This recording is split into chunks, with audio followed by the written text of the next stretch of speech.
Hey, welcome everybody to the second day here of the Southeast Region meeting. It's 8:37 a.m. We got 7 board members present. Before we get started here and call testifiers, any more updates, anything from that? How you doing, Commissioner? Thanks for joining us. Sorry I was late. I was attending the State of the State address, figuring out what we're going to do the next 12 months here. So thank you, first off, for welcoming me and having me participate in this process.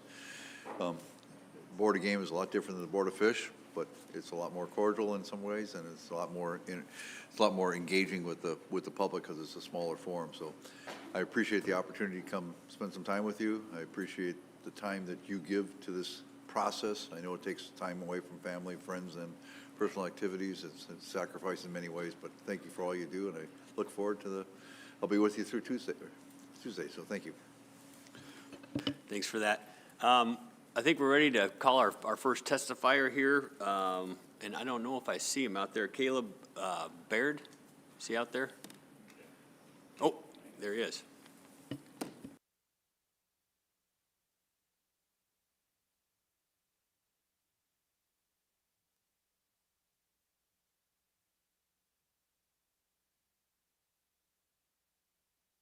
There you go.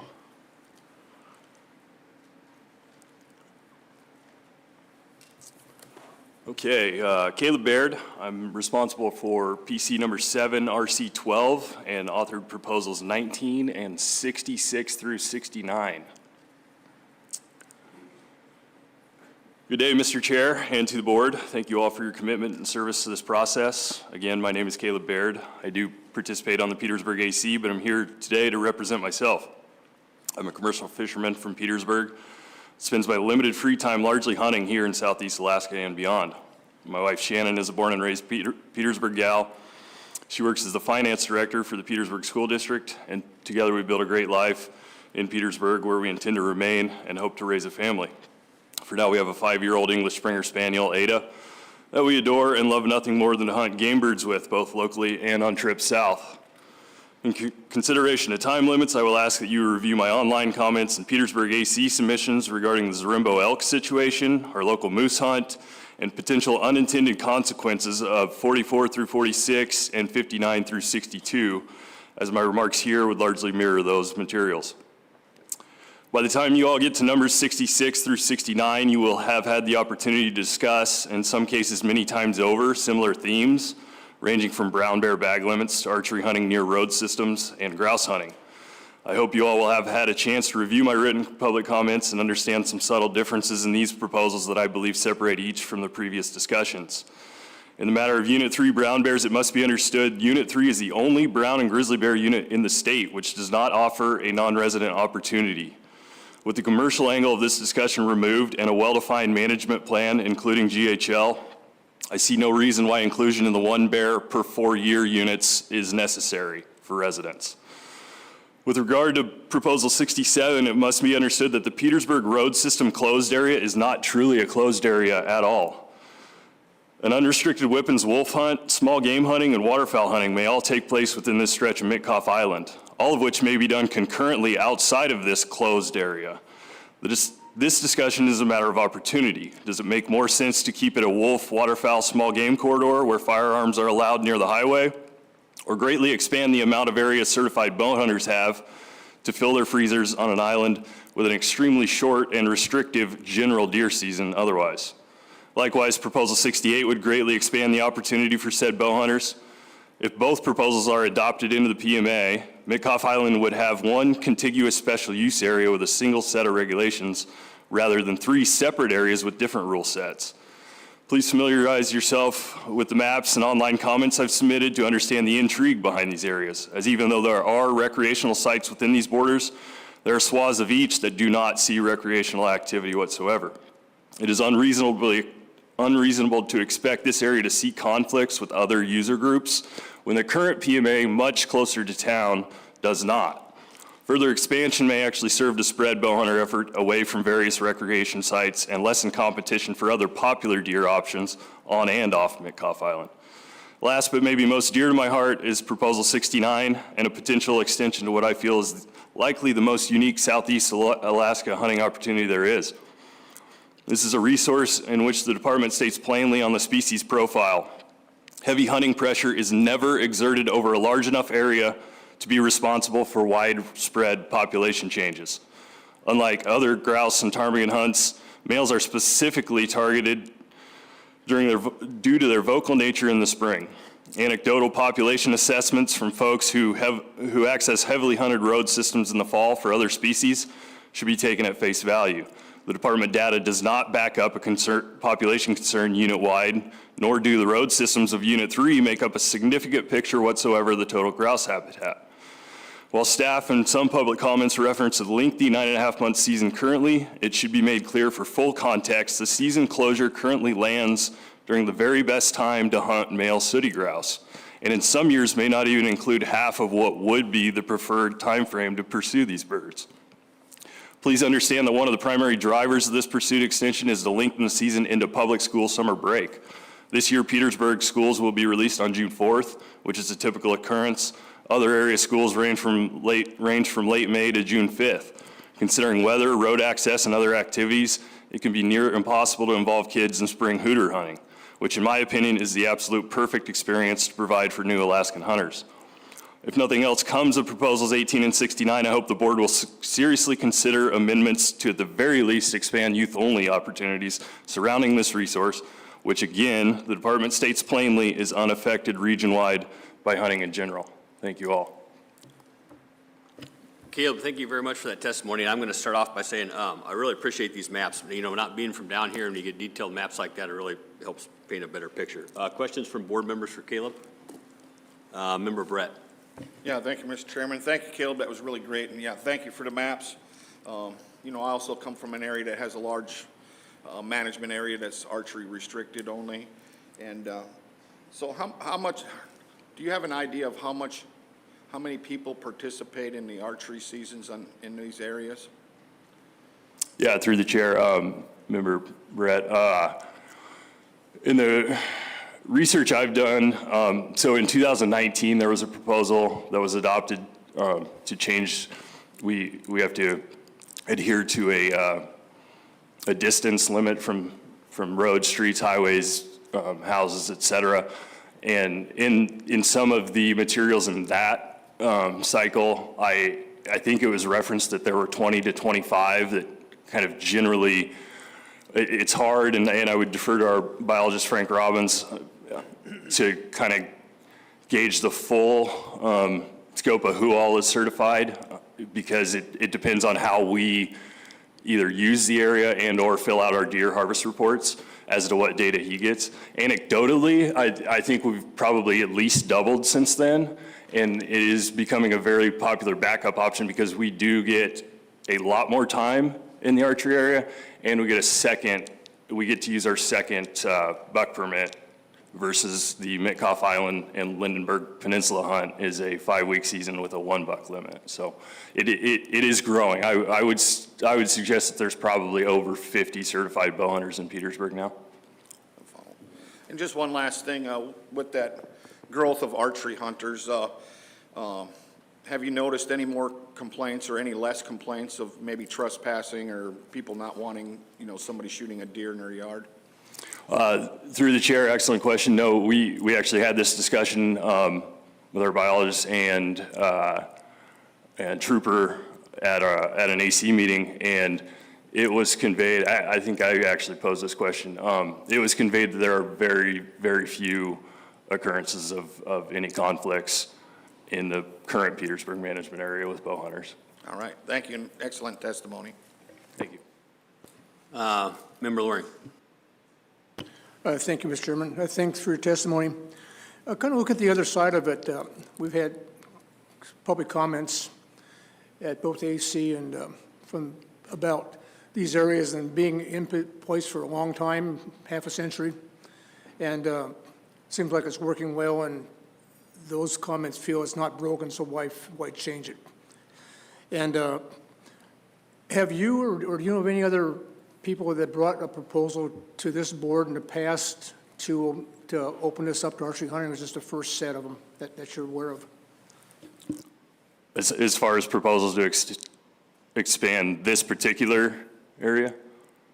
Yeah, the ones that you brought up to expand to archery hunting in these closed restricted areas. Okay. Through the chair, Member Loring, no, this, I feel pretty confident in saying no, this has not been discussed before, because when the Petersburg management area was adopted, I believe in 2002, it previously was a quarter-mile buffer that we had to adhere to. And so that would have ruled out this quarter-mile highway zone. You would not have legally been able to participate in this highway. In 2019, the board adopted a proposal to, and it was not my proposal, it was another gentleman from Petersburg, to lessen that from 400 yards to 100 yards from a road, street, or highway. And so that is what gives this, I guess, the potential to be discussed. Okay, thank you. You know, there's quite a few other areas around the state besides these ones here in the southeast that have long time in place regulations that either controlled use areas or other closures that deal with eliminating certain maybe transportation types or your restricted weapons areas that are working. And the ones that I've seen that have been in place for many years and then have been changed 2 years later or 4 years later, next cycle, they come back and ask for the change to go back because of unintended consequences. Do you see that type of thing happening here since you have lots of other user groups in there and a lot of private property and houses in some of the areas? What do you think about that? Through the chair, Member Loring, again, good question. I would, again, reference the discussion regarding the current PMA and very little user conflicts, much closer to Petersburg proper.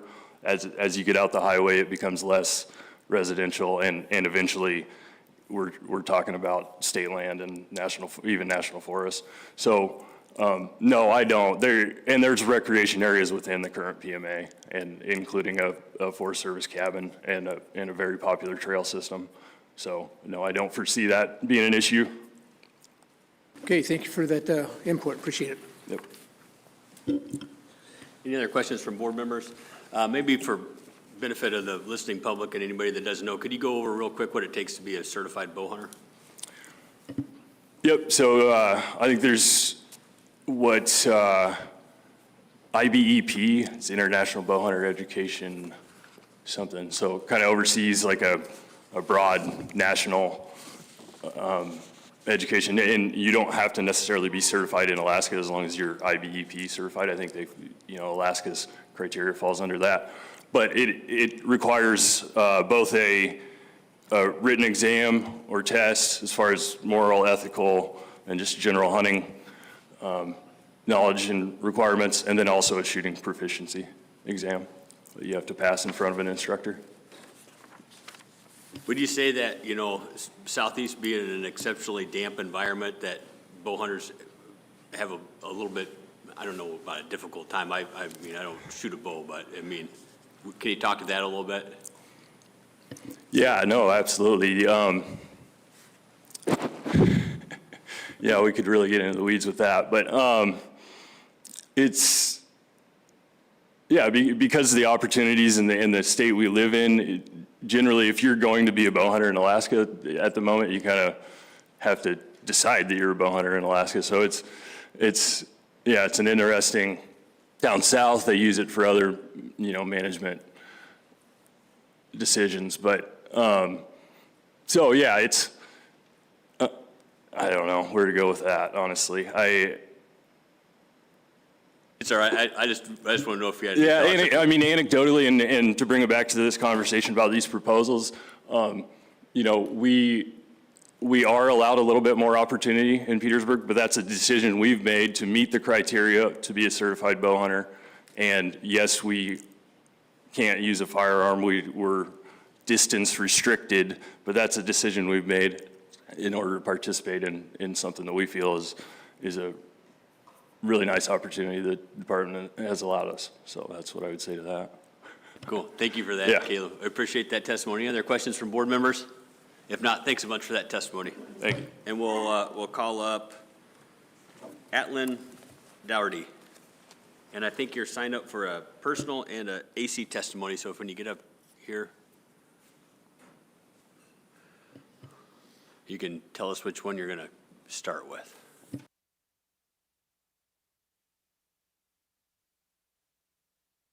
Oh, hit that little middle, yeah, there you go. All right, I got it. Yeah, I'll start with the AC and then I guess roll into my own personal. So first of all, Atlin Doherty, represent the Juneau Douglas Advisory Committee, Vice Chair. I just want to say thanks to the members of the board and opportunity to testify here. Appreciate all your guys' work. Digging into it real quick, it's a 15-member board, our advisory. We have a hunting seat, which I represent, and then the charter, personal use, and some non-commercial and trapping, as well as non-consumptive users. I've held the guide seat for about 10 years or 12 years. I was born and raised in Juneau, lifelong Alaskan. Have a southeast permit for gill netting and dungey fishing. I also own and operate Wrangell Alaskan Ventures. Okay, so I'll start going down the list of proposals.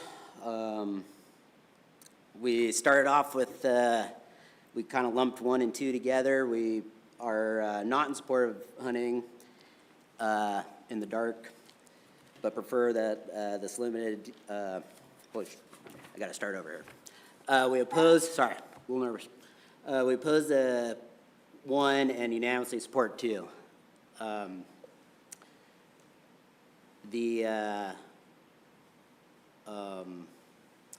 We felt like the rolling, the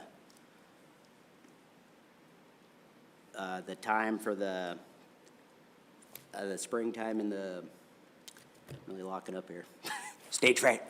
The springtime for the bear hunts in particular and other game, the rolling number of the time that the springtime and sorry, guess I got a little stage fright. No Sorry, problem at all. off the record. Anyways, yeah, there's a lot of, the time in the spring is changing constantly, and we felt like, in particular, the spring bear hunts, the light would really be affected. Okay, number 3, proposal number 3. We were opposed to this unanimously. We just felt the aircrafts going after goats, same-day airborne, fair chase, it went against all that. Number 4, we unanimously support if you hit an animal. We felt like, in this case for goats, it should be considered the animal that you've taken. Number 5, we oppose proposal 5, increase the bag limit. As far as for Unit 1 brown bears, basically the target objective for harvest goes up against, the department felt like if they were to drop go to 1 bear every year, there would be the 4% harvest rate would be probably breached. We discussed number 6 and 7 together and support both. Aligning the wolf season across Unit 1 makes sense. It gives hunters an opportunity during their bear hunts to, possibly harvest a wolf. Proposal 10 and 11, we support. Both 10 to abolish the sealing requirements on beavers, which makes sense, as the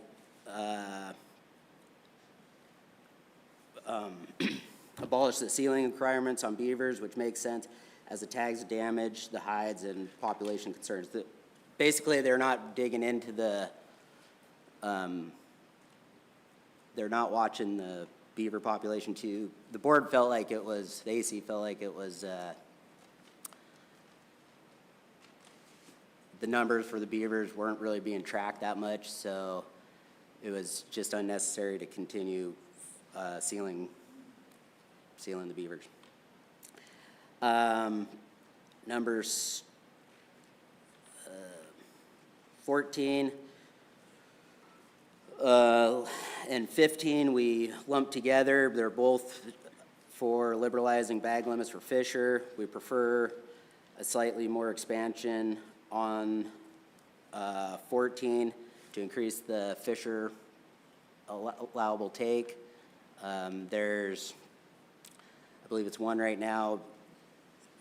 We feel like rather than having to turn one in after that, we could keep allowing allow a couple more to be harvested. Proposal 16, we unanimously propose, we prefer to maintain the status quo for the waterfowl season. There was quite a bit of discussion about it, but ultimately we decided to hold to the same season. That was, the discussion was expanded into January, but the AC felt like holding it to where it is now is where we're most comfortable. Proposal 17, we support that proposal. It was to target males only in the spring during the breeding season.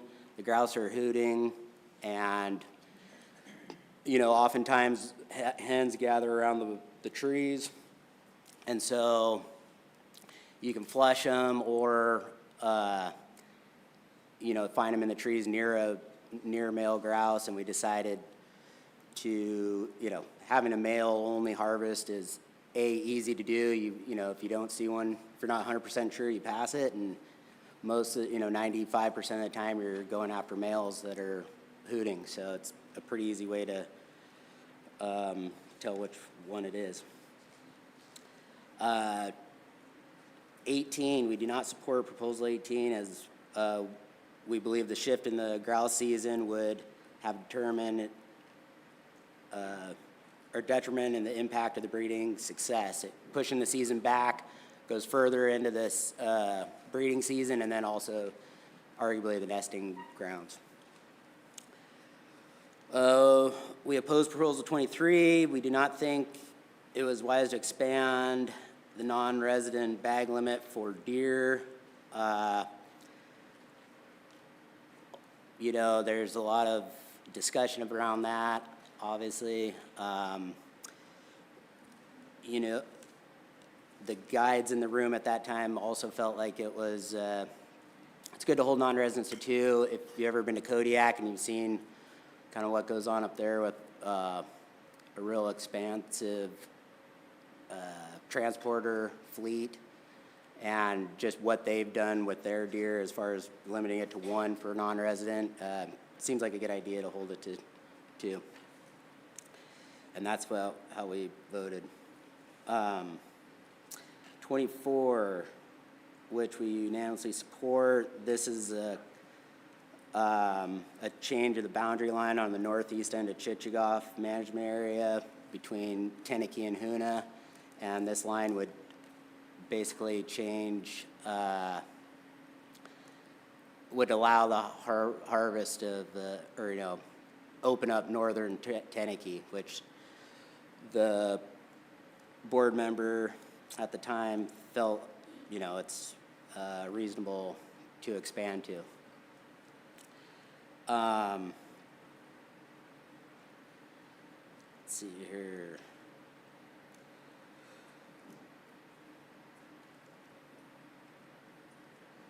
So 26, the goat proposal, we had one of the authors of that proposal in the at one of our meetings, and they were, ultimately they had proposed it, but then they decided it was a good idea to try and pull it. That didn't happen, but we did have a lengthy discussion of this. We do not support these restrictions for goat hunters who harvest nannies. We feel like there's a quiz that got implemented, I believe, this year, and talking to other user groups, they decided that it was a good idea to let that try and take effect and see how, that works out.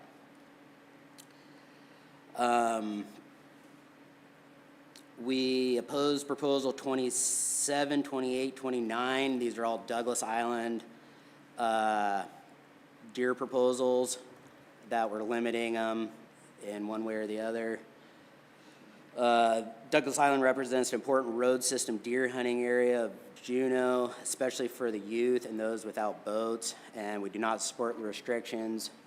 There is anything from horn restrictions to a limited, limiting the deer numbers that you could harvest. And, the AC decided that we should hold to what's currently in place. We have a long discussion of proposals 31 and 32, although we were evenly divided, neither garnered enough votes to earn our support. In general, we support the conservation management of brown bears additionally. And basically this comes down to another Unit 1 expansion to a 1 brown bear every year as opposed to what it currently is at 4. Unit 1, even though the brown bear management plan is basically pertains mostly to Unit 4, it still is the baseline for all of Southeast, and that's what we're holding to.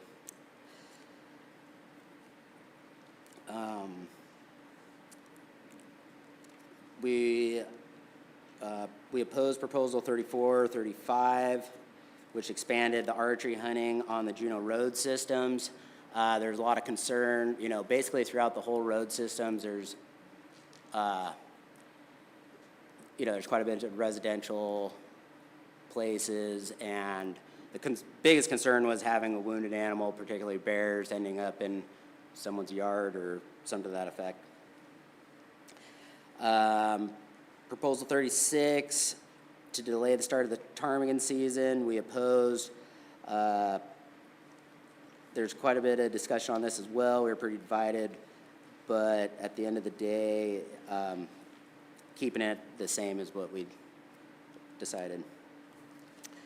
And then finally, even though it's not on the books for you guys, but we did support proposal 226, which ultimately would change the tags on fur bears to going from metal locking tags to plastic to help preserve the tides.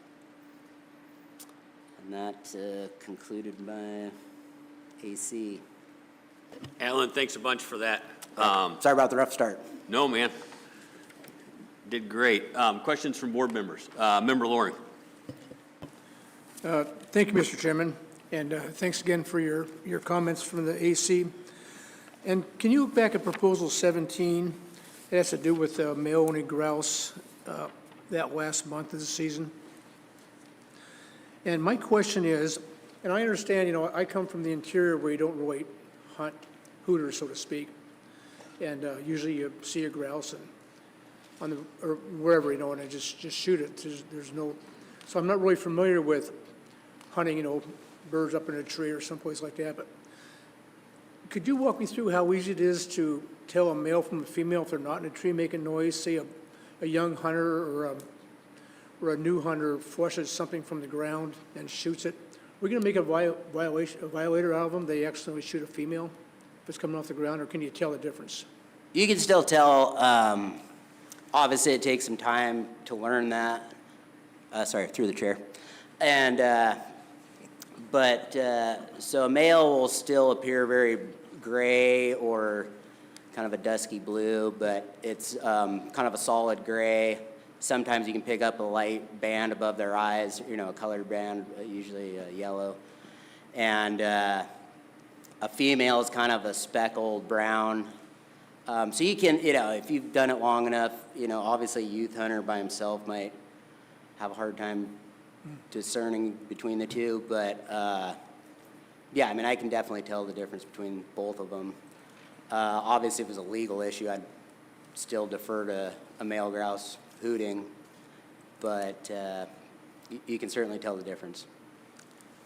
I was just thinking, kind of in the heat of the hunt, if somebody flushes the bird and just pulls back and shoots?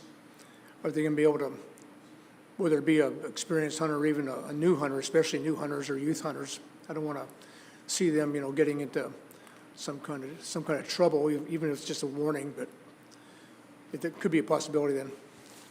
Yeah, no, if you're flushing the bird, it would be, and just shooting it on the wing, yeah, that would be a very challenging, at that point, yeah, I don't think you'd be able to discern it.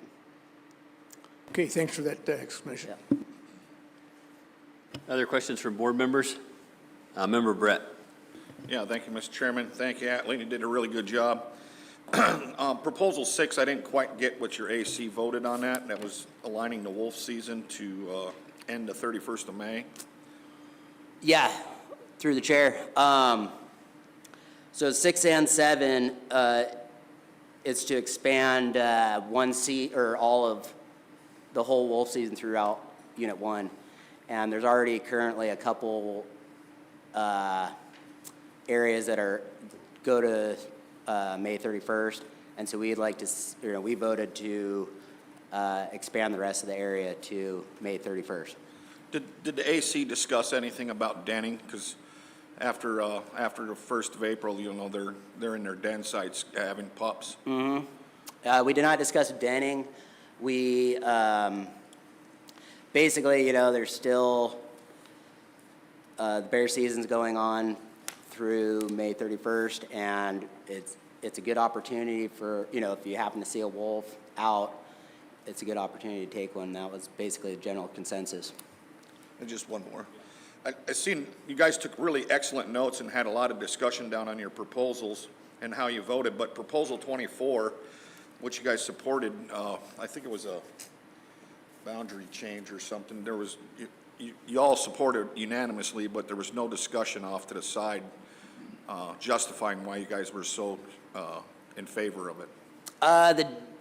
Through the chair. The deer population is, very strong, and we just felt an expansion to that line and opening up that portion of Tenakee would be okay in right. Unit 4. Thank you. Thank you for serving on the AC. Yep, thank you. Other questions from board members? Oh, Member Loring. Thank you, Mr. Chairman. Thanks again. I have another question about, you talked a little bit about the Juneau Coast area and your discussion with that. I know that there's been other issues over the years with like the Mendenhall Flats, with waterfowl and houses nearby and stuff. But in your discussions, did you bring up at all, talk about the Petersburg issues, 67 and 68? Was that part of your discussion at all, or did you just not deal with those since they weren't your area? Yeah, through the chair, correct. We didn't, that's no one on the chair really felt comfortable enough to talk about those proposals, mainly because we're not in Petersburg. We don't know the social dynamics and/or the game issues. The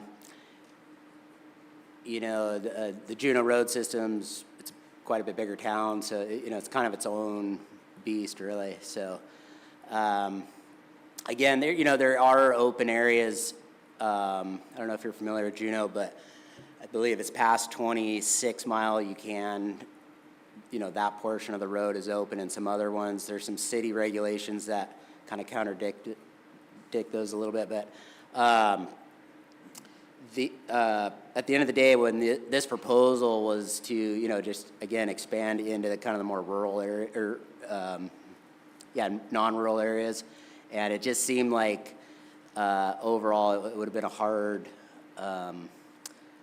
or definitely a conflict of interest, and have its own issues with animals, potentially going into people's private properties. That was the biggest concern. Okay, thanks for that. And can we go back, I know you discussed at the very beginning of your testimony on 2, where you didn't like the first one on the civil twilight, but you liked the second one. Can you maybe expand a little bit more about your discussions and why the AC voted in favor of that second proposal? Yep, Thank through you. the chair. So the deer, I guess there was probably a little more, I I guess, concern with the deer. That's more targeted at the deer, proposal 2 is. And I guess there's more, it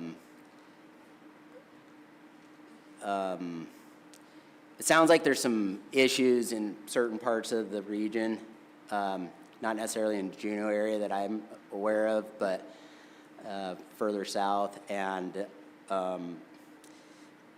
basically what was addressed to us was that there was some spotlighting issues of people using them, and then using the spotlight, and then basically maybe turning it off and then shooting a deer and then not being prosecuted for that. That was kind of what was presented to us. So I guess with that, we were sympathetic with that proposal. Just one quick follow-up. Did your discussion mostly revolve around deer, or did you talk about other big game species too? Is this mostly a deer issue? Through the chair, for proposal 2 is mostly the deer. Yeah.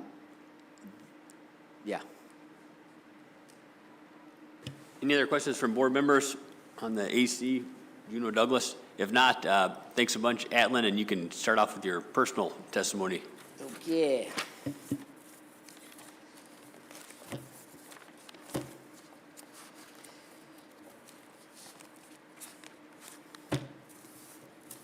So again, Atlin Doherty here. Now I'm doing my personal testimony. Again, I was born and raised in Juneau. Own and operate Wrangell Alaska Adventures, and commercial fisherman. Just running through them real quick, and then you guys can loop back. So 1 and 2, I'm opposed to the changing daylight of in the spring and fall both is just. It's I believe 7 minutes or 8 minutes a day. It just seems pretty, just to keep track of that, and just between if it's sunny out or if there's a heavy overcast, that can change the appearance of your daylight, probably within a 40-minute range or so. And so just that rolling daylight changes just seems problematic to be in the field and keeping track of it, especially with bears in the spring and fall. I'm opposed to the goat proposal for same-day airborne. It goes against the fair chase ethics, and same-day airborne was abolished many years ago, and I think it should stay that way. The goat Proposal 4, if you draw blood on a goat, or in my opinion, any other animal, that should basically, your tag should be punched at that point. 6 and 7, aligning the wolf season to go through May 31st. Again, I believe that's a good proposal. Aligns with the other areas within the region, and again, it's a good opportunity to harvest a wolf in the springtime, especially during these bear hunts that are happening with people in the field. Mountain lions, 8 and 9.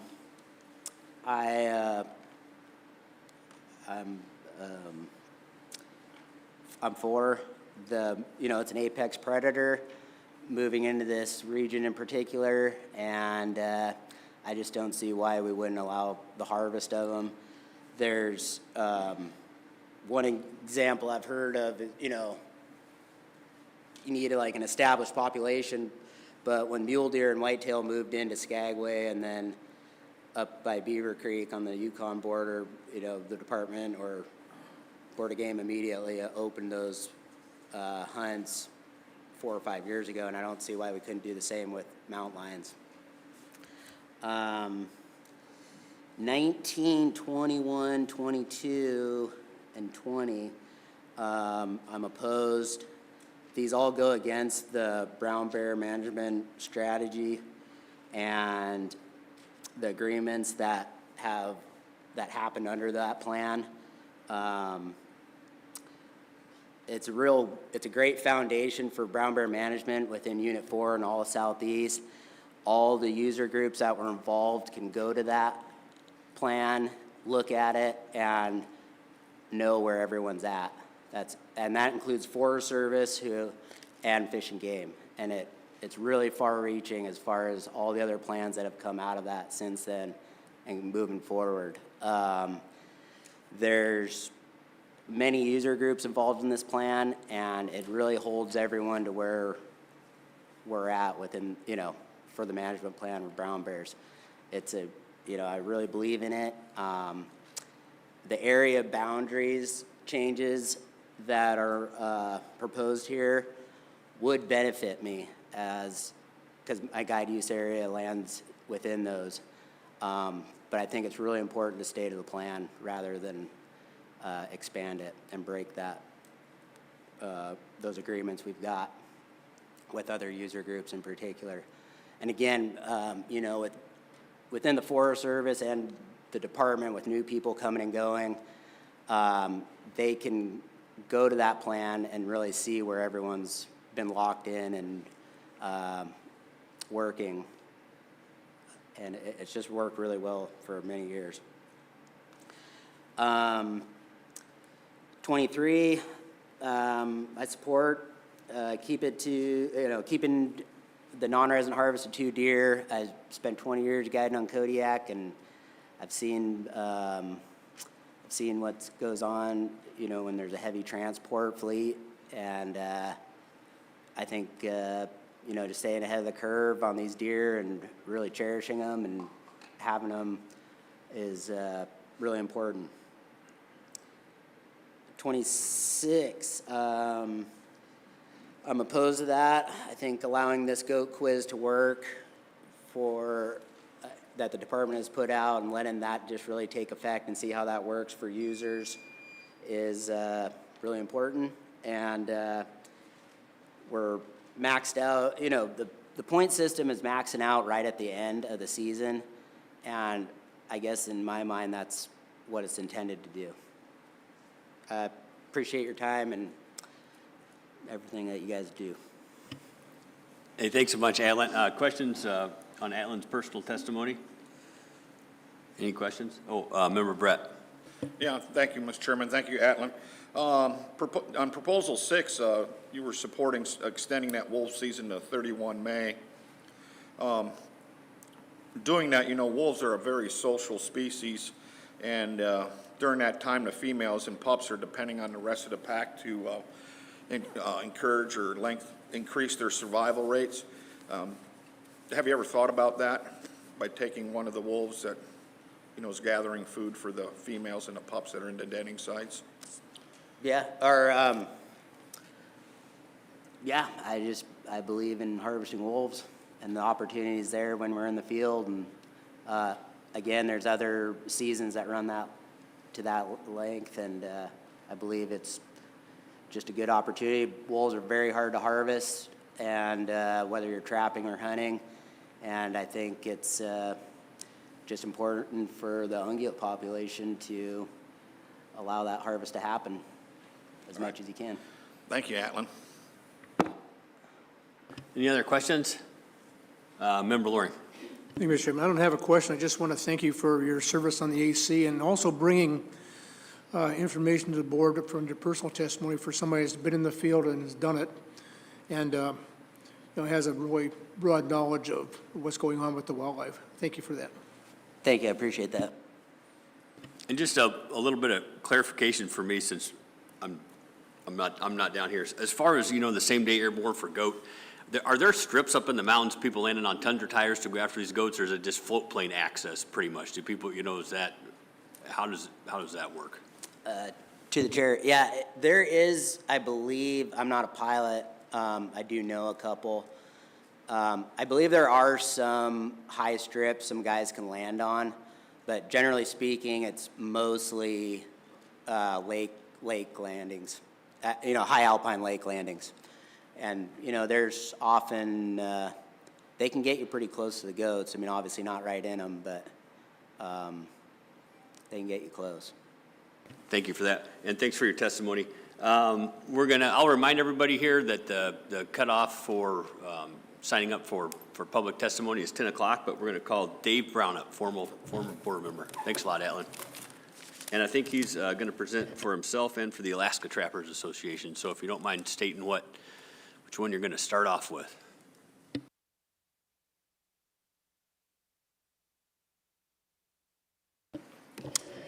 Thank you. I taught for 30 years, and the worst day of the year was always getting up in front of the school and doing awards. You would think you'd get used to speaking in front of people, but it's very nerve-wracking. Anyway, I'll do the best I can. I'm going to do the Alaska Trappers Association first. We don't have a lot to say. Randy Zarnke called me and said he couldn't make it and asked if I would just answer any questions that the board had on the proposals. He didn't think we had to go through each one, and so if you have any clarification issues on any of those, I'll try to answer them. All right, with that, Member Loring. Thank you, Dave, and we appreciate your service on the board back in the day when you were on the board. It was a lot of work. And going back to the infrared thermal imaging proposals, right now it's available for trapping statewide. And I've seen in the comments down here in the southeast, both AC comments and lots of public comments, there's some concern about how it would mesh with deer hunting and possible concerns there. And so my question is, do you think that the trappers would be willing to maybe give up a little bit of time and have that not start, that use of that equipment not start until after the deer season's closed? So it might be a month in most cases. Would that be a real hardship for them, or do you think they might agree with that?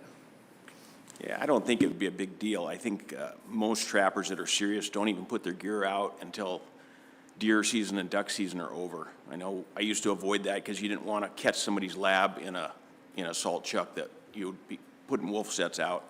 I don't think the infrared thing is even that big a deal. Maybe it'll turn into that, but we have such tight cover here that it isn't like you can glass big areas of open country and use it like you might down south or up north. So I don't think that would be a problem. Just a quick follow-up, Dave, thanks for that. How do you think that the trappers would utilize this? You think this would be more of this new technology, would it be just walking around the woods? Or do you think they might be setting up a stand and making calls later in the winter? How do you think that once this gets moving, during an open season and legal gear on, how would trappers utilize that equipment? Yeah, like I say, I can't picture it being a big deal. Maybe guys will go call a little bit more, but you're not going to sit out at night in the rain here and glass around. It's just not conducive to it. Plus, we get to where we go most of the place with boats, and so operating at night is pretty tough.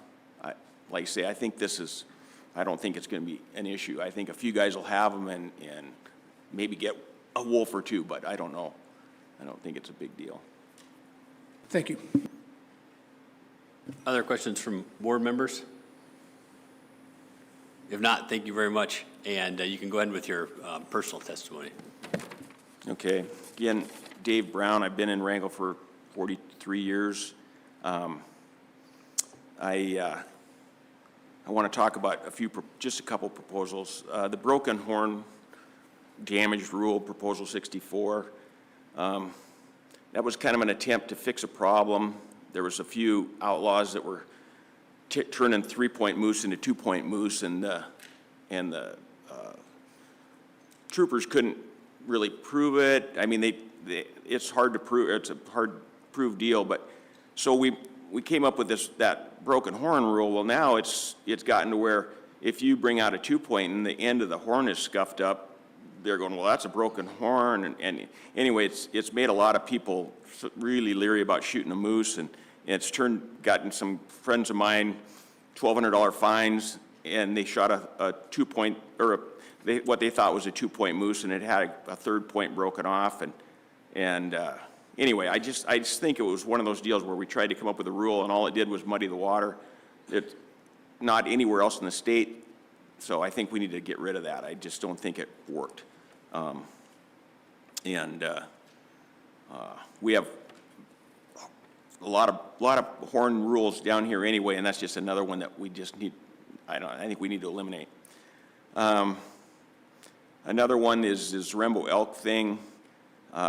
There's a bunch of proposals trying to change that. I personally would think we could just leave it as is. Just we need to offer more tags. We've got real conservative biologists, and I'm not cutting him down or anything, but they're trying to protect this herd, and basically it's like a sanctuary over there, and we give one tag. I think we need to up that to about 5 tags and see how that goes, and for Zarembo, and see how, then they can alter it from there. But to just do 1 tag 1 year, and then this year it's going to be 2 tags, they're not going to.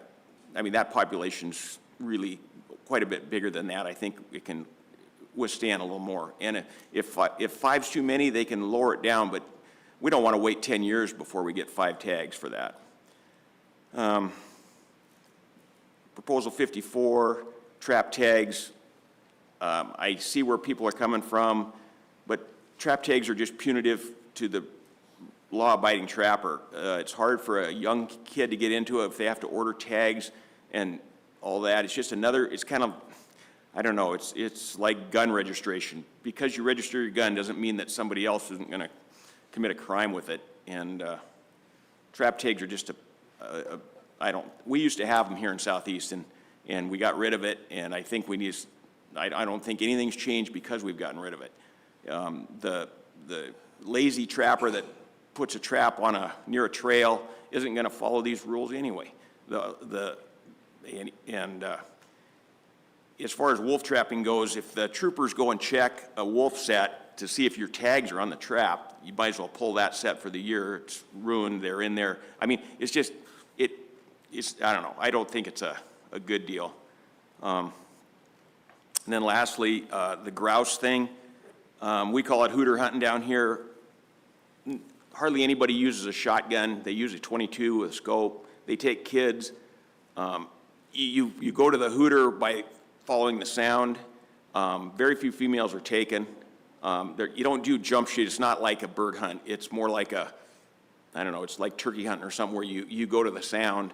It's great for kids because they sound off about every 4 or 5 minutes, and you can keep them going. You hike up there, you might kill 1 or 2 birds. You could open it up. You could never kill all the grouse around here because you just can't access the country. But the road system on Wrangell, a lot of times we can't even get out the road until the season's closed, and so it really limits that.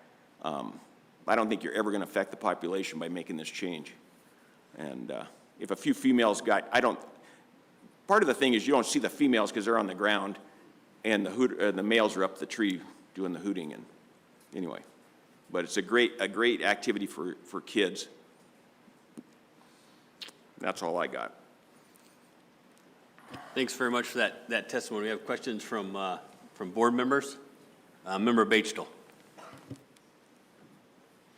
Yeah, thank you, Dave, for that. On the Zarembo elk issue, it's been pointed out that there seems to be a conflict with habitat on the, I think, southwest side of the island down there, and changes and stuff. If there was a change to the tags, would you like to see that remain as bull only or include cows in that if it's a population thing that you're trying to control? Well, I'll probably get in trouble here, but I've seen just the opposite. Some of these old clear cuts that are 20 years old used to not even be able to penetrate them. You absolutely couldn't walk through them. And I've deer hunted over there where some of those are opened up now by the elk because the elk are going down there and feeding, and they're actually leaving little, like a 3 or 4 foot wide swath through there. And so I think that some of the habitat's actually opened up for the deer.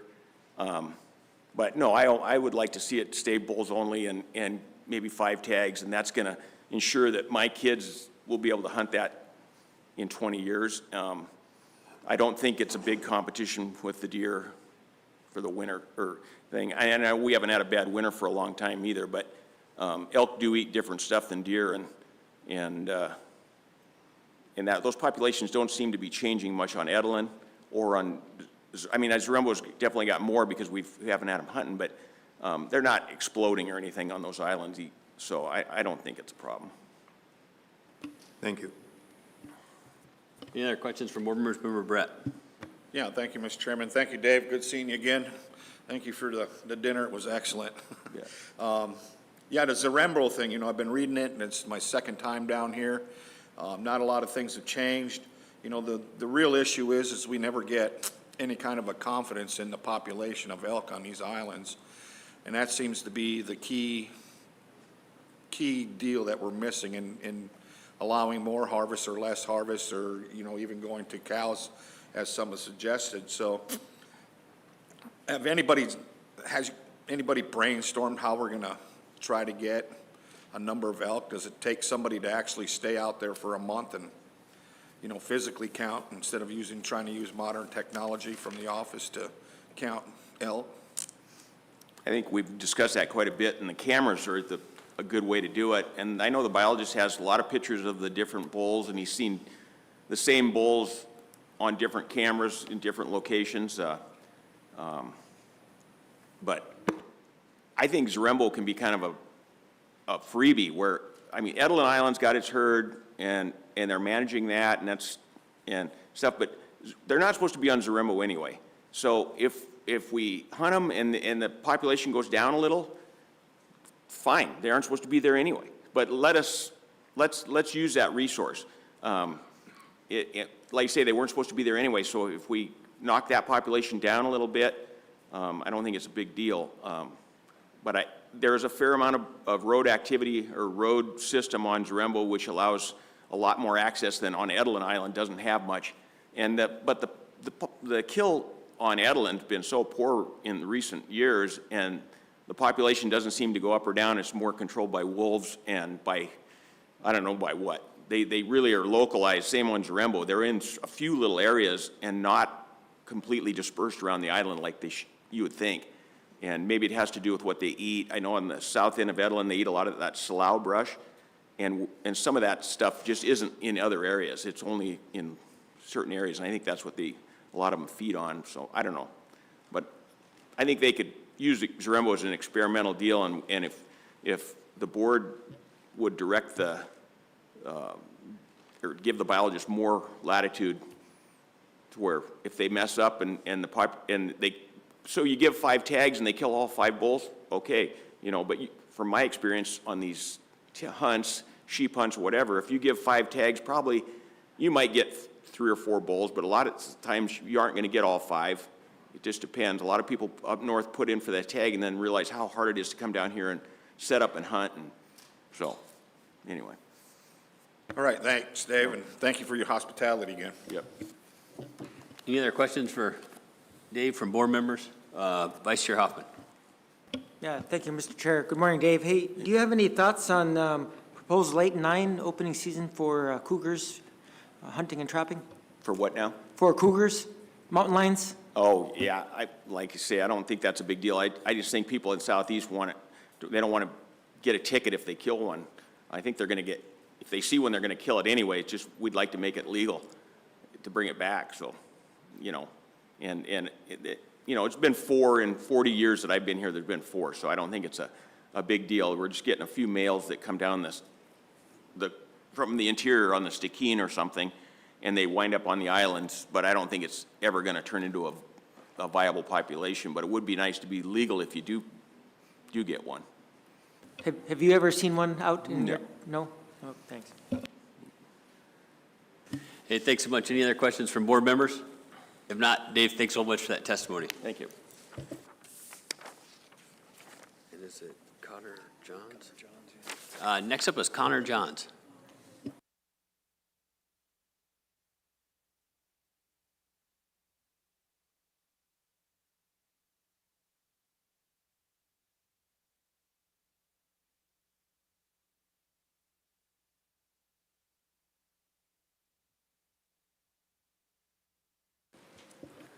Good morning, Board. Thank you guys for having us all here and putting this on. I'd just like to say my name is Connor Johns. I live in Juneau. I'm a non-contracting registry guide in Unit 4 and other regions within the state. And I just wanted to speak today, represent myself, but specifically about proposals 20 through 22 initially. And I'd like to oppose these just regarding, they go against the brown bear management strategy. And I think that currently it's more of a boundary change than it is an actual extension of the season, as an RB 088 and outside drainages does already run through that date, which is being proposed, and it falls away from the brown bear management strategy again. And there's just, I think, some things that need to be taken into account there, including more current brown bear surveys, population basis is based on other things besides just antecedent evidence and estimates, which we're currently being based on. And then also proposal number 22, lengthening the hunting season for brown bears in Unit 4, that would directly personally benefit me. But again, I just think with user conflicts in Unit 4 and growing tourism numbers we've seen, especially in recent years, and continue to grow small cruise ships, et cetera, everything with U.S. Forest Service, the land managers in the region, I think currently as guides, we are very fortunate to have the opportunities that we do have in the area. And I think it would be negligible to go into this trying to extend more opportunity, which would then possibly take opportunity away from people in the future because of the optics of the situation that could grow. I mean, you're having more and more bear viewing opportunities in places for people and other users taking part in the resource, which is wonderful, but I think if you look back at the history of the brown bear management strategy and harvest reports with the age class of the animals, success rates of hunts, it has worked very well, and we're seeing that in the field. And then also personally, I'd just like to address proposals 27 through 29, which are addressing the Douglas Island deer populations and buck harvest. Myself personally and family members directly benefit from being able to hunt on Douglas Island. And I think for people in Juneau area, it's a pretty special resource to be able to have access to that and be able to go out and, if you don't have the time nor the access to a vessel to go over to Admiralty or to go hunt other regions, it provides a really awesome resource for youth and just people to go out and have successful hunting opportunities and not be limited. And still there is a good deer population. Yeah, at times you may have to work harder to find it, but it is there. So, and also I guess too, I'd like to address proposal 1 regarding the shooting light. I'd like to oppose that as well. Just a number of reasons, which you all heard from other testimonies, but just regarding kind of some of the, one more thing to keep track of in the field when you're trying to harvest animals, especially regarding brown bears. It's at times where you have clear skies, low setting sun, daylight hours are changing quickly, especially in the springtime, and weather conditions can affect that, whether you have a moon, reflections from the water, et cetera. I think that could limit harvest. It would put some people in situations which they may not harvest an animal when they could have, and or they do, and then they are getting a fine for something, but also, shouldn't be harvesting animals in unsafe situations or should be doing it in illegal manners. So that, I think there are already laws and stipulations in place for that. Thank you. Hey, Connor, thanks so much for that testimony, and it's nice seeing a new face out there. Is this your first time testifying? Through the chair, yes, it is. Cool. You did a great job. Questions from board members? Member Loring. Thank you, Mr. Chairman. Thanks, Connor. Did you have a chance to look at we talked about those mountain lion proposals, and if you did you have any thoughts on those and on what you think about that? And have you ever seen them? Through the chair, Mr. Lauren, you're specifically asking about the mountain lion proposals, correct? Yeah, they're just asking to have a season for those incidental animals that come in from British Columbia. Yes, sir. No, Chair, yeah, I have not. I spend most of my time just in Unit 4, Admiralty Island, at Juneau area, so I have not seen a mountain lion in Southeast Alaska. I don't spend too much time in the Stickeen River Valley, if ever at all. So I think that's for those people here to make those decisions. I didn't mean to put you on the spot, but thanks for your answer. We're going to be talking a lot about Unit 4, and we're going to be talking about bears. And you guide for bears in Unit 4? Correct, on contracting, yes. Cool. Could give me your overall thoughts on, how many years you've been there and your general thoughts on the bear populations, both, anyway, yeah, your experience. Yeah, through the chair, thank you. So I've been guiding brown on Admiralty Island specifically within Unit 4 for 12 years now. I've seen the population from, of course, it's all anecdotal knowledge, but I think the population there has been very healthy. I think some years we've, whether it be because of denning conditions or just food resources from either the fall before or that spring, when the bears are coming out, where they're coming out of, and when they come down to the beaches, I think the population there, we've seen it be overall stable.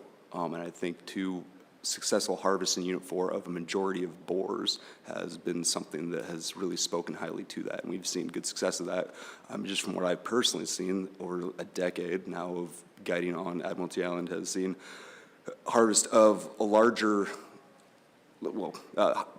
older age class of animals. Just specifically within the region which I guide, harvesting bears for about the last 6 years specifically, mostly all over the age class of 9+ years old. So yeah, I think it's been stable, seeing a lot of sows and cubs, even sows and two cubs. I frequently am putting pursuits on large boars that are pursuing sows with cubs. So I think the population has been healthy in that region. I just, regarding those other proposals, I think it falls outside of the plan. And I think I think we're seeing right now the benefits of the plan that was put into place 26 years ago. Thank you for that. Any other questions? Member Brett. Yeah, thank you, Mr. Chairman. Yeah, thank you, Connor. Nice meeting you. I'm glad you signed up to testify. I thought you said you supported 29. What was the antler restriction for deer? Did they have to have a minimum of fork on one side? Through the chair, Mr. Brett, I oppose that. Opposed it, okay. Correct, thank you. Thank you. And the reason just being, I think it just not having any more regulation to limit people within that region having access to, just be able to put meat in their freezer and go out and harvest it. My question would have been is, and I spent a lot of time on Kodiak hunting deer and trapping, and my first 3 years down there, I never seen a spiked deer down there at all. Everything was a fork or better, and was due to the condition of the range. They had a lot of favorable habitat. And I wonder if you see that up here, where you see less spikes when there's really good seasons and lots of forage. No, it's a good question. Kind of like, again, I think if, I just go see spikes, it's always for people to have a good opportunity to harvest a spike. And so, a lot more little forkhorns and whatnot, so. Thank you. Any other questions from board members? If not, Connor, thanks so much for that. Oh, yeah, Captain Johnson. Thank you, Mr. Chair. I know it's unusual, but I wanted to ask you, in your experience as a guide and everything, and have you used civil twilight? This is reference proposal 1 and 2. Have you used civil twilight or looked it up and been out in the field and actually, because it's an unusual time, like most people don't pay attention to it. I in fact had to look it up to be fully transparent to see what it was and how to calculate it and everything. But just wonder what your experience was, if any. Yeah, through the chair. Captain, thank you. No, I directly have not looked it up specifically to pay attention, especially with like shooting times. I have, when I'm looking at tide charts and other things, a lot of modern applications will like bring up sunset times. And now sunset is not civil twilight. But so I have roughly paid attention to that, but I haven't paid attention to the point where I'm thinking about when I shouldn't be shooting or whatnot, for instance, so. Thank you. And follow up, if I could, real quick. And again, kind of unusual. I apologize. Did you happen to be outside at 7:17 this morning? I did not, no. Okay. I wasn't either. But just, I guess, for informational purposes, civil twilight right here at Wrangell, where we sit, was 7:17 this morning. So, and it actually ends today at 4:47. So I actually plan to stick my head outside at 4:47 and just see if I feel like I'd be ethically okay to shoot at that light? I'm kind of curious. Thank you. Look forward to joining you out there. Any other questions from board members? If not, thanks a whole bunch, Connor. Would it be okay if I address one more? I'm sorry. Yeah, sure. Sorry. Yeah. I guess the last one I just wanted to bring up here was proposal number 23, which is increasing the non-resident bag limit for deer in Unit 4. And I just think I'd like to oppose that, and I just think it has been brought up, but I think we've seen that in other regions of the state, especially Kodiak, which if you guys have seen that as well, just the transport issues there, which is within the deer population, at least for local user groups, and the pressure that is put on the resource has been extensive, and I think there's growing demands in southeastern Alaska, which I think would probably try to open a gate for that, but I think that would it would go against what I think some of the local users would like to see in the long term. So, thank you. Yep, thanks, Connor. Next up, we're going to call Ben Atwood from the Ketchikan AC.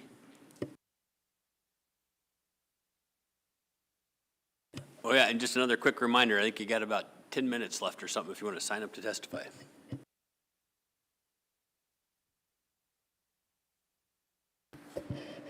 And Annie shuffles them. You don't come in, you can't wait and make sure you're the last thing. She shuffles them, but she gets the last 20. Good morning, Mr. Chair, members of the board. My name is Ben Atwood. I'm here speaking today on behalf of the Ketchikan Advisory Committee. The Ketchikan AC is comprised of a diverse group of people, including resident hunters, trappers, sport fishermen, assistant guides, commercial fishermen, shareholders, and more. I myself am a resident of Ketchikan for 37 years. I've been an avid outdoorsman as far back as I can remember. I've not only hunted in southeast Alaska and fished, I've spent many time in all the western parts of the state, as far north as the Arctic Circle, and basically everywhere in between.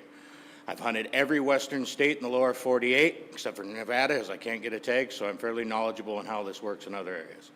Thank you all for allowing me to share some of the positions of the Ketchikan Advisory Committee. Proposal 1 and 2. These proposals look to close the take of big game animals during civil twilight. We oppose these unanimously. Overall, the board felt that this was going to do was punish the people already following the law, as well as take away potential opportunity when light conditions are just right. Proposal 3. This proposal looks to allow the same-day airborne take of goats in units 1 through 5. This is already done in deer. We supported this 13-1. We discussed the challenges, namely with weather, especially in the Ketchikan area with those big southeast storms to get in and go hunting, and felt that this proposal would alleviate a lot of that. Proposal 4. This proposal looks to align the definition of taken mountain goats in units 1 through 5 with brown bear taken in those same units. We supported this proposal 10-3 with one person abstaining due to lack of knowledge. The overall feeling was that this would promote proper ethics in the field, but there definitely was concern amongst our members about how it would be enforced. Proposal 5. This proposal looks to change the brown bear bag limit in Unit 1 from 1 bear every 4 years to 1 year, 1 bear per regulatory year. With high bear populations in our area and concerns about deer, we supported this proposal 13-1. Proposals 6 and 7, again, we lumped these together. These proposals look to align wolf hunting seasons in Unit 1 by extending 1A, B, and C to May 31st. We supported these unanimously. After listening to the area biologists, the overall feeling was that these proposals would not drastically change the wolf harvest, but would allow a slight increase in opportunity for spring bear hunters wanting to also hunt wolves while they're already there. Proposals 8 and 9. These proposals look to establish a cougar hunting and trapping season in southeast Alaska. We ended up discussing these proposals together and supported both 12-2.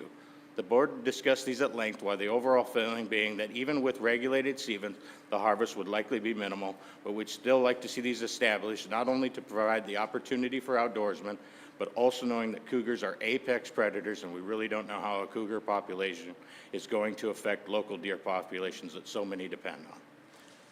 Proposal 10. This proposal is intended to remove the sealing requirement on beaver. We ultimately decided that even if sealing can be an inconvenience to trappers, the more accurate data we have, the better, and ended up opposing this 2-12. Proposal 11. This proposal looks to allow the use of wireless game cameras for fur bears in units 1 through 5. We supported this 10-2 with one non-trapper abstaining. The board acknowledged the potential enforcement issues in this proposal, but ultimately felt the benefit of knowing more quickly of an animal in a trap, especially if you were to accidentally catch, say, someone's pet, would outweigh the negatives. Proposal 12 and 13. These proposals look to prohibit the use of night vision for taking fur bearers in units 1 through 5. Knowing our area biologists didn't see a biological concern in this proposal, the board ultimately opposed these proposals 1 to 12. We just felt that with how expensive night vision equipment is and the kind of terrain here in southeast Alaska, the amount of people actually doing this would not create an issue. Proposal 16.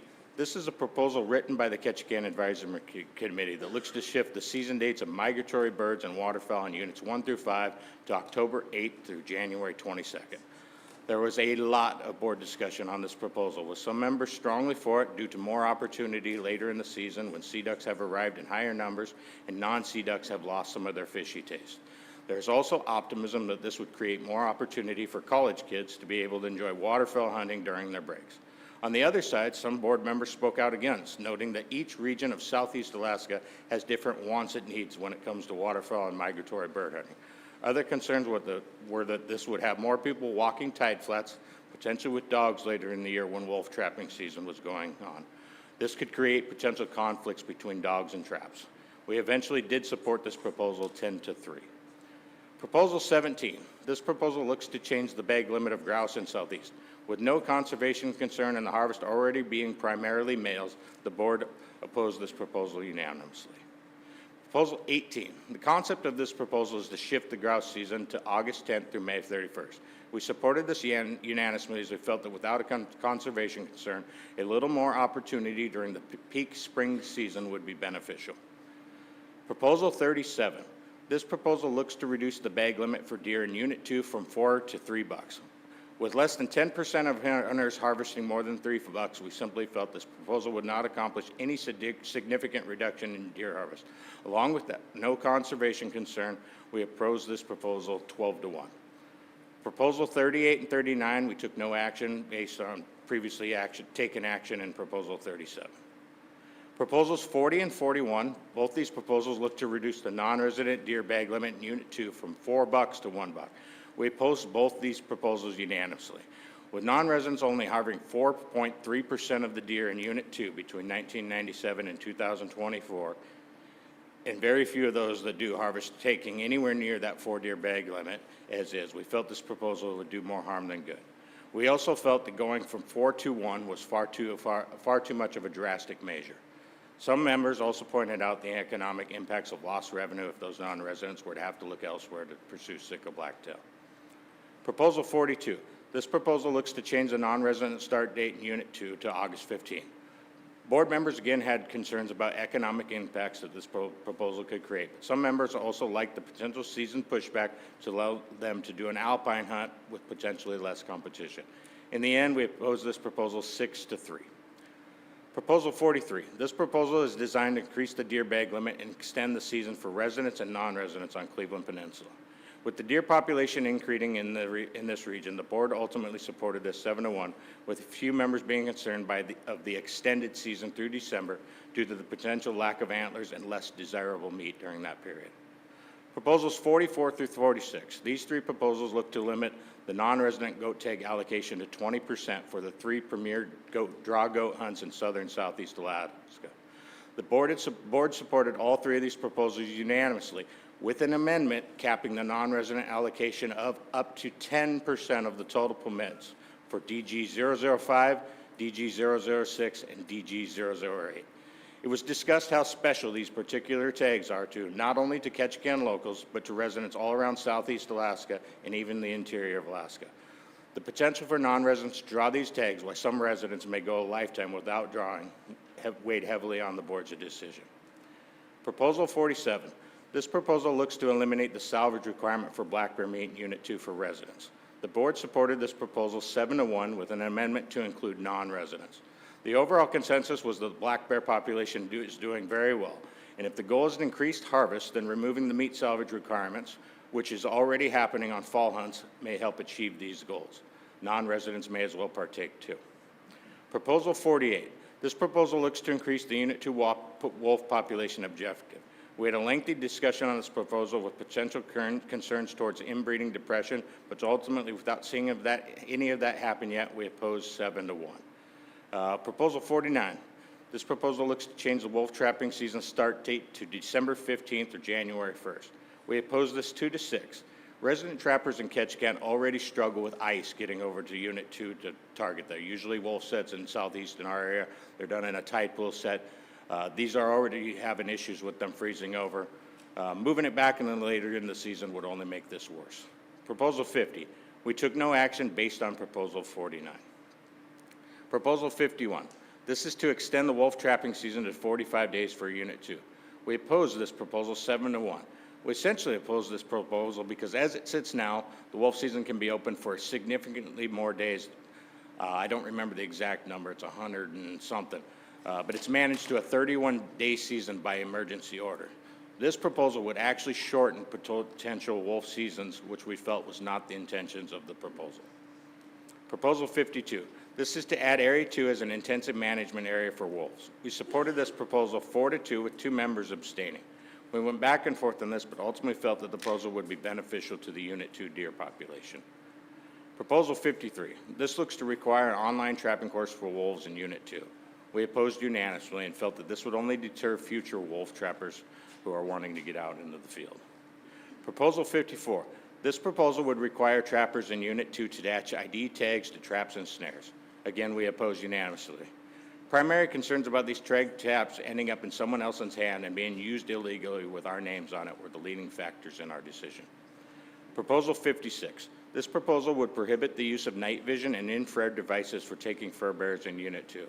We oppose this unanimously. Proposal 55, we took no action based on action taken in Proposal 56. Proposal 57. This proposal looks to change the bag limit and hunting requirement for elk on Zarembo Island in Unit 3. We oppose this unanimously. The board did recognize that the elk population in Zarembo is doing very well and harvest definitely needs to be increased, but felt simply that an increase in draw tags would achieve this with far less risk on the overall herd. Proposal 58. This proposal seeks to open a registration hunt for elk on Zarembo Island in Unit 3. Again, the board recognized the need to increase harvest on Zarembo, but felt this proposal would do far too much and decimate the elk herd. We oppose unanimously. Proposals 59 through 62. These proposals, similar to the goat proposals earlier, look to cap the non-resident tag allocation at 10% for the 4-draw elk hunts in Unit 3. We supported these unanimously, and like I said earlier on the similar goat proposal, these tags can take decades to draw for residents, and putting reasonable caps on non-residents the board felt was more than fair.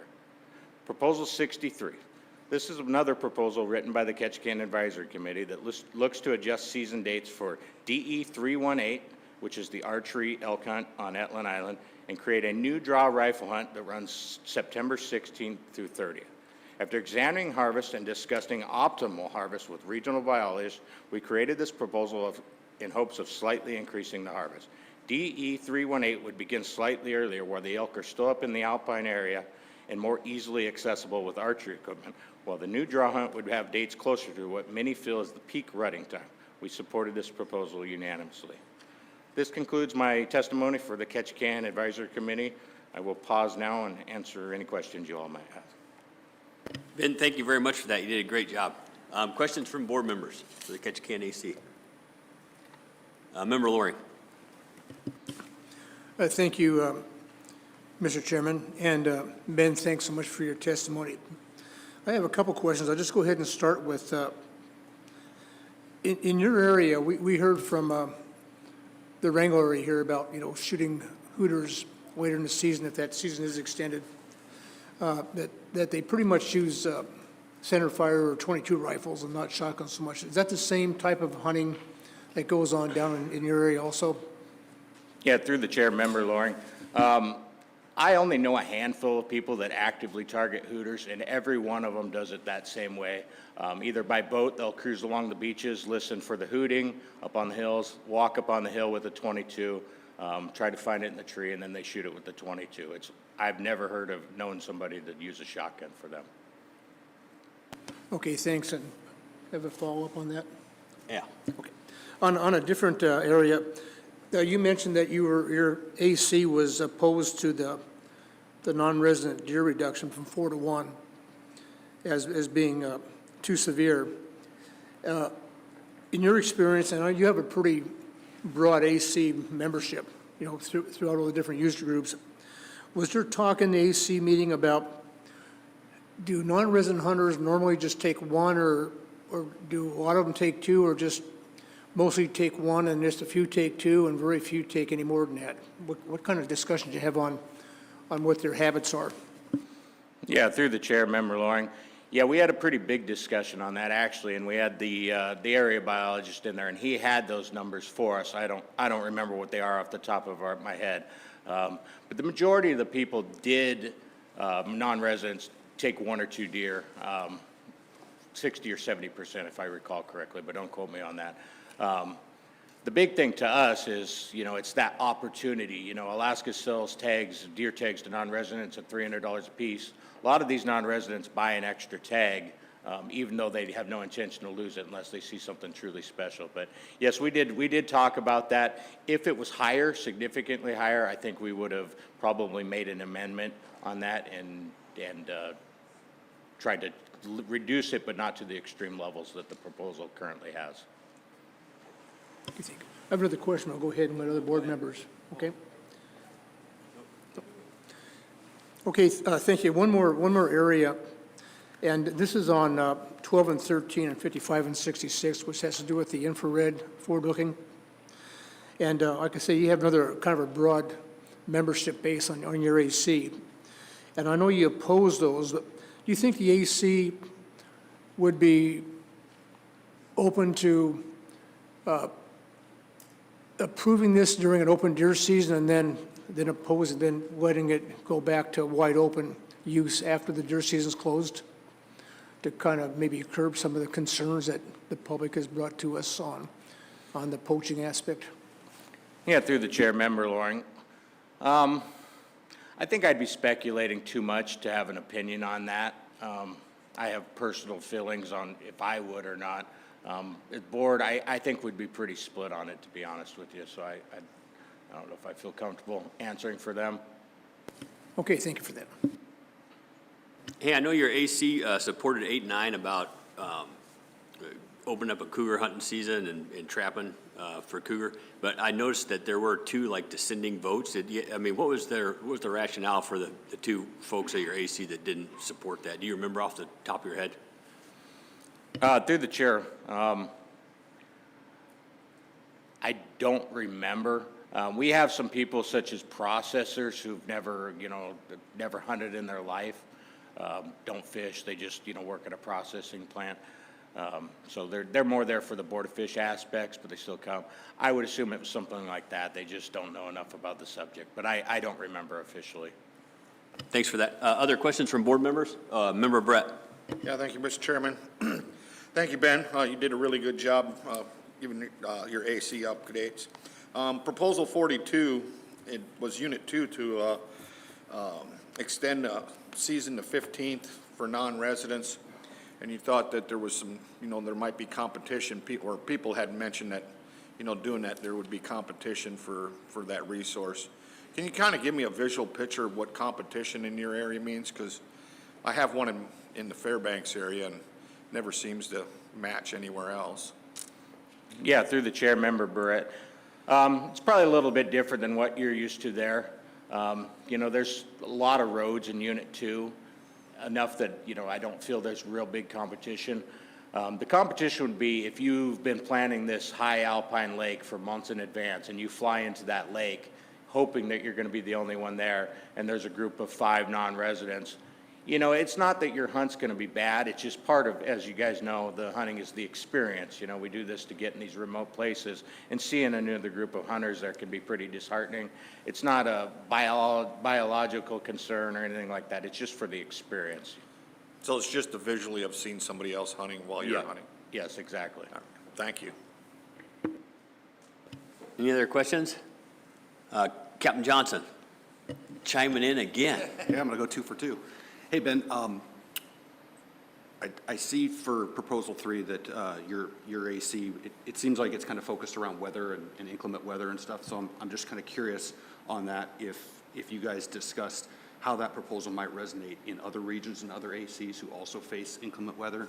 And the example I'd throw out would be like, say, the Alaska Peninsula and fall bears, because I would argue the Alaska Peninsula in October storms are as bad or worse than the Southeast. So, you know, what happens if that AC goes, hey, well, let's try the same thing, and yeah, I get it's projecting, I know, but is that something that your AC looked at, is how that might resonate?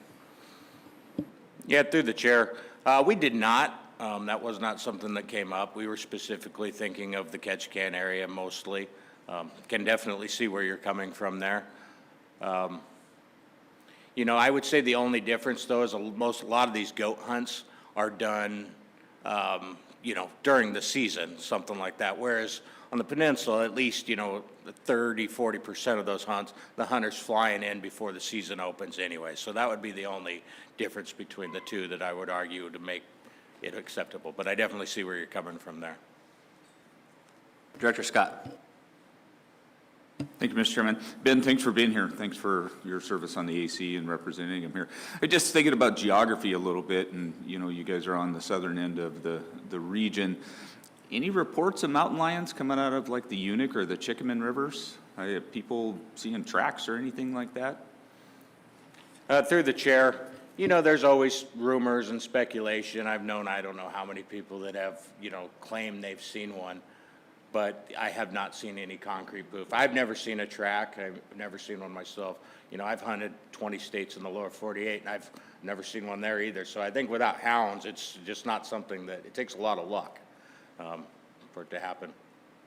No, I appreciate that. And even in the Juneau area, we get rumors. And, you know, the first question I could ask the audience, most people have a cell phone with a camera. And first question I always ask is, did you get a picture? And the answer is always no. So, yeah. Thanks for that. No other questions here. You can go ahead with your personal testimony, Ben. All right, so for the record, again, my name is Ben Atwood. I'm going to be sharing my personal testimony. This one's going to be pretty short and sweet. There's only a few proposals that are really near and dear to me.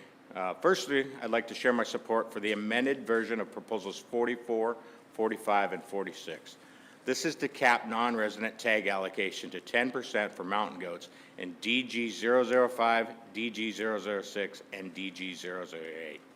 These hunts are the type of hunts that people dream of, and while I do constantly support non-resident opportunity, I feel that these tags that may take a century to draw should have limits and preference towards residents. The fact that a non-resident can potentially draw a tag and while residents don't draw a single one is hard for me to swallow. On top of that, the majority of the western states, they're already doing this. Some as low as 6% allocated for non-residents. So I feel like Alaska's behind the curve needs to catch up. Proposals 59 through 62, they're effectively the same thing, but are for the 4 elk draw hunts in Unit 3, and I support for the same reasons. Lastly, I want to express my support for Proposal 63. As it sits now, the average annual elk harvest for Etland Island is less than 5 animals across 4 hunts. I feel this proposal would allow for a slight increase to that harvest while allowing more prime opportunity for archery and rifle hunters alike. And that's all I have for my personal testimony. Thank you, Mr. Chair and members of the board. If you have any questions. Thanks for that testimony, Ben. Questions from board members? Member Brett. Yeah, thank you. Thank you, Ben. Sounds like you have a lot of experience outside harvesting. How familiar are you with the states, you know, that, like you said, the states are only giving out 6% draw tags to non-residents, but those states also give out personal land use permits to agricultural farmers down there. What percentage of those, or how many of those permits are given out to those landowners that are potentially used for non-residents? Yeah, through the chair. I don't know the exact amount, but as you said, there's a lot, in my opinion, far too many. You know, I struggle with the whole landowner voucher program. You know, weeds to me, the weekend hunters out, you know, the guys that, blue collar guys. And I don't know what percentage it is, but I would say the majority of those do end up going to non-residents, a lot of times through outfitters though, which, you know, a lot of us, you know, we don't have much desire to go outfitted when we go to states like New Mexico, Colorado that do have those. Oh, okay, thank you. Thank you again for testifying and representing your AC. Any other questions for board members? Member Loring. Thank you, Member Red, just spurred a question I had. On the, talking about the outside landowner permits to give, are those basically just for deer and elk, or are they for the trophy species such as, say, Rocky Mountain bighorn sheep and that type of thing? What's your experience here? Are those mostly for, because I would suspect a goat permit up here is a trophy. Yeah, through the I chair. just don't know, so. Through the chair. It varies from state to state. There are definitely bighorn sheep. There's mountain goat. Other states like Utah, they have conservation tags, which I'm more supportive because at least that money goes back into conservation. Elk and deer are the two biggest, with elk being the far biggest. They're available in Utah, Nevada, New Mexico, Colorado. And then states like Arizona, they don't have any for any other than a conservation tag here and there. There's very few of the trophy, like bighorn sheep, mountain goat. You're talking 1 to 2 in a whole state potentially, and then a couple more conservation tags that are auctioned off at the expo and whatnot. But majority are elk, but there are virtually everything. Pronghorn. Any other questions from board members? If not, thank you very much for that testimony. At this time, we'll take a break and we'll come back in 10 minutes or so. Thank you very much. Thanks.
Hey, if we could have board members make their way back up here, and we'll call Don Spiegelmeier.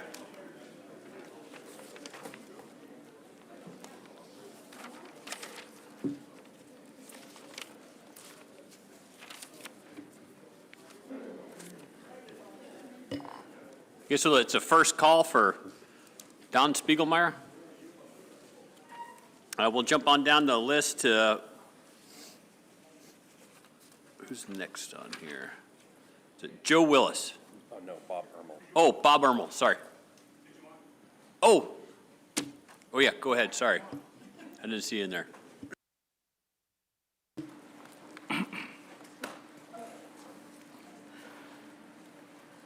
Morning. I always get nervous standing in front of you guys.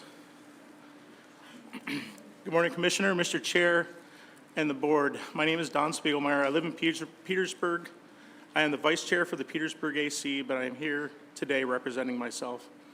Although I am not a lifelong Alaskan, I proudly call Southeast Alaska home for the past 25 years. I am a proud retired veteran who has the opportunity to hunt from Adak to Ketchikan and most places in the middle. My family and I enjoy a subsistence lifestyle. We hunt moose, bear, deer, and grouse. We fill our freezers with halibut, rockfish, and any other delicious morsels the sea will give up. I'd like to express my gratitude and recognize this opportunity to have a conversation with a board that establishes regulations in an open forum. This is something that is unheard of in the lower 48 and one of the numerous aspects that makes Alaska such a remarkable place to live. I'm thankful for your time today. Proposals 64 and 65. Both of these proposals are asking you to loosen up or abolish regulations that are working. Our moose herd is at an all-time high. We had the largest harvest of moose last season with one of the lowest reported illegal bull harvests. This program we're currently using is a success. I'd like to add I have not harvested a bull in 3 years. I have seen and passed on over 20 bulls, and a couple I couldn't tell if they were illegal horn configuration because limited time to make a proper assessment. I didn't shoot. Kind of upset me at the time, but if you look at the overall picture of Southeast Alaska, the strategy put forth by the troopers and by the department is a success. More hunters are harvesting and filling their freezers, sharing their bounty, and making memories. Proposal 64 asks you to eliminate the regulation for broken or damaged or altered antlers. I would encourage this board to ask the wildlife trooper why this rule was adopted and put in regulation in the first place. I think you will find out that this was a necessary regulation to protect the herd and allow for the outcome we see today. More moose, more opportunity, and more time afield. You'll hear the Petersburg AC was unanimously opposed to this proposal. Proposal 65, the proposers are asking you to shorten the length of the season and take away all regulations that are currently working. Shorter bull hunt can limit people that currently take advantage of the earlier part of the season. In particular, the September 15th through October 1st is the only time that the Dungeness crabbers can hunt where it doesn't interfere with their livelihood. By opening the season for 15 days with any bull, it'll be easy to overharvest and put our herd in jeopardy. I don't feel this is a good strategy for longevity of the Southeast moose population. Once again, you'll hear the Petersburg AC was unanimously opposed to this. With that being said, I would support some sort of a board of qualified individuals that could collectively look at a moose that is deemed illegal and make a ruling. This might eliminate any questions of favoritism or perceived targeting by law enforcement. I support proposals 67 and 68. Bow hunters need any advantage we can get. You heard from the proposer, and I agree with Caleb. We as bow hunters are one of the only user groups that are required to take a course and pass a proficiency test to be able to hunt in special use areas. Bow hunting is safe, deadly, and it takes a level of skill that gets honed over time. I know one of the concerns voiced by the public is safety. The use of bows is extremely safe, and we as bow hunters are usually within 20, 30 yards of our prey. We have a clear sight picture, and this allows for a quick, ethical kill. Proposal 16, changing the opening and closing dates of the duck season. I oppose this. The Stikine Flats is alive and well during the early part of the season. This would almost eliminate some of the best hunting in Southeast, and we will miss the sandhill crane migration completely. The early season is also some of the best time we get to hunt the teal and our pintails. My son couldn't be here today. He's in the Air Force and stationed out of state. He asked if I could pass this along to you. I'd like to thank the board for your continued work to protect Alaska's resources. Although I am out of state at the moment, my intentions are to return one day after I finish my service to our amazing country. I am the future user group, and I am encouraged that you will protect Alaska and keep its residents and subsistence a priority. I'll finish with saying I support the Petersburg AC and agree with the submitted comments. I appreciate your time this morning, and I'll answer any questions if you have any. Don, thanks a whole bunch for that testimony. We have questions from board members. I guess, Member Brett. Yeah, thank you, Mr. Chairman. Just one, and thank you, Bob, and thank your son for serving for our country. When you talked about, crabbers wouldn't be able to participate in that proposed moose hunt, how many people are we talking about? Could you say that one more time? How many crabbers are we talking about that may be disenfranchised of a proposal that was passed? Sure. So, through the chair, a little background. I'm the crab buyer over in Petersburg. Our fall fleet is usually, 30 boats probably, and I would say, most of them probably hunt moose. If not, I don't think all of them do, but I think most of them do. So we could say half, so, 15, 20 people maybe it would affect. Or so the crab boats are only single people on the boats operating, or do they? No, I mean, there's family operations and that sort of stuff, yeah. All right, thank you. You bet. I have a question for you, Don. I know you talked a little bit about the determining a legal animal as far as a moose goes, and you talked a little bit about kind of like a panel, or maybe they could make that decision. Like as far as it goes with the sheep, if a sheep's kind of flagged, sublegal, then it, goes in front of a panel of, techs or biologists, and they determine the legality. Would you be good with some sort of system like that? The chair, absolutely. I think our law enforcement does a really good job. I do think that sometimes things get missed, and if you put it in front of a board, it kind of just alleviates that perception. Thanks for that. Other questions from board members? Member Loring. Thank you, Mr. Chairman. Thank you for your testimony. You sound like you're a pretty good bow hunter, or bow hunted quite a bit. Yes, sir. And on these closed areas, or the two Petersburg proposals to open up to archery hunting, those areas have been in effect for, what, half a century or so? Is that correct? As far as the not being able to be utilized, or? Right. Yes. Okay. And so what other user groups are the main users of that besides, if we open up to bow hunters? So I think Caleb said, and I think it's, that area is open to wolf, waterfowl, and the areas that the biggest concern that I heard from the folks in town, where they were worried that we were going to be infringing on the Swan Observatory area, or that we were going to be around the area that is a community use area out in the slough. With the way that the lines are drawn currently, if you guys adopt this, we would not, those areas would not be affected by the way the lines are drawn in Caleb's map that he gave you. Do you think there'd be a disenfranchisement of those other user groups if we did open this up to bow hunting? You think they'd be concerned, either walking dogs or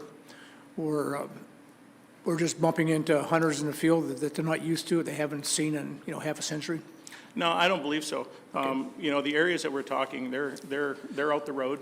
They are away from the areas that I just described, the Swan Observatory and the slough.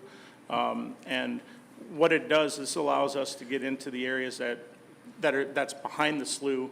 That is a very good deer area. Okay, So great. Good information. Thanks. Yep. Other questions from board members? If not, thank you very much for Thank that you. testimony. Appreciate your time. Thanks. We'll call up Bob Ermold.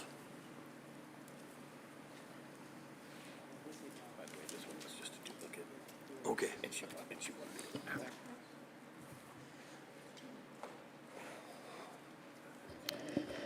Good morning, Mr. Chairman, members of the board. My name is Bob Ermold.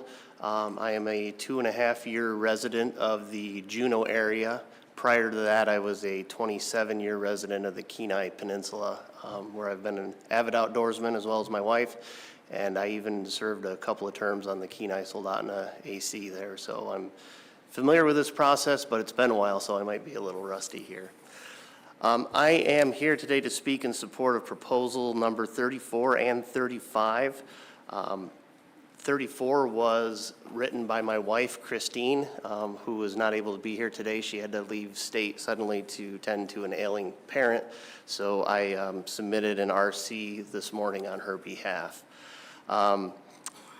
When she wrote Proposal 34, which addresses the restrictions of the quarter-mile setback for big game along the highway there in the Juneau area, she wrote it in terms of thinking that it had to address the entire restriction. And upon some encouragement, she wrote, I believe the last line of her proposal was to consider an exception to be just the northern section of that highway, which is an area we refer to as out the road. If we look at it, and we'd encourage the board to consider that exception versus that entire highway, because realizing that the areas of downtown and Mendenhall Valley, that would be problematic. So we'd encourage that consideration. And if you look at it in those terms, 34 and 35 really are basically the same proposal, just one is the south end of the highway, the other is the north end of the highway, and does not include any of that downtown or highly populated residential area. In a nutshell, 34 and 35 seek to increase hunter opportunity. It's that simple. And I've kind of got three reasons that I am in support of this. The first is we have a lot of bears out our way. In the spring and early summer, I see black bears daily, and quite often in my driveway. And they're very emboldened. They're used to people, and I've had standoffs in my driveway over the garbage can with a bear. They're just not wanting to leave it. They think they own it. And by providing some hunting opportunity, I think we could thin the population a bit and reduce some of these human bear encounters. The second reason I support it is, the current restriction is a quarter-mile setback, which I think people a lot of times would think, well, that's not a big deal. But if you're familiar with the topography and terrain of the Juneau area, you know that once you get 50 feet off the road, it goes darn near vertical. There's nobody that's going to go a quarter mile in to hunt. And I understand the purpose of the restriction because of the population and housing, that you don't want firearm hunting, but we feel that archery is a safe alternative.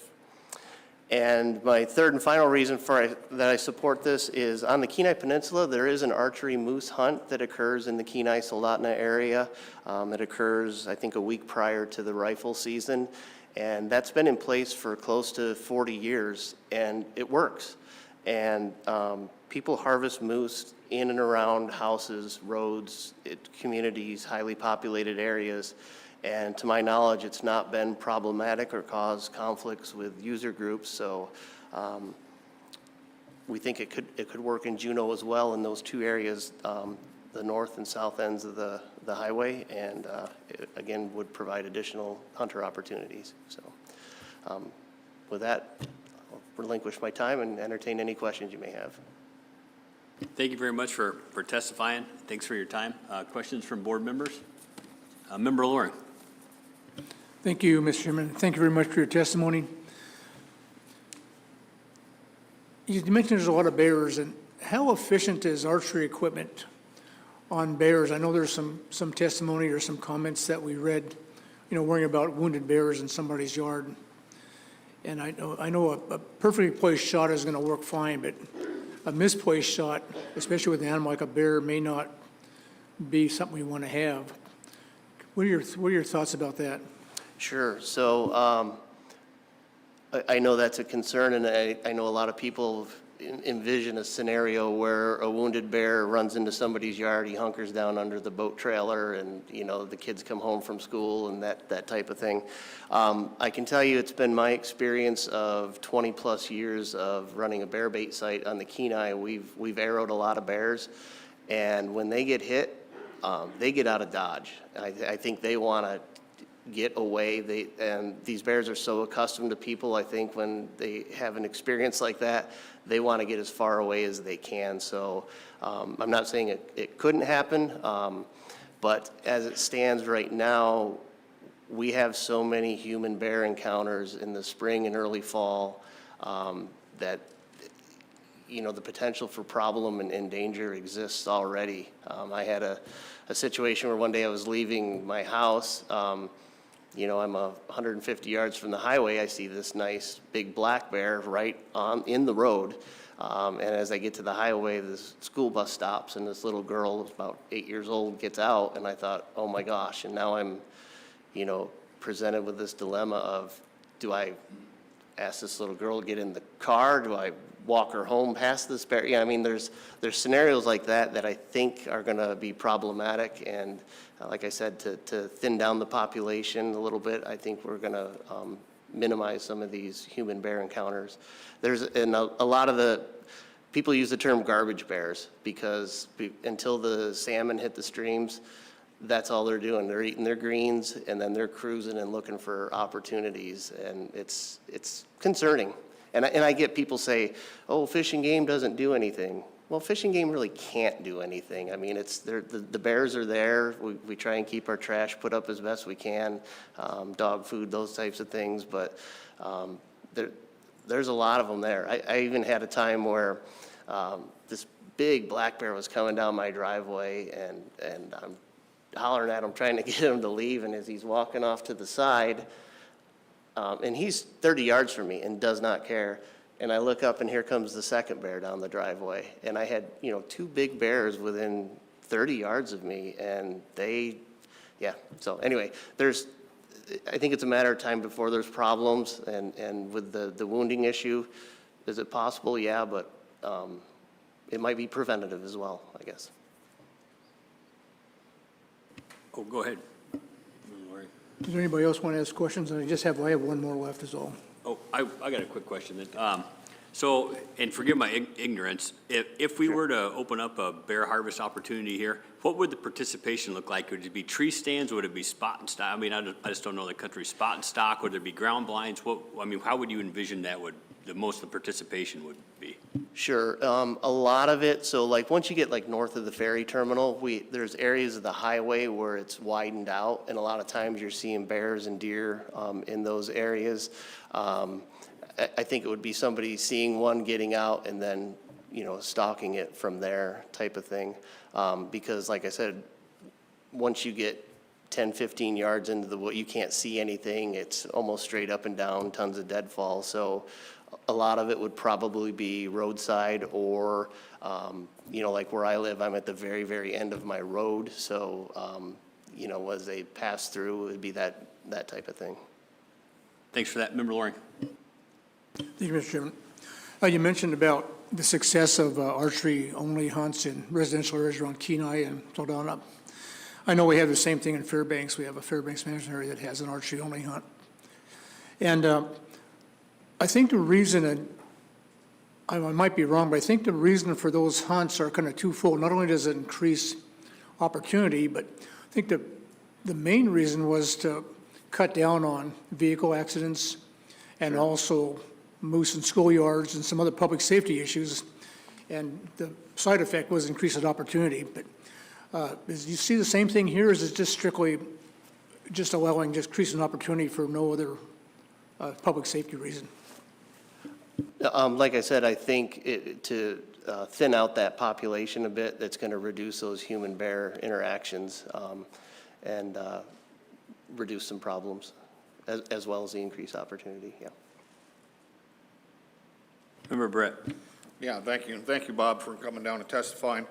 Have you seen or believe that the bear and deer and wolves have, the ones that visit the area, are starting to lose their fear of humans and just being able to be part of town. And, you know, some of the more aggressive, like, you know, the deer is one thing, but the wolves and bears, you know, having that loss of fear and interacting more with the humans and maybe their pets or livestock.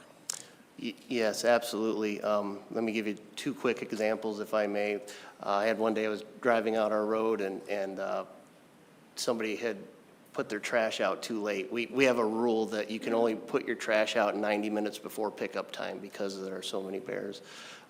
And so somebody had put theirs out late. This bear had, and those bear-proof cans, they slow them down a little, but they open them right up.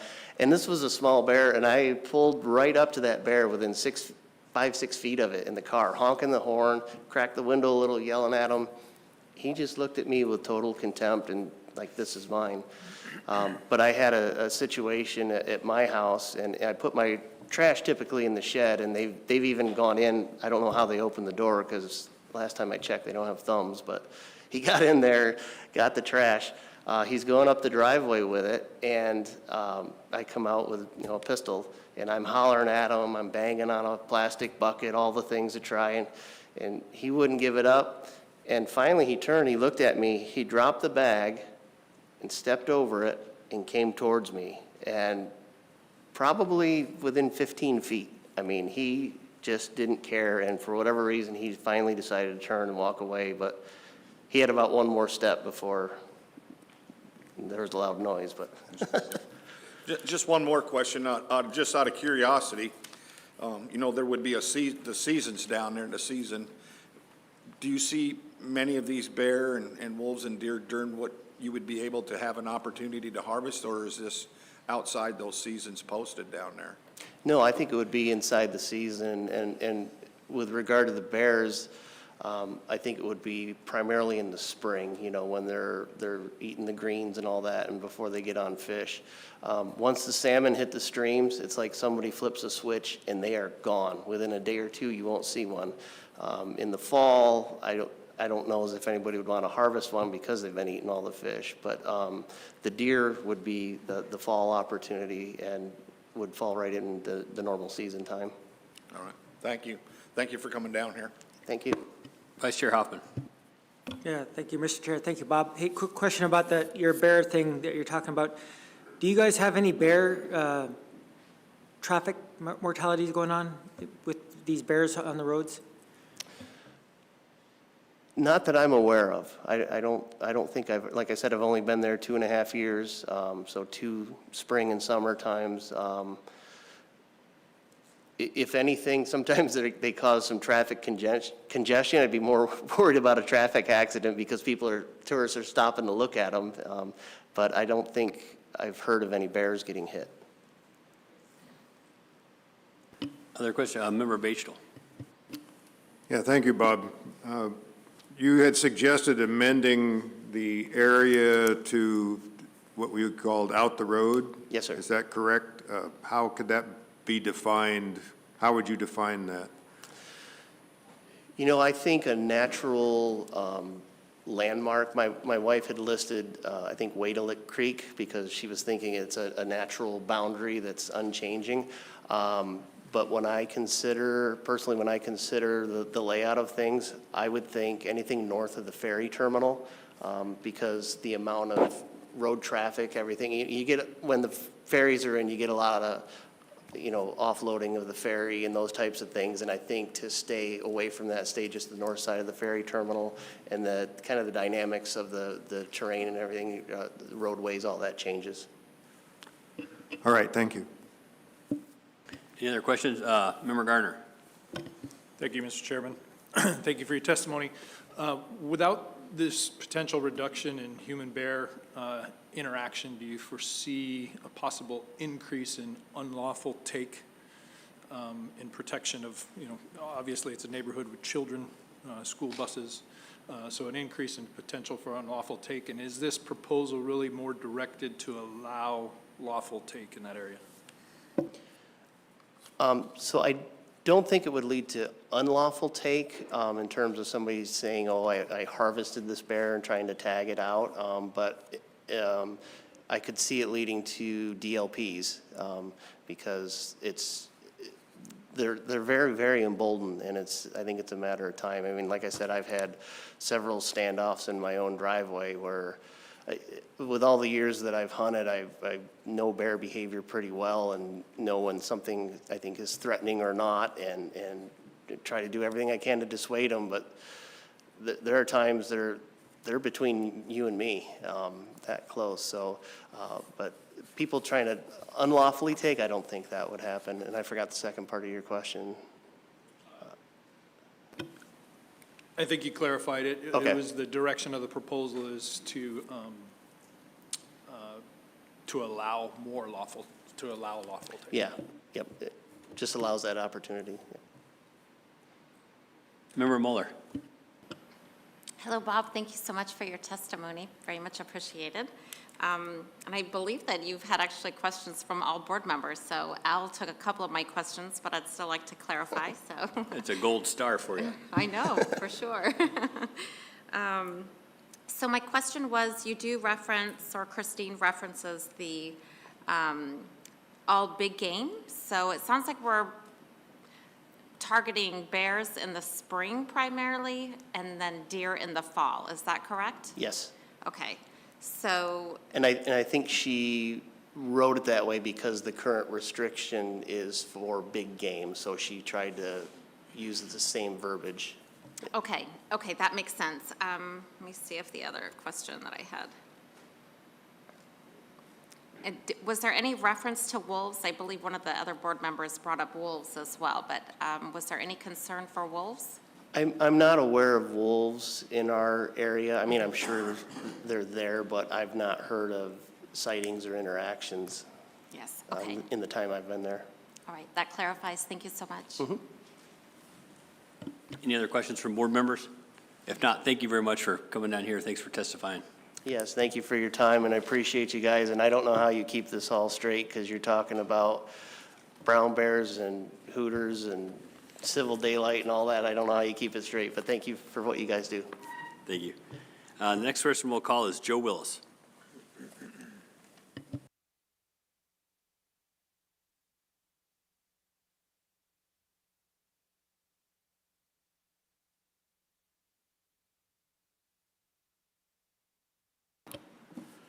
Can you guys hear me in the back?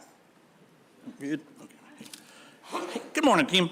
Hey, I'm Joe Willis. I'm currently from Petersburg. I grew up in the logging community of Kaufman Cove on Prince of Wales Island.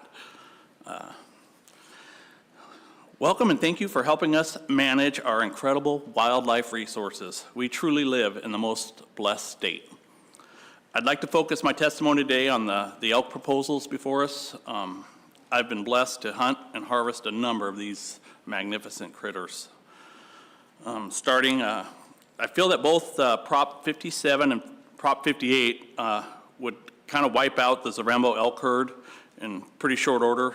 I believe this because in 2005, I harvested my first elk, and it was on Zarembo. It was the second to the last day of the season, and mine was the 6th bull harvested off there that year. The next season, the department closed for population concerns, and it was closed for 18 years. In 2009, our then area management biologist, Rich Lowell, he got an elk collard up in Bat Harbor, that area, and we thought there was 2 main herds back then. You either were hunting the Bat Harbor herd or the Snow Pass herd. And when that collard data came in that next spring and we got to view it, or they got to view it, we weren't part of the club, that Bat Harbor herd had moved in 3 days' time to what was probably their fall-winter range down by McNamara. So just like that, our biomass estimate ended up being approximately 50% of what we thought we had on that island. There was only 1 herd. So in 2003, I harvested my second elk. This time it was down on Edlin. And it was a beautiful raghorn, a 4x5 bull. Unbeknownst to me, and much to the dismay of our area managed biologist, it happened to be the only collared bull elk the department had. And, but on a positive, we had a lot of data from this bull, because he had darted it when it was a calf. So the tooth data, when it came in the spring, that bull, as a 4x5, was only 2.5 years old. So at Prop 57 were to be adopted, we'd only be leaving 1.5-year-old spikes as our breeding population. Consider me. These Wrangell elk, they haven't been hunted since 2005, and are susceptible from this lack of hunting pressure. If you participate in the hunt, if you get a tag, there'll be 100% success rate here. They just stand on the beach. So it's much more difficult to see elk on Edelin. I feel like there's 3 main predators on Edelin, and Zarembo only has 2, with one of these just being reintroduced 2 years ago. I don't feel like there's deer harvest concerns on there. The department has the data. We've averaged 180 deer a year, well over a decade there. One of those years, I believe, had 301 deer harvested. It's been pretty consistent. I mean, if people really want to hunt elk, there's ample opportunity provided in the state. There's 438 elk tags offered in our supplemental hunt here. And locally, we have a 2-week registration hunt on Edelin only for bulls. And in 2016, I was really blessed. I harvested a big old 6x6. It was way back where the group said I was pushing what we call the fun line. My oldest son is currently serving in the Army.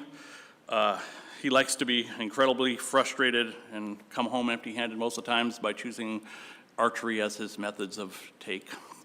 And he gets out in 1.5 years, and he was hoping there'd be opportunity for him to hunt these. And if these props were adopted, I think that might be asking a lot. Please help preserve this resource for our future generations.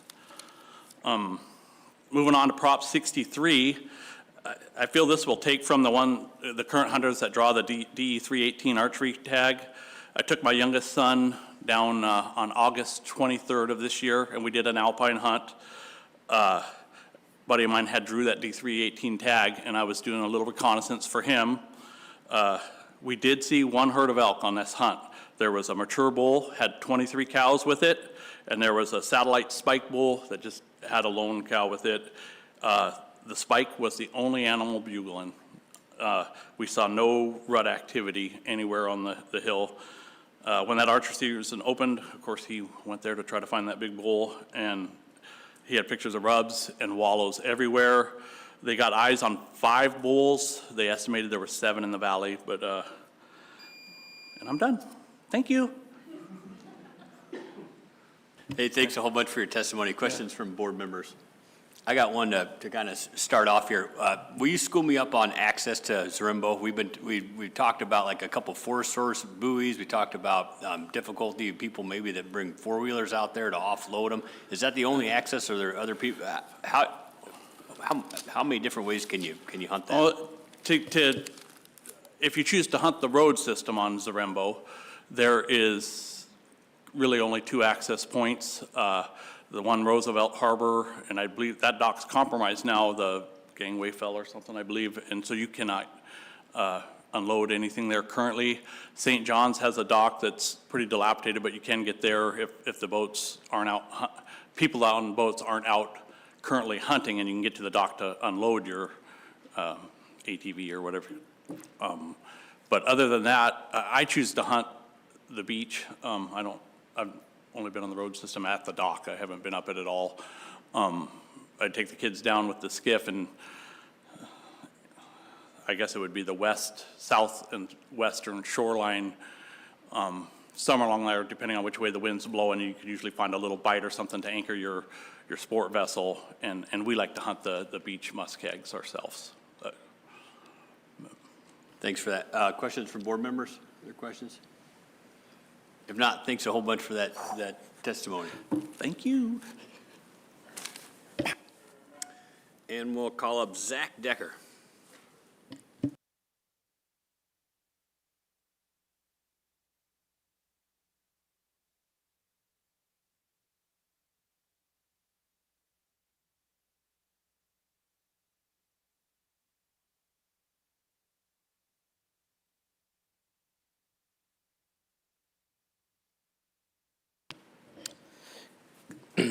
Good afternoon, or morning still, board members. My name is Zach Decker.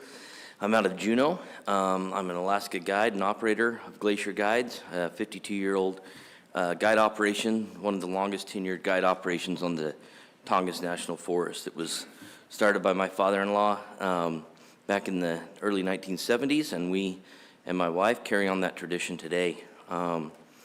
Today, as there's many proposals that can receive my approval and disapproval, and could go through the list, I would like to just mainly focus on Unit 3 and Unit 2, and touch on, and also the Unit 1, that nanny goat proposal. You've heard a lot over the last few days about the Unit 4 brown bear management strategy. It's now in its 26th year and has been a success. The research conducted over 30 years ago has helped stabilize the population after, large-scale old-growth logging, and the brown bear management strategy is considered the standard for other units in Southeast. Restoration projects continue to help brown bear roam the landscape. Deer are at an all-time high currently, and the area biologist described it recently in a news article as the Alaskan Serengeti. So, former Chairman Ted Spraker in a Board of Game meeting, that one of the first ones that I attend really struck me, and he says Alaska doesn't manage its wildlife resource for a surplus, but for maximum yield. Excuse me. So, Unit 4 has been, between 30 to 40 bears under the harvest objective for more than 10 years now. And so I ask you to consider this. Is there not any room for any additional opportunity without opening the plan? In 2008, this board made a modification to the plan with new science and data. The white papers, as they were called, were used to increase the harvest data. I believe we're sitting at 177 or something like that for allowable harvest on brown bear. And so I ask you to consider the following proposals if this board has the ability and the authority to make adjustments to the brown bear management strategy. So Proposal 20 would allow opening up or modifying the outside drainages and allowing 16 miles of shoreline to be open for an additional 11 days in the season. This opportunity, I don't feel that this opportunity would put the plan in jeopardy or at risk of being opened, or would severely change the harvest of the overall population. It would allow for some safer conditions when foul weather on the outer coast of the Baranof Island and Chichagof, and it would allow us to use some of these areas that up until May 20 are still open. 21 would keep the northeast Chichagof open for an additional 11 days. This is a large area, and it sees some of the highest DLP rates in the unit. So typically, over the last 10 years, we've seen over 50 bears succumb to DLPs out of the area of around Hoonah, and this proposal, much like what this board approved on the Kenai, and saw when you approved additional time on the Kenai, allowed for a reduction in DLPs. This proposal, with this proposal, Unit 4 brown bear, provide hunters a small opportunity with minimal effect on the overall harvest. Proposal 22, I believe it was in the 1980s or 90s that Unit 4 was once open September 1. Would opening the season September 1, like Unit 5, allow for additional opportunity. We can all talk about the weather, and the favorite term from NOAA these days is atmospheric rivers that come earlier and more frequent. For instance, there are 97 salmon-bearing streams on Admiralty Island, and over half of those streams lose their salmon runs by the September 15th. At that point, those bears are dispersed in through the forest floor and out of reach of most hunters.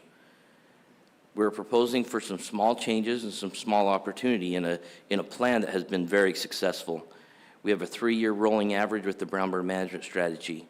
And if any of these modifications or adaptations don't comply, we're back here in 3 years and can address them.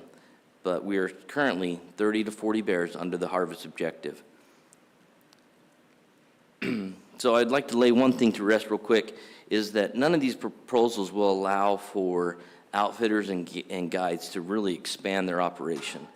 So guides in Southeast Alaska, because of the brown bear management strategy, Continue on. and ADF&G and the U.S. Forest Service have a fixed allocation number of hunts, and we can only perform that number. So we can't just decide one day, wake up and say, we're going to take 3 or 4 more hunters. We have a fixed allocation, and so we can't just, and this coalition has been together and been working for 2 decades, and it's been successful. Thanks for that testimony. Zach, questions from board members? You spent a lot of time on the landscape. You spent a lot of time in Unit 3 on Kuyu Island. Could you give me your overall thoughts of the last, 10 years or something like that on the black bear population there? Yeah, I appreciate that comment because I didn't quite get to all my key points here. But I did have a proposal that I put forth. I believe it was proposal 264, I think it's in the back of the book there. We have seen a dramatic reduction of black bear on Kuyu. It's been a concern of ours. We've raised it to all the way up we can in the department. We've gone to the forest supervisor as far as we can, the service side. We see, we've had proposals in last year for reduction of non-resident, non-guided. And we see, we spent 14 days in 13 drainages and seen 2 shootable male bears last fall, and 24 wasn't much better. And we're seeing smaller skull sizes and smaller male bears in Unit 3 and on the landscape. And we have done all we could to beg and plead that we recognize, I think, that we need an allocation reduction. We've got, I think, non-resident, non-guided hunters have an allocation of about 40 through the draw, and there are nearly 99 hunts allocated to guide outfitters through the Forest Service with partnership with Fish and Game that are conducted on Kuyu Island alone. And so they have a harvest objective, last I knew, was sitting around, I think, 67. So it's clearly over-allocated for the available hunts. Thanks. Other questions from board members? Member Loring. Thank you, Mr. Chairman. Thank you for that information. We talked about a 3-year average on the take of human-caused mortality. Correct. On the bears in the plan. And so if we do increase or change this plan to what you're looking for, would you be comfortable with having a sunset on it every 3 years and then forcing us or forcing you to come back instead of actually having another proposal to go back to the plan originally if it did exceed that, or you see that's built into the plan that allows the department to do that automatically? Through the chair, I think that'd be a great option, is to have it sunset in 3 years, but it would provide an opportunity and a baseline that to measure additional opportunity without jeopardizing the plan. Okay, thank you. I think we'd have to, get some input from the department on what they thought about that, but just want to kind of get your thoughts. Thank you. Thank you. Other questions from board members? If not, Zach, thank you very much for your testimony. Thank you.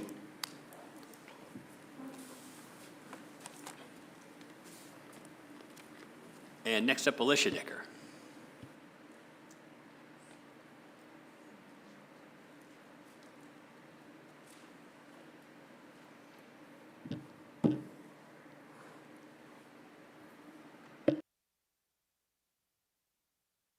it was already on. Thank you for the opportunity today. My name's Alicia Decker, and I was born and raised doing what I'm doing today in an outfitting family. My parents started the business that my husband and I now operate 52 years ago. So it's kind of in my blood, if you will. Very, very near and dear to my heart. To preface my comments that follow, I'd just like to put on the record my support of the brown bear management strategy. It is a landmark document that was created more than 2 decades ago. It's still very relevant.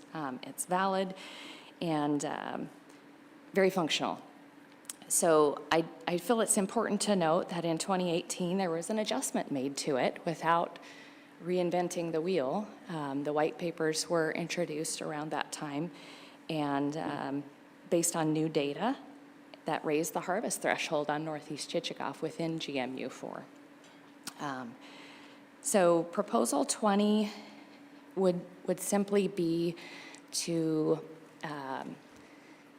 amend the open area to include the balance of that specific area.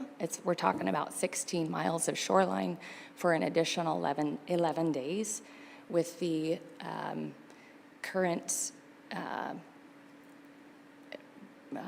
we don't reach the allocated harvest levels within the brown bear management strategy, which is great.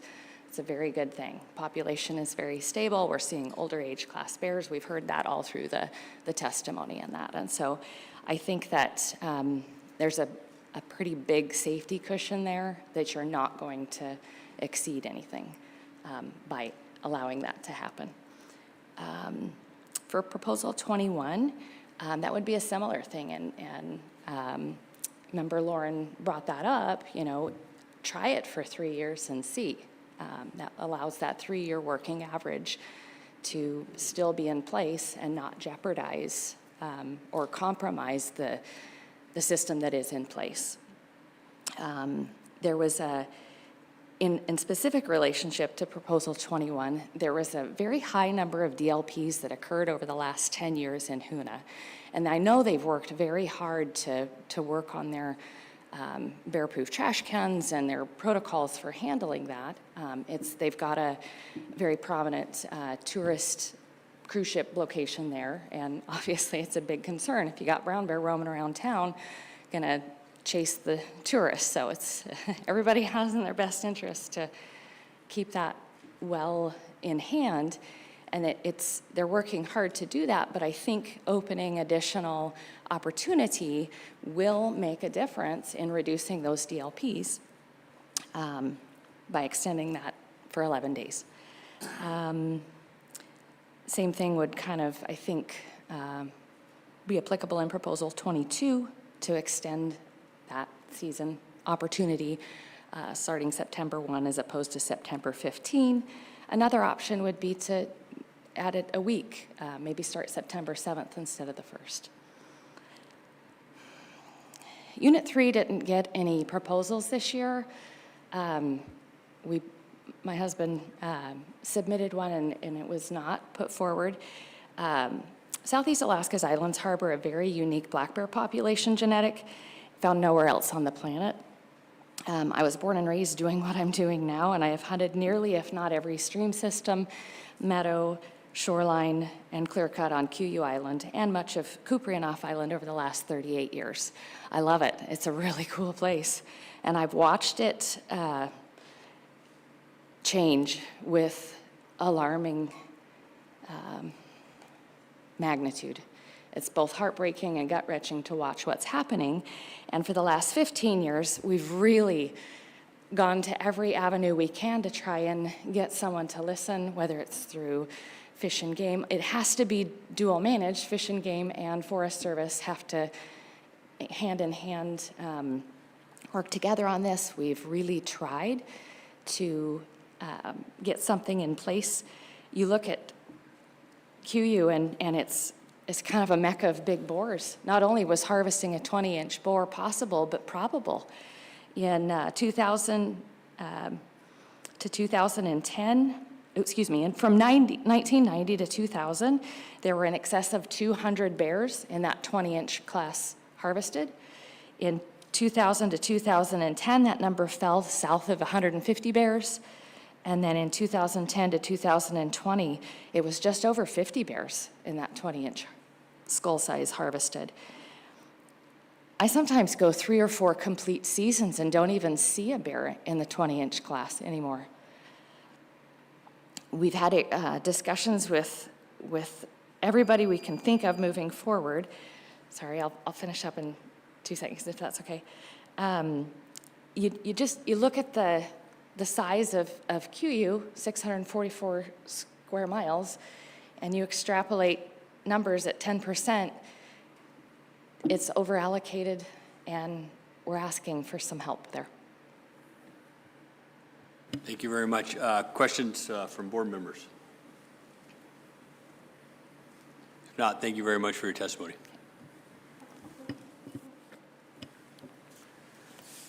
Next up, we will call Mark Richards.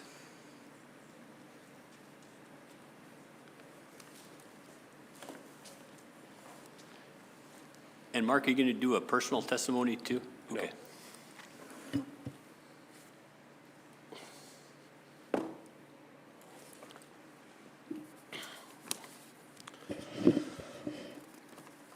Good morning, Mr. Chairman, members of the board, Commissioner Vincent Lang, Director Scott, department, and other staff. For the record, my name is Mark Richards. I'm the Executive Director of Resident Hunters of Alaska, and I'm here today representing our nearly 4,000 members from across the state. We advocate for sustainable wildlife management policies with an emphasis on protecting and enhancing resident opportunities. We want to share our state with non-residents, excuse me, but we believe there should be fair limits on non-resident hunting opportunities. Our public written comments are PC 72. Before I comment on individual proposals, I want to give general comments on several similar proposals. First, proposals 5, 31, 32, and 33 to expand hunt areas and increase brown bear bag limits. In areas where the department has no bear conservation concerns, we support increasing the bag limit for residents only to 1 bear every year. We do not support increasing the bag limit for non-residents in these areas, and we don't expect resident harvests to increase that much with a 1 bear per year bag limit. We also support expanding hunt areas for residents only in the hopes we can get some separation of guided and unguided bear hunters. Second, proposals 44 to 46 and 59 to 62 dealing with draw hunt allocations for goat and elk. Resident Hunters of Alaska continues to advocate for all draw permits in the state to have a 90-10% resident, non-resident allocation. There might be some wiggle room there, but not much. Residents should always have a clear and substantial priority for all draw permit hunts. We support proposals 59 to 62, asking for an up to 10% non-resident allocation for elk permits. Proposals 44 to 46, asking for an up to 20% non-resident allocation for goat permits. We oppose those as written. We only support those as amended to change that to an up to 10% non-resident allocation. In areas with so few goat permits, even though residents may typically get most of the permits, since the draw is open to all equally, there are times, as shown in the supplement, where a single non-resident gets 33% of the available permits, 1 permit out of 3. It remains our position that when so few permits are available, there should be no non-resident opportunity at all, let alone an open draw system, and we sure hope that doesn't come across as unreasonable to you. Proposal 3, SDA of mountain goats in units 1 through 5, we strongly oppose. Proposal 4, wounded mountain goat if not recovered counts against your tag, we support. Proposals 8 and 9 to allow the take of mountain lion or to allow trapping of mountain lion. We support these proposals if there is a reporting requirement, and we would also remind the board that cougars are coming across the Yukon border in Unit 12 and along the Alaska Highway. Proposal 11, to allow the use of wireless cameras at trap sites, we recommend that the board defer that proposal to the next statewide meeting. Proposals 12 and 13 prohibit the use of night vision devices for taking fur bears in units 1 through 5. We oppose. We understand the concerns about this new statewide regulation, but frankly, the arguments made in support of these proposals can be made in other regions of the state where trapping seasons and hunting seasons collide. In the interior, we have many moose hunts during the winter during trapping seasons. We just don't see how units 1 to 5 differ enough to change the statewide regulation. Regarding proposals 19 to 22 to extend the brown bear season in Unit 4, we support those proposals for resident hunters only.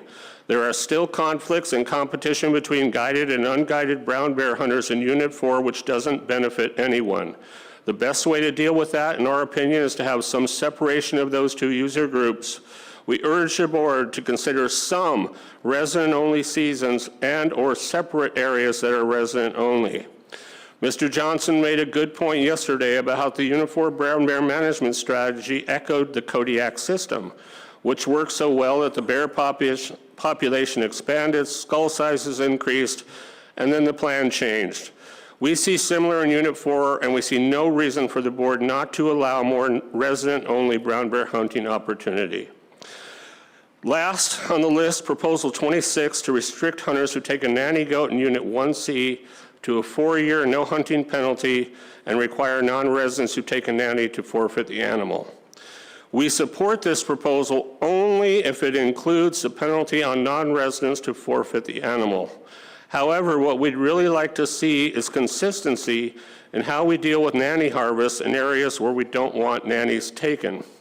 Either a point system or a penalty, one or the other. In these areas, it's important for everybody to realize that when nannies are taken, we and the goat population lose out and future hunting opportunity is lessened for everybody. There was compelling testimony by the gentleman from Sealaska yesterday on this proposal. Calling a young hunter out at an AC meeting who took a nanny by mistake certainly should not have happened. But when you think about it, that's kind of the strategy with the point system, to get other residents to get down on someone who has taken a nanny, to try to make it so hunters are more afraid of being shamed by their friends and other hunters. Meanwhile, nothing happens to non-resident guided hunters who take a nanny. There is no incentive for them personally to not take a nanny, and there is no real penalty for the guide either the first time it happens.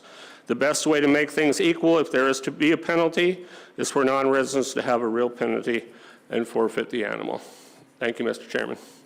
Thank you for that testimony, Mark. Questions from board members? Member Brett. Thank you, Mr. Chairman. Thank you, Mark. Thank you for coming down here. On Proposal 6, was there any discussion about, taking wolves while the females are denning with their pups? Let me look it over. That was the Through extension. the chair, Member Brett. We supported Proposal 6, but we really didn't have much discussion on the denning aspect of it. And one follow-on. Yeah, and the other one is just on your last comments on Proposal 26, the taking of nannies. Did your board and group discuss potentially just restricting the harvest to billies, being that they're in a conservation concern? Restricting the harvest of billies? Billies only, yes. Yeah, we did discuss that, but we still end up with the same problem. Billies only, you take a nanny, what happens? What's the penalty? Well, you're taking something out of, that's not a bag limit. Yeah, it's, through the chair, Member, this whole thing with nannies, they're so hard to differentiate, and it's really about patience when you hunt goats. You just have to take the time and be patient. But we're going to continue to have nannies taken, and whether it's a penalty or a point system, it hurts everybody. All right, thank you. Thank you for showing up again. Member Loring. Thank you, Mr. Chairman. Again, thanks for coming down, Mark. And you didn't address this, but did your board or your group look at Proposal 47, which dealt with the meat salvage requirement for black bear hunters in May? And if they did, what did they? We did not comment on that one, Member Loring. Okay, thanks. Any other questions from board members? Member Mueller.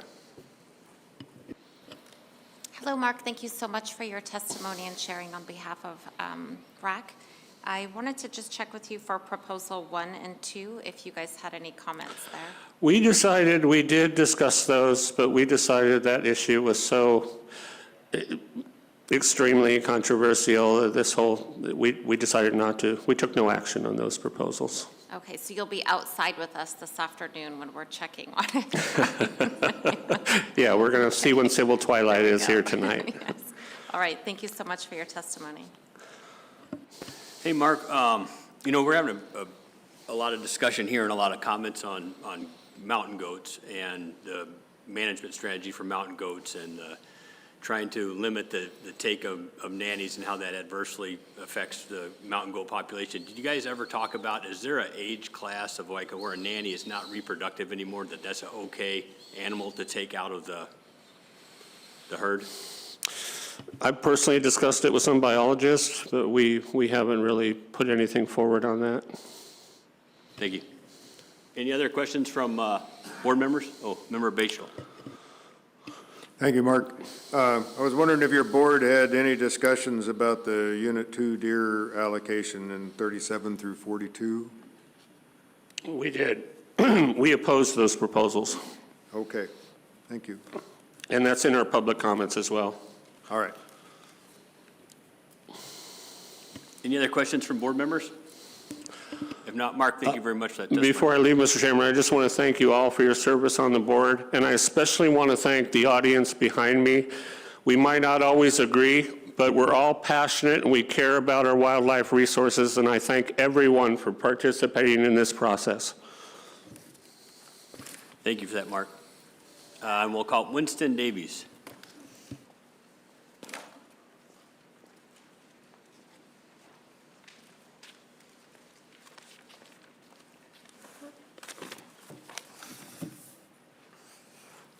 Good morning, Mr. Chair, members of the board.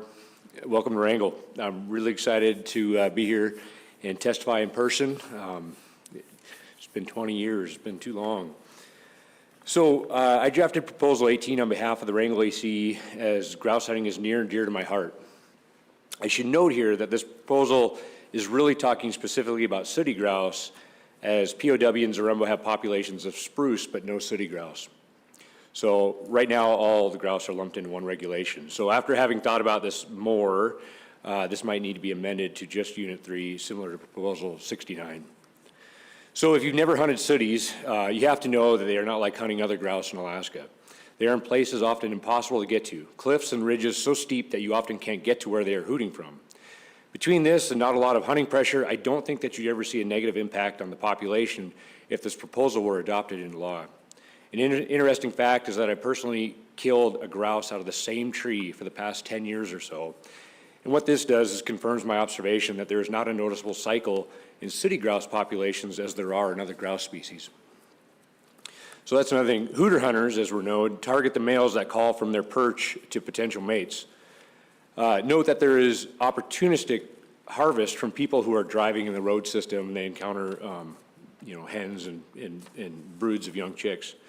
But in the 30-plus years that I've been hunting them, I can only remember one time ever flushing a hen, and I've never come across a nest, and I hunt with a black lab, and he's never sniffed one out. And having spoken with other grouse hunters, they say the same thing.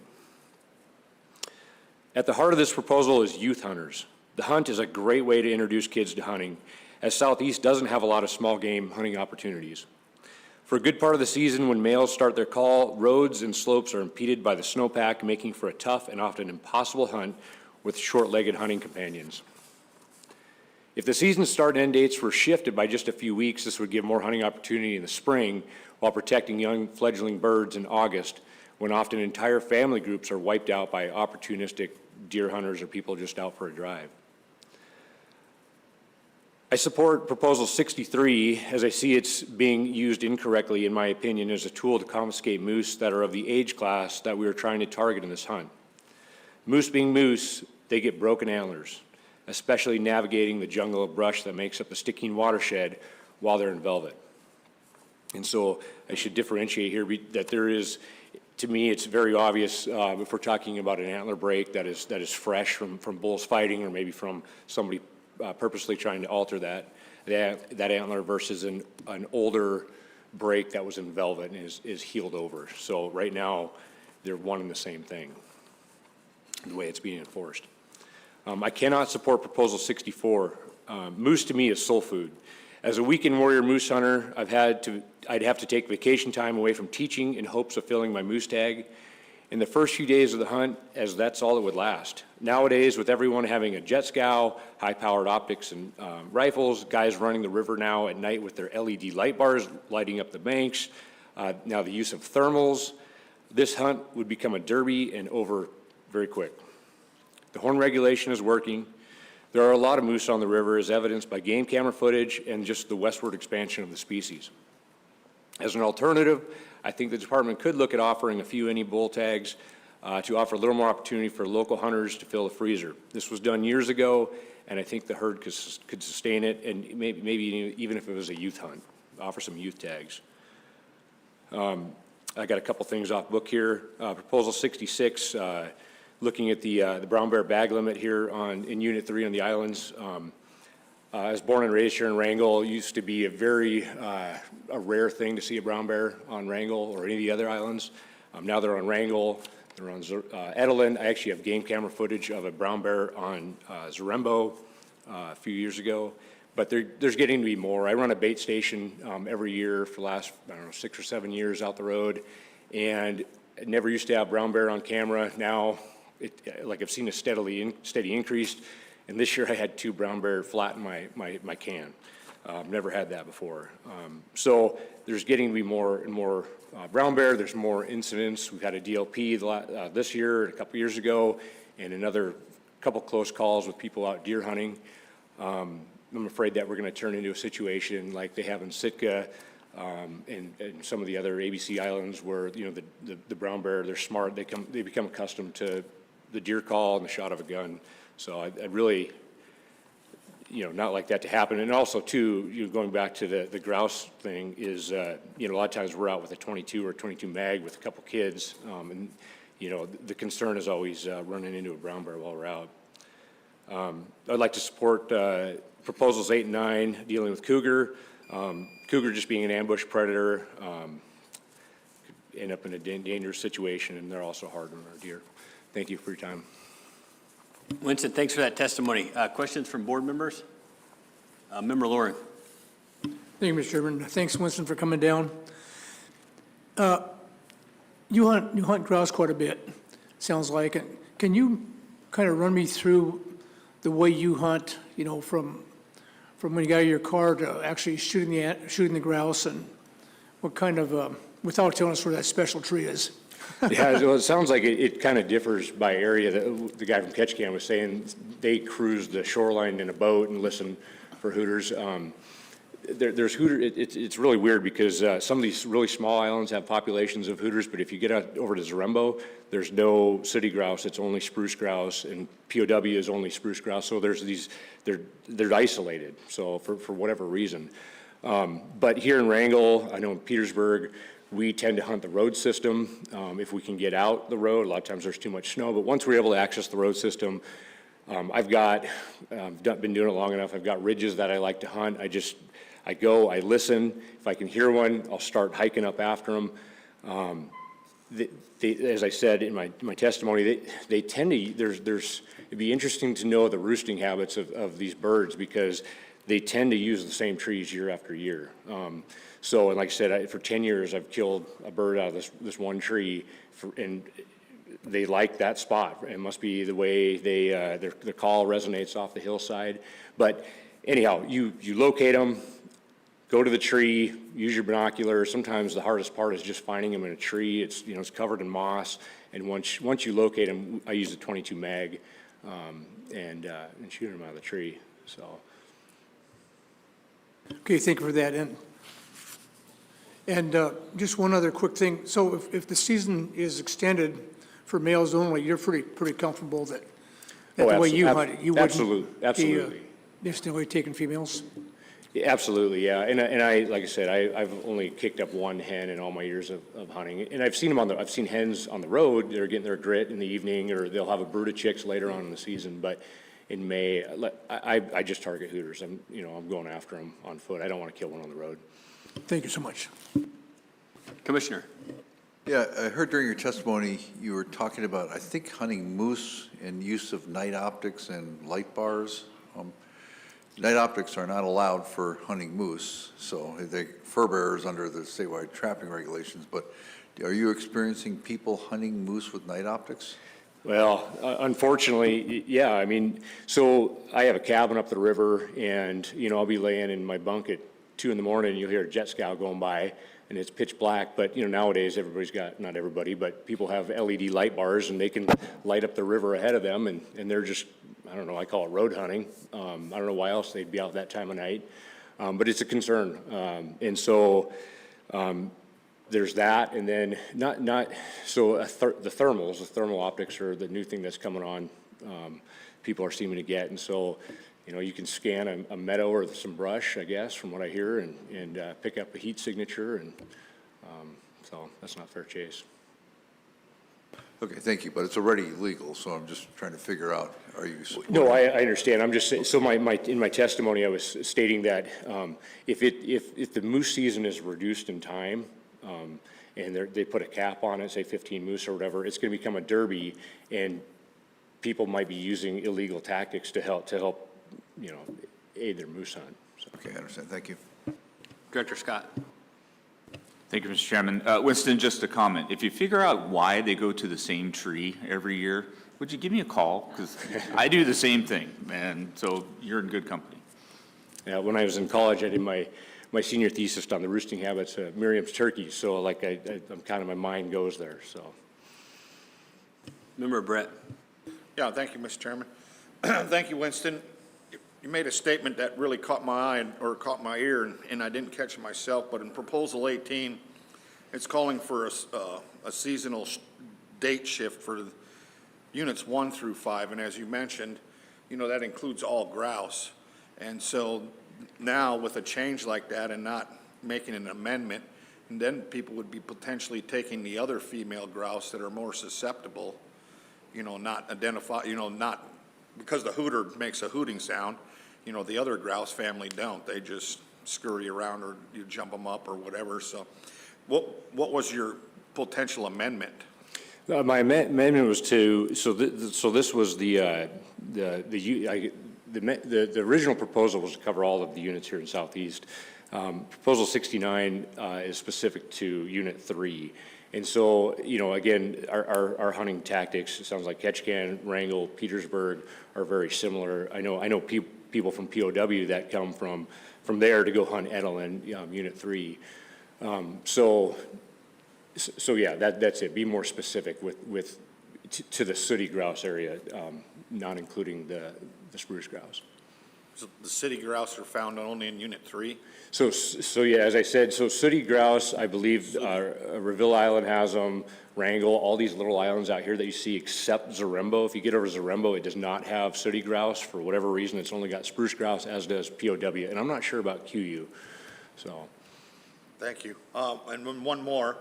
As a black bear baiter, and you've noticed an increase of sightings and activity around your black bear baits, have you noticed a decrease in black bear population or black bear activity at your black bear bait stations? Yeah, the younger, there seem to be a lot of juvenile brown bear, and I don't know if I'd say reduced black. This year there was, because they flattened my can, and the two brown bears just took over. But just cruising the beaches, you definitely see more brown bear than you used to see than black bear. So Great. Thank you for your testimony and showing up. I really appreciate it. Hey, thank you. Any other questions from board members? Member Bachtel. Yeah, thank you, Winston. Also, if I remember in our discussions about your hunting, you usually have your lab with you or something when you're doing your grouse at the same time. And so you haven't been jumping females or seldom see females when you're doing that hunting? Never. When I was in high school, I remember one time we jumped a hen. I didn't even have a dog. It just, we were heading up, we heard a hooter, we were heading up to the tree, and in between, we jumped a hen. So. All right, thank you. With the broken antlers, do you think that may be increasing as the moose population increases across the region? More competition, more bulls? Possibly, but the breaks that I'm concerned about are the ones that are in velvet. So that, you know, they're breaks not from fighting, they're just from moving. Like I said, like the vegetation up the river is super dense, and, you know, moose trying to navigate through the brush, you know, he might knock an antler off when it's soft. Those are the moose that I'm concerned about. So it was, you know, it's clearly a 2-point, and then the top of the second, you know, the second point, you know, broke over in velvet and healed over. So. All right, thank you. Member Mueller. Thank you, Mr. Chairman. Thank you for your testimony today, too. I wanted to ask, this isn't really pertaining to Unit 3, where you're at, but for Unit 2, it's proposal number 47 regarding black bear, and it's eliminating the Unit 2 meat salvage requirement for resident black bear hunting in May. And so since you are a black bear hunter as well as a baiter, I just wanted to get your perspective on that. So I don't have a problem. It's not that hard to salvage it. I think it's a good look for hunters to salvage the meat when they can. I personally, I mean, it's a little bit of an inconvenience, but when we're out there to do the work, you know, I don't have a problem with salvaging the meat, so. Okay, thank you. Any other questions from board members? If not, thank you very much for your testimony. Thank you. And we're going to have one more testifier before lunch. I'm going to call Nicole Schmidt.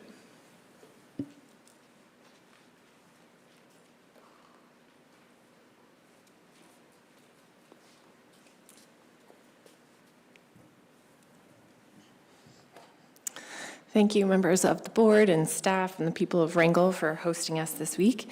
My name is Nicole Schmidt, and I'm testifying today on behalf of the nonprofit Alaska Wildlife Alliance. Our comments can be found in PC3. I'm going to spend my time today highlighting just a few of those, but if you'd like more on our written comments, you can find them there. The first that I wanted to talk about was Proposal 48. This concerns Prince of Wales wolves, a big topic, I know. We support the department's proposal, number 48. It's very similar to a proposal that we submitted in the last cycle. Alaska Wildlife Alliance has never joined any of the ESA, Endangered Species Act, listing petitions for this species. We have instead tried to adjust the wolf management plan to keep Alexander archipelago wolves off of the ESA list through this process and through this board. And I think, as evidenced by the number of proposals concerning this management plan, it's not perfect, but there have been steps in the right direction, including adjustments to the ceiling dates that this board passed a couple of years ago. So we think this is a strong step in the right direction, considering the potential for genetic bottlenecking for this population, and strongly support that proposal and appreciate all the work that the department has done to understand this species. The second point is a bit of a theme on colonizing species. These are transboundary species coming in from Canada. Particular to this meeting are fishers and mountain lions. You know, we've already seen white-tailed deer, mule deer, fishers, cougars crossing these transnational boundaries, and we've seen a lot of change within Alaska. Beavers are moving into the YK Delta. At times, the department is assisting the migration of these changes, for example, bringing deer onto the Kenai Peninsula. At other times, we've resisted these changes, and so I think what would be helpful to not have these decisions be ad hoc. We'd love to see some thinking from the department as to guiding when we resist and when we foster these species coming in as we experience these changes across the state. For the proposals before you at this meeting, we generally support the colonization of fishers, and so we oppose proposals 14 and 15. Cougars and mountain lions, we were a little bit more on the fence about. Mountain lions have coexisted and co-evolved with deer, for example, in the Rockies. We often see these species together, but it is a big change. And so if there is a species opened for cougars, we strongly support Proposal 8 over Proposal 9 because there are sideboards, there's reporting, so we can help understand this population and the changes in the coming years. And finally, the theme around bear harvest, we caution against major changes to the brown bear management strategy, and for that reason opposed proposals 19 through 22. And for proposals 31 through 33 concerning adjusting the brown bear bag limits, what we could find in department reports is that in those areas, those proposals, we're already meeting or at times exceeding the sustainable harvest level for those hunts. And so we're kind of taking the perspective, if it's not broke, don't fix it, and lean into a precautionary principle with lack of information at times of when we don't have the best information. That's all I have for you today. Thank you. Nicole, thank you very much for your testimony. Questions from board members? If not, Member Brett. I was writing some stuff down, so it caught me off guard there. Nicole, thank you for coming up. Congratulations on your wedding. When it comes to your group, have you guys discussed or tried to figure out what caused the bottlenecking on the wolves on PW? I think that, and per the report yesterday, I think there's a lot of things we would love to know about this population that we don't. Habitat is a big problem, and we recognize that for Prince of Wales wholesale. We've really tried to, the clear cutting of old growth is one of the biggest concerns for any wildlife population in this area. The management structure has changed, in the 90s, I believe, maybe I can be fact checked by the department here, but the population objective for wolves was around 300, I believe. And I know there's that crash in the 70s. So I think given all the changes, particularly with habitat, it's not so much cause and effect, but basically what we can do now to ensure that there is no genetic bottlenecking, raising that minimum population by, just 50 wolves essentially, I think would be enough of a step until we get that genetic information back. I know I didn't answer that question, but. No, that's fine. And just one follow-up. I read in your guys' comments that you had, you asked for the discussion when it comes to like mountain lions or other species coming into our state that are not natural. And you asked discussion on how ADF&G treats new species and the best practices in determining whether colonization of species should be assisted or fostered. Would you maybe recommend to the department that, the clean list would be one of the first places to start addressing some of these species coming across? Yeah, that's a good question. Thank you for asking. I think there's, the clean list, as I understand it, or I think as it's been used, has been in the sort of intentional bringing in of exotic species. But as we see some of these ecological regimes change, there's just natural colonization or recolonization of species to make these habitats that are now changing intact in those ecosystem services. So, as we see, for example, the borealization of the YK Delta, it's getting shrubbier, beavers and bears and moose are moving in. That's just kind of happening. And so I think when we're a little bit hamstrung by the clean list, it's not a decision as to whether or not white-tailed deer come in at a certain boundary point, but that they're just kind of coming, same with cougars. So it feels like a different beast to me because it's not humans directly leading that import of species, but just kind of the ecology changing and species moving with it. Yeah. All right. Thank you, and thank you for participating all these years. It's always a great time to speak with you and have conversations. Thank you. Thank you. Member Loring. Thank you, Mr. Chairman. Thank you, Nicole, for coming down to Wrangell and talking to us. On proposal 54, the trap identification tags, could you expand on what your group discussed with that and what your thoughts are? Yes, through the chair, thank you. As I was just pulling up our comments, this has been a tortured subject within our membership. Our membership generally supports unilateral trap identification. In recent years, we've moved to support that, not so much as a statewide level, but in areas that have high levels of conflict, either human user conflict, or if there's, a high amount of trapping of incidental species. So we've transitioned to focus on the road system more than, requiring trap IDs in, the middle of nowhere. So we supported this proposal. We did recognize that federal subsistent board regs do not require the identification. This is, of course, I think this is the conflict for Southeast.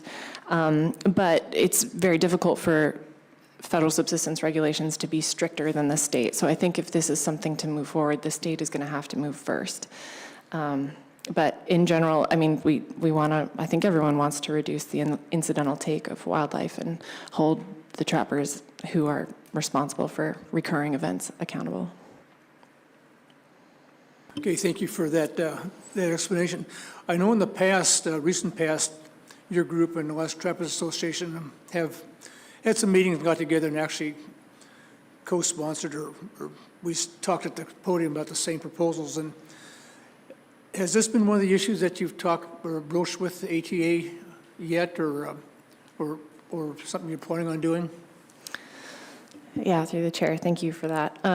We've felt really good about engaging with ATA in recent years, and most of these have been chapter-specific issues.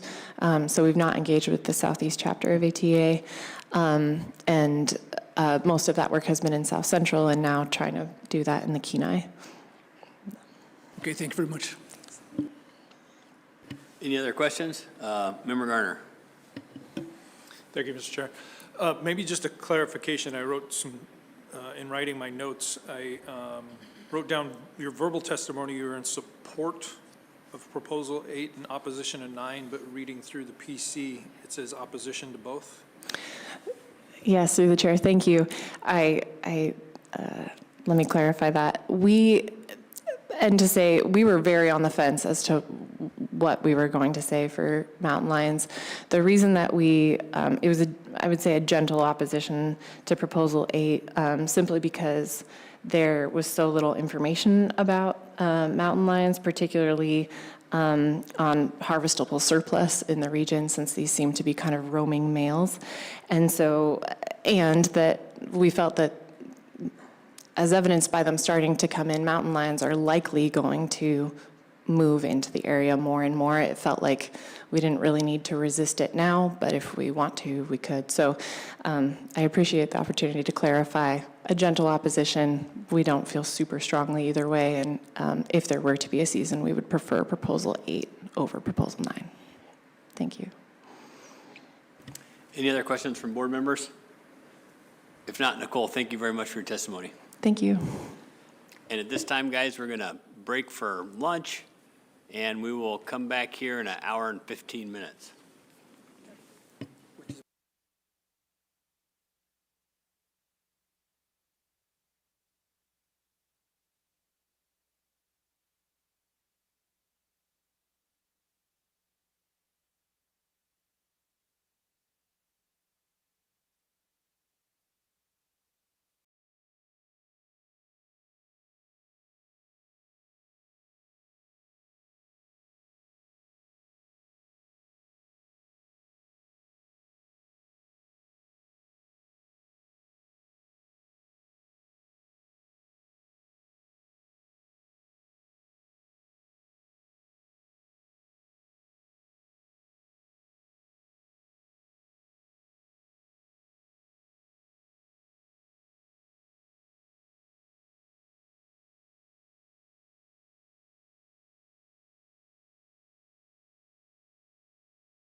And Adam Smith is not online, so we're going to move down the line here, and Chris Gudenbickler.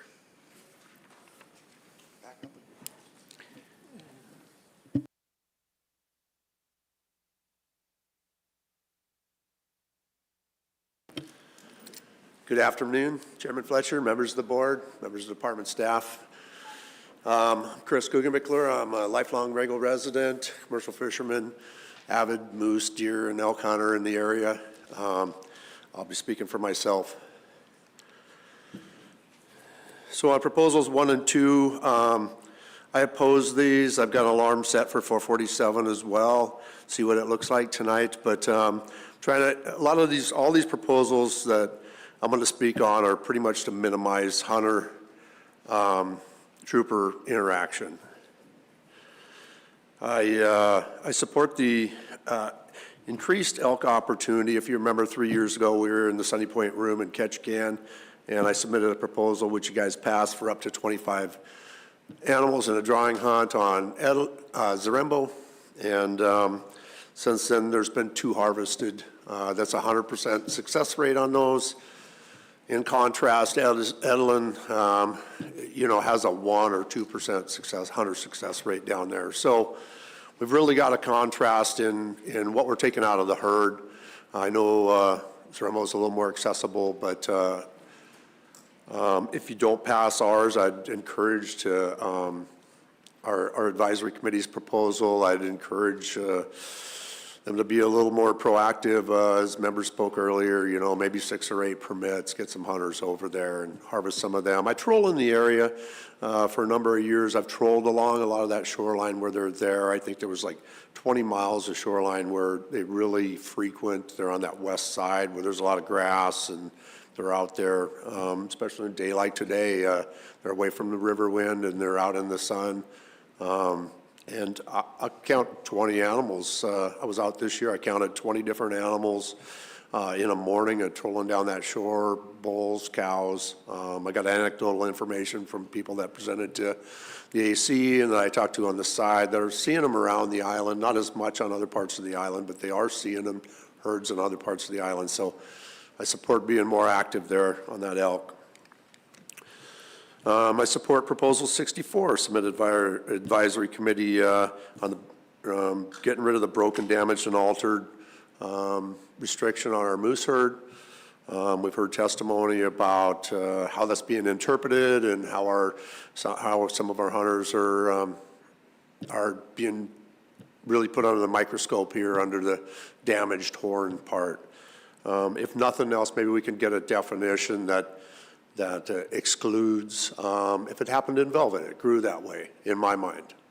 So, Proposal 65, I talked to the guy that drafted this proposal. It's an effort the real point is to alleviate this hunter trooper interaction, these illegal animals and such. So that was really the point of doing that, this proposal. So I support the concept. I understand the reason why, and is partially why our advisory committee submitted Proposal 262 as well, to try and form a committee. The troopers 1 year probably had about 7 or 8 moose that were taken from hunters over here. They're trying to get back in the field. They're driving around on a sunny afternoon with a moose. They're trying to distribute it. They came to the advisory committee. They talked to this Keen Sportsman as a sportsman's charity that holds events in this room here. And I kind of spearheaded a deal through the AC, and we formed a committee to deal with confiscated moose meat. Basically, I did the majority of it. But we held 3 public meetings, talked about distribution, talked about a committee and distribution. We worked with the troopers. We worked with a judge to get the butcher's fine to count for a receipt from the butcher to count towards the state's fine. And so we created a process where they could bring in a confiscated moose meat. Unfortunately, it went into my shop, and we had a butcher contracted that harvested that cut the meat up. It would go into public cold storage where it was left until it was adjudicated. After it was adjudicated, all the meat was inventoried, and then the committee met, Salvation Army, Senior Center, youth groups and such, and we'd have community potlucks in this room, and that was everybody's opportunity to have some of that meat.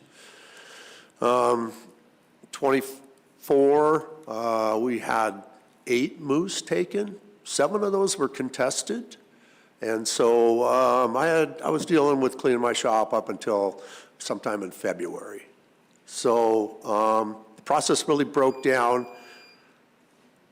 Keep on rolling. Part of what I got into is I talked to every hunter, and so some of these hunters were if you self-turn in a moose, I made a mistake. Turn the moose in, $300 fine, moose goes right to charity. If you believe that your moose is legal and they don't, and the troopers don't, then it becomes something different. It becomes a criminal offense. You initially get charged with a year, the potential of a year in jail, $25,000 fine, which then later gets reduced to I think a strict liability, which holds much lesser charge. Hunters have been threatened, and that's why we submitted this process to have a committee or some type of a work group, that there's a process that protects the hunter and the troopers where there's no misrepresentation. Worst case scenario, a guy harvests a moose out at Cake. They call me because I ended up being the point of contact for this thing, and he says, hey, they're going to take our moose. I says, tell them you're going to contest it and you want your moose identified, that you've taken care of it a certain way, you harvested this animal. If you win it back in court, you want your moose. They took the moose to Petersburg, ground the whole moose. Later, dropped the case. They won't take, the hunter goes, I don't want this moose, you ground the whole moose. So then our program in Wrangell, we were doing roasts and burgers. So the backstrap was cut into roasts and stuff. They ended up taking our moose and compensating this hunter. And that's kind of the worst case scenario. But if we could have a way to have a process that protects the hunters, and we all want a sustainable herd, but there's got to be a better process. And that's a lot of what you're hearing is the breakdown of that process. Thank you. Chris, thank you very much for that testimony. Questions from board members? Member Brett. Yeah, thank you, Mr. Chairman. Thank you, Chris. Thank you for all your hospitality. Do you remember if a bill made it through the legislature on compensating confiscated fish and wildlife? Is that still in, I know it was like last year, the year before, there was a bill introduced that addresses some of the issues you're talking about. And I don't know if that, that went away when the new session started or not, or if it's still in legislature's hands down there. Yeah, through the chair, Member Brett, I'm not familiar with that. I do know in the past, hunters had been compensated. They'd won their animal back in court, and I believe some of them got beef in exchange at some point, but it's not the same as this wild game that we're trying to harvest. It's, there's no antibiotics or nothing in them. They're just wild. So, but, in my mind, there should be a process where it's not contested, right? So certainly a number of these hunters have won those animals back in court. And for the Wrangell hunter, we had one taken 2 years ago in our group. And I ended up going there.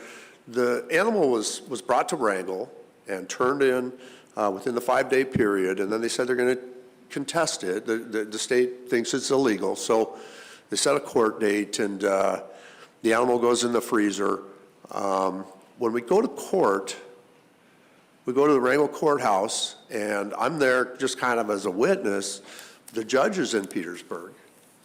The horns are in Petersburg. The biologist is in Petersburg. I ended up getting called up, and I'm asked a question whether this point came out of the main beam or the base. I can't even see it on a little screen on the wall. And I thought it was a very unfair process, and that's part of the issues that we're having here. Thank you. I'm going to try to look it up. Yep. Any other questions from board members? If not, you're really clear on that testimony. Thank you very much, Chris. Thank you. And we'll call up Dana Gross.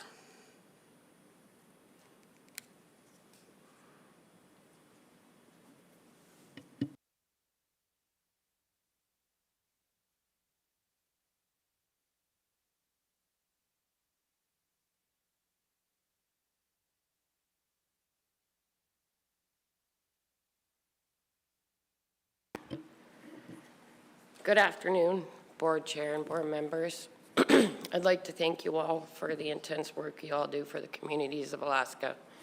It's really appreciated. My name is Danny Gross, and thank you for allowing me this time to speak. I am a Wrangell area resident and an intergenerational Stikine River moose hunter. I'm speaking today in opposition to Proposal 65. I have provided some information under Record Copy 19, and I will refer to it frequently. As far as Proposal 65, I oppose it as it is written, and I remain opposed to it, even if amended, because the core change, removing antlers-based selectivity and replacing it with an any bull season, creates biological and social risk that, in my opinion, is not justified by the proposal text. And it's not, in my opinion, responsibly adoptable without current biological support, a clearly defined harvest control mechanism, and crystal clear implementation details. And for me, the core principle here is this herd is not a convenience resource. I see it as kind of a living trust, and protection of that herd is paramount to me. Protection of a way of life matters too. This herd supports local food security, and maybe even more importantly, the intergenerational transfer of skills, ethics, and stewardship. All I know, I learned from all the hunters that came before me. Those ethics and skills and relationship to the land are so important, and they take time to build. Management should not trade long-term community value for short-term, short-lived convenience. This herd is not a problem to optimize. It is a living trust held by the board on behalf of the people who live here now and the people who will live here after us. For many families, moose hunting on the Stikine is not recreational. It is food security. For many hunters, it is also a precious cultural and ethical relationship to the land that requires restraint, patience, and selectivity. That relationship and the long-term health of the herd deserves the board's highest level of caution.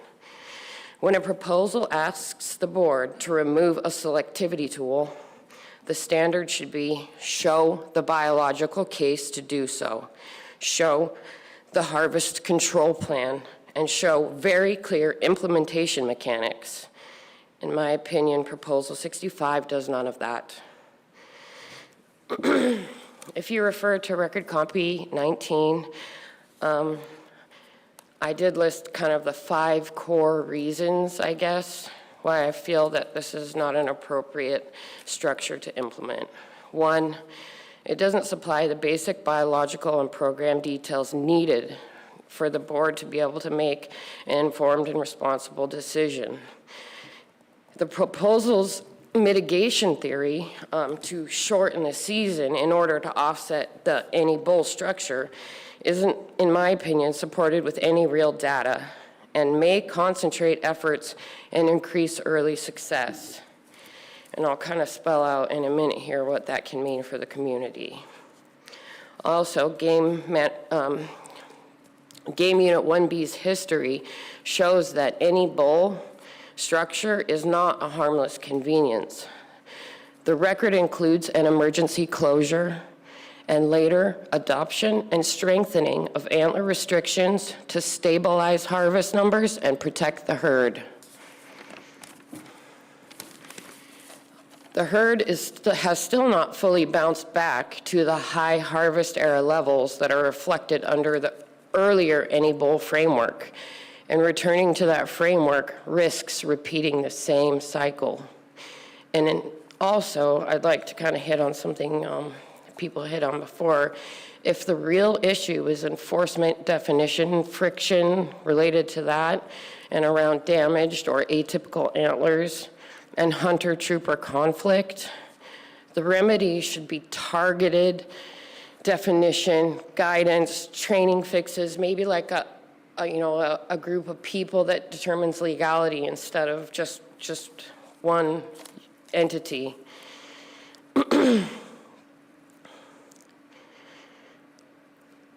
But all of this, I don't think is indicative of removing the selectivity across the entire hunt.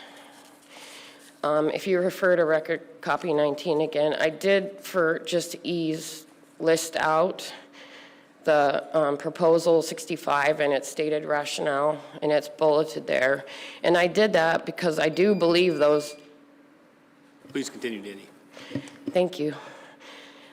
I did that because I do believe those concerns are very valid and absolutely deserve to be heard, but none of them on their own or collectively justify converting a selectivity-based system that is proven to work to an any bull system, especially without current biological justification and clear harvest controls. Let me see. There is, for me, like I said, it's kind of like a threshold problem where key information for me is missing. If something like this was to be considered, I'd like to see what harvest cap or permit number structure change would be used to reliably prevent total harvest from increasing when all of a sudden all bulls are legal, you know. And I would like to know how any bull any bull system would interact with the current permit framework beyond just deleting the bracketed antler language. I'd like to know what biological justifications, population trend, cow survival, bull-cow ratio targets, egg structure considerations. I'd like to see some kind of analysis of how hunter success rates would change under an any bull structure, especially if you compress that down to 2 weeks. And what, if any, enforcement and monitoring plans would be in place, metrics, reporting, explicit triggers for rapid adjustment or reversal. Antler restrictions are not cosmetic. They are a highly specialized selectivity tool. Removing that selectivity should require clear biological case to do so and clear harvest control plan. And until, that's what I would really like to see. And I guess just looking at it kind of plainly, antler restrictions limit which bulls are legal, and by removing that selectivity and making all of them legal and shortening the season, a shortened season attempts to reduce the harvest, right, by reducing the time. But to me, that problem is those aren't equivalent tools. It doesn't really just line out like that. Expanding what is legal typically increases hunter success, especially early on. Compressing the season concentrates efforts and amplifies opening window effect. If the board's only mitigation is time, without a defined harvest control mechanism tied to current population metrics, I feel like the board is relying on a sliver of hope rather than just a solid management plan. Recovery matters, and Game Unit 1B's history should be a warning light. The record reflects an earlier any bull framework and a subsequent crash severe enough to prompt emergency closure, and then the adoption and later strengthening of antler restrictions as a stability tool. That sequence should matter to the board.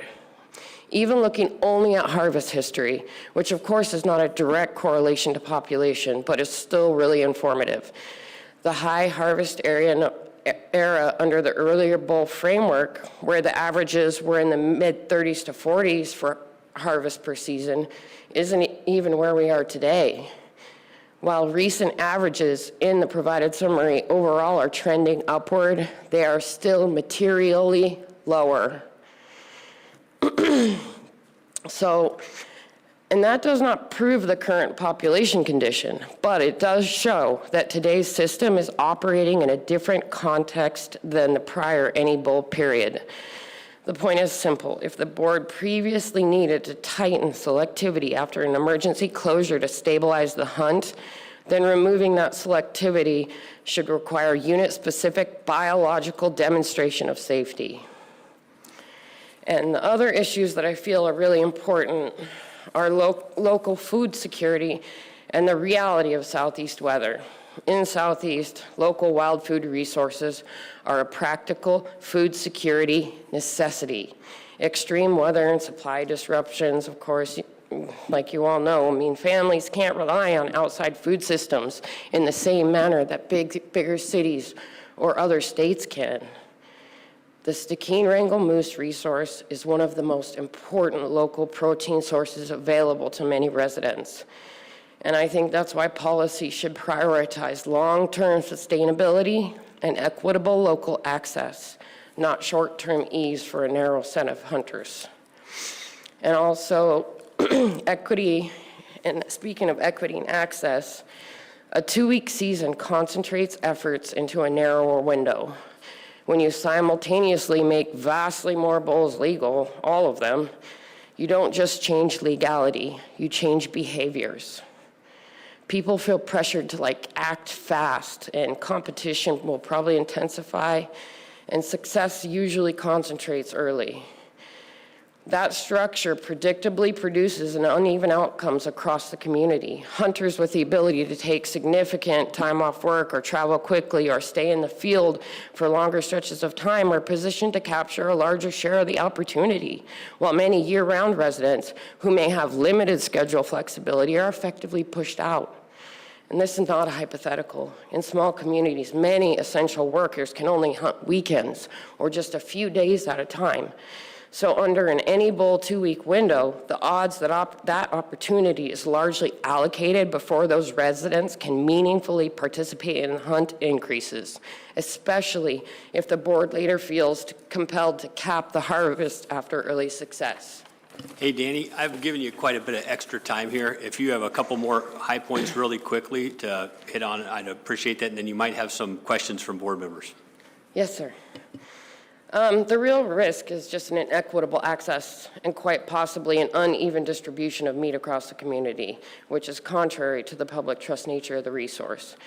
And I don't feel that the board should adopt a structure that concentrates opportunity into a short, high success window without explicit equity analysis and clear harvest control plan that protects community access. And I just want to be plain about a value that matters here. And there's nothing about Stikine River moose hunting that is inherently easy. It takes knowledge, skill, an incredible amount of time and equipment. It takes patience, perseverance, and grit. And I just feel someone's primary goal is just easier opportunity. I just don't feel like that's really what we should be focused on. And I did provide I addressed the proposal stated rationale directly here, and it's listed, so I won't go through any of that. But just in practice, removing selectivity can increase the risk of taking prime breeding each bulls, and a timing shift doesn't automatically solve that risk. And I don't know if the board should really accept that claim without data. I just ask that please vote no and keep Southeast moose management grounded in stewardship, restraint, and long-term abundance. And I do go on to provide some, Appendix A is just a summary that reflects Game Unit 1B's harvest history.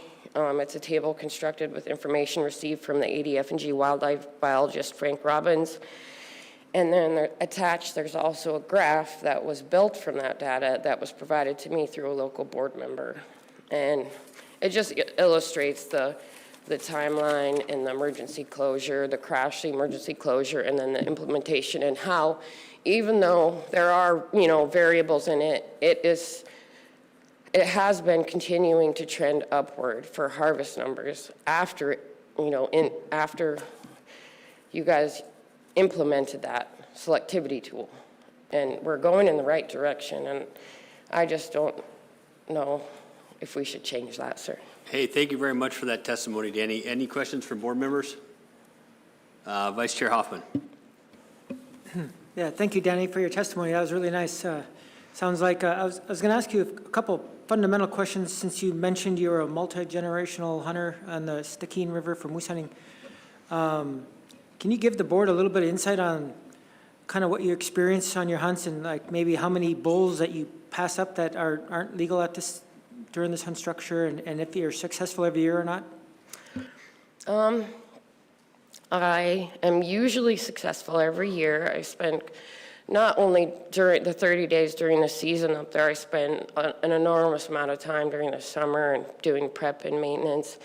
And so I observe the river and the wildlife. I mean, many hours. I operate multiple game cameras in the area. I have information from that. I can say in the last 2 years, I have seen more bulls, cows, and especially more calves in the last 2 years than I've seen in maybe the last 5 years together.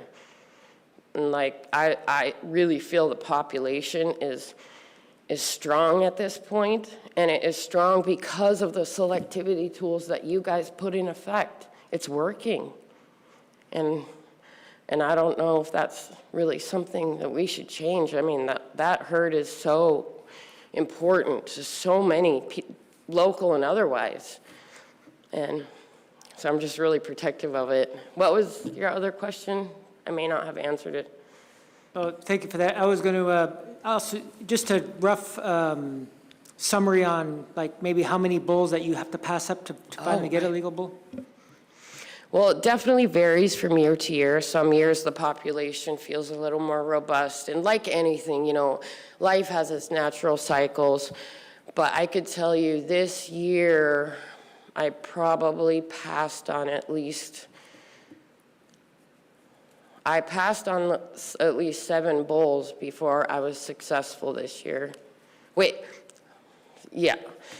And I happen to be in a place that has a lot of activity, luckily, and I do get to see a lot of activity. And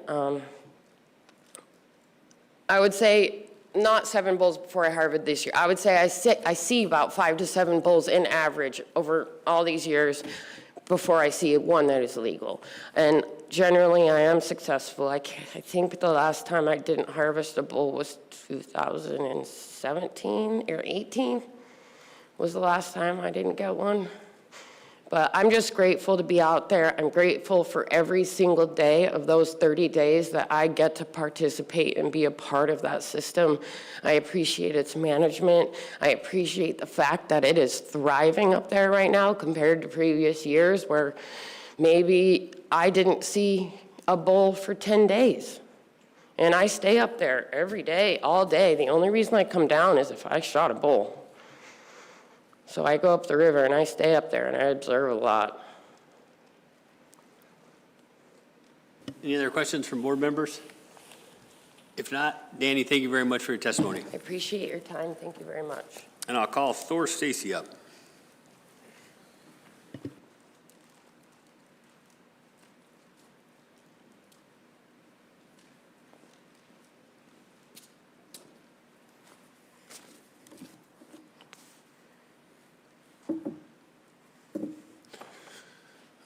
Can I do the APHA testimony first, Mr. Chair? Sounds great. Okay. For the record, my name is Thor Stacy, and I'm here representing the Alaska Professional Hunters Association. Thank you for the opportunity to testify. The Alaska Professional Hunters Association is a statewide organization representing hunting guides. We take a statewide perspective to the proposals in front of you. The APHA has been active here in Alaska representing guides for over 50 years now. We've been involved in federal discussions from ANILCA to all different land management decisions, past and present, on the federal side, and then we participate here, of course, in the state. In the big picture, I think it's important to keep in perspective that the total allocation that the hunting guides receive is somewhere less than 3%. We can call it 3% for a round number, but it's 3% of or less of total hunting opportunities. Guided hunting is a subset of the non-resident hunting opportunity here in the state. The small guide businesses average 7 to 10 hunts across the state, so most of the guide businesses are very small. 85% of Alaska's guide businesses are Alaskan-owned. And here in Southeast, there's a higher percentage than the statewide average. We think that the percentage is north of 90%, probably north of 95%. There's a higher rate of assistant guide Alaska residency, and there's a very high integration of hunting guide businesses here into local communities. The majority of the guide businesses are in the smaller communities here in the region. So I think as you look at the proposals that we comment on in our positions, the ones that we take on, all of those opportunities are very significant to us. So I'm going to get into some of the specific proposals. I'll run through them and highlight a couple that take a little bit more dialogue. Proposals 1 and 2, the civil twilight restrictions, both specific to deer or all species, we oppose those proposals. We recognize that wildlife already has 30 minutes before sunset and 30 minutes after. That being said, we had strong opposition because there are significant hunting opportunities, specifically for bear, that occur in the spring or the fall that are right in those gray periods of light. And we'd be losing hunting opportunity when you don't need artificial light, and it's a significant chance. So Southeast Alaska, there's a lot of hunting harvest opportunity right in those gray light times. We opposed same-day airborne hunting for goats, proposal 3. We propose expansion of brown bear hunting opportunities in Unit 1. We support the alignment of wolf seasons in Unit 1. Those are proposals 6 and 7. And now I want to get to the Game Management Unit 4 brown bear proposals, 19, 20, 21, and 22. The APHA urges strong deference to the brown bear management strategy. The plan is working, you've heard that. But it's important to remember that this plan is referenced in multiple layers of federal permitting and multiple components on the federal side. 95% of the land here in Southeast Alaska is federal. That piece of the puzzle that you are a part of, or the Board of Game and the department, is a kind of a cornerstone in how our land use authorizations are managed.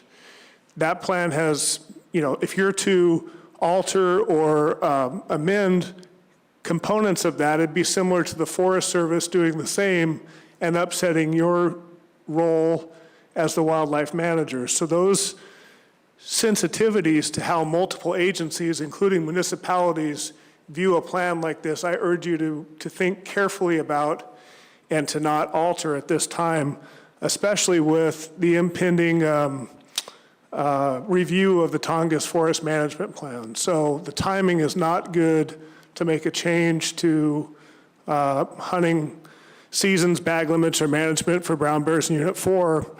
And I will say that there is space in the rolling average, meaning that there's additional bears to be harvested according to the plan. But having, it's an emergency closure management structure. So if we hit that cap, that rolling average, the guides are emergency closed first. We view that space, the Guide Association views that space as space for additional resident hunting opportunity potentially, place for additional sow harvest, additional DLP, because the brown bear management strategy takes into account all human-caused mortality, whether it be hunting or otherwise. I'm happy to take additional questions on that plan, but I want to get to proposal 23. Proposal 23 is the department's proposal to increase non-resident deer from $2 to $4. And I think that there's some very Feel free to continue on with that. briefly, we've given a lot of thought, right? I mean, the department's perspective is correct, that there's additional hunting opportunity to offer. There's not a conservation concern. The deer population is healthy. And I think that our perspective differs slightly.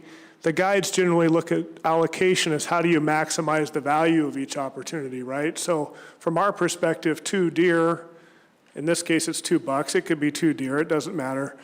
That's a really good opportunity from the hunting guide side. And then we worry about the potential for a large bag limit to encourage an additional commercial use, which would be the transported side here. And when our worry, whether it's legitimate or not, is that that additional commercial use elevates a potential for conflict. And when it gets down to brass tacks with the board, we're the first ones to go. So you have a conservation issue, guides are the first to go. Non-resident opportunity is the first set to go. And we have I think, a respect for the department's position greatly. We agree that there is more harvest opportunity to offer, but we have concerns that without some mechanism in place to deal with a large additional commercial use, we get ourselves into more conflict here in the region that is driven just by, in our view, not an optimized allocation. So I've gone over, and I appreciate your guys' patience. Thank you very much for that testimony. Thor, any questions from board members? Member Brett. Yeah, thank you, Thor, and thank you for your comments, and made me think of something while you were giving your testimony. And you know, I'm a rules guy, a procedural guy, and so has anybody ever thought about putting the brown bear management plan in codified language versus having the public come to the board and say, board, don't change this. This has been set up 25, 26 years ago. It's had a revision or two, but don't change it. You know, basically tying the hands of the board. Through the chair, Member Barrett, I don't think we would support codifying it. I mean, even though there's opposition to the proposals that are in front of you, the discussion of the validity of the program keeps it alive in a way. So the debate over the proposals in our mind keeps this strategy alive in your mind and others. And the idea that we would codify it, I think, would remove flexibility that might be necessary given an emergency, some conservation problem, a new change of circumstance. So as much as we argue to keep the faith or to be cautious in tweaking it, you're the most responsive of all the regulatory authorities involved. There's municipalities, federal side, et cetera. Putting it in a way that would tie your hands or codify it or those kinds of things, we don't see that level of, permanence there. We would probably be more likely to say a look at the program holistically would be appropriate, or preserve your ability to deal with emergencies. Great, thank you. Member Loring. Thank you, Mr. Chairman. Thor, appreciate your insight on talking about the way everything falls off when the population starts going down as far as whose preference, non-residents, and then residents and assist hunters, that type of thing. So that really brings a lot to light. Generally, on a guided hunt, not transporting, but on a guided hunt, are deer usually the primary targeted species? Or are they an incidental, or it depends on the outfitter? Through the chair, Member Loring, there are more deer as the primary animal, hunts being offered both in Kodiak and in Southeast over time, it's a hunting opportunity that probably, in 20 years from now, might not be there, but maybe it's not as utilized as fully as it could. So there's examples of both deer hunts, quote unquote, and deer X combos out there. So I think that hopefully that answers your question. Yep. Yeah, I was thinking more of Southeast. I know Kodiak has more trophy-sized animals, but it does answer my question. And to your knowledge, generally, if an outfitter or a guided hunter, books a non-resident deer hunter, does that person usually take 1 deer or 2 deer, or how very often do they buy 4 tags? Through the chair, Member Loring, I mean, I think you cut right to the, how I would say, the guide's special interest or narrow viewpoint. The guide looks at 2 deer as like the perfect number because it allows a hunter to take a deer, and then if they choose to hold out or try to get a second one that's bigger or extend their days. But the guides, for better or worse, you know, they look at the 2 deer number as optimal. That is not reflective of the broader use patterns of non-residents as a whole. That's the guide's very narrow viewpoint on the ideal number. Director Scott. Thank you, Mr. Chairman. Thor, thanks for being here. I'm wondering, you know, APHA they discuss a lot of different wildlife things around the state. And you know, at least, I'm not sure about right now, but in the past, you've had some representative guides on Unit 2, and I'm curious, did APHA discuss like some of the wolf proposals? You know, there's a couple different things where, you know, we're talking about deer, but also, you know, in that IM proposal would eliminate the tag fee. Through the chair, Director Scott, I think, so we participated, so APHA participated in opposing the petition for Unit 2 wolves, Alexander Archipelago wolves. Of those topics that you brought up there, the one that I think we like is the idea of raising the population objective. I think that's the department's proposal. In our view, the DNA mark recapture science was evolving, and I think that the petitioners were picking on that as a way of saying you didn't have a handle on the population numbers. But as your data set grows, we're very supportive and trusting that your population estimates or where you want to set those thresholds is getting better with time. So it may result in some kind of slightly diminished harvest opportunity for a year or so, but the harvest opportunity down the road is probably, in our viewpoint, in a way, more reflective of where you think the population numbers are actually at. So we view this as kind of you doing exactly what we supported you in doing, and that is refining the science of DNA mark recapture and population assessments using this new tool in the Unit 2 region. So we see it just as a continuation of your initial commitment and following through with that now. Thank you. Member Loring. Thank you, Mr. Chairman. Just another short question. When you talked about the beginning of your testimony about the civil twilight proposals, and you really brought out the fact that it would take opportunity away for bear hunters, would you have a different thought on that if it was just restricted to deer hunting only? Or would you kind of feel the same way? Through the chair, Member Loring, great question. That was kicked around when we worked through our position on the proposal fairly well. And the difference between the civil twilight waterfowl rule is that you have 30 minutes before and 30 minutes after. This is just civil twilight. So obviously, if you can shoot waterfowl in the sky before or after civil twilight, there's usable natural light, right? Thank you. I think the waterfowl one strictly says sunrise, sunset, and that's a whole different figure than civil twilight. You usually get a half hour more on each side, civil twilight, depending where you're at, so it would give additional opportunity, but that's just a kind of a technical thing, so thank you for that input. Yeah, through the chair, we recognize the enforcement advantages, like the clarity of like like the ease of enforcement aspect. Clearly, we understand that, and we like black and white enforceability, but now civil twilight isn't, like you pointed out, sunrise to sunset. Now we have sunrise to sunset and waterfowl.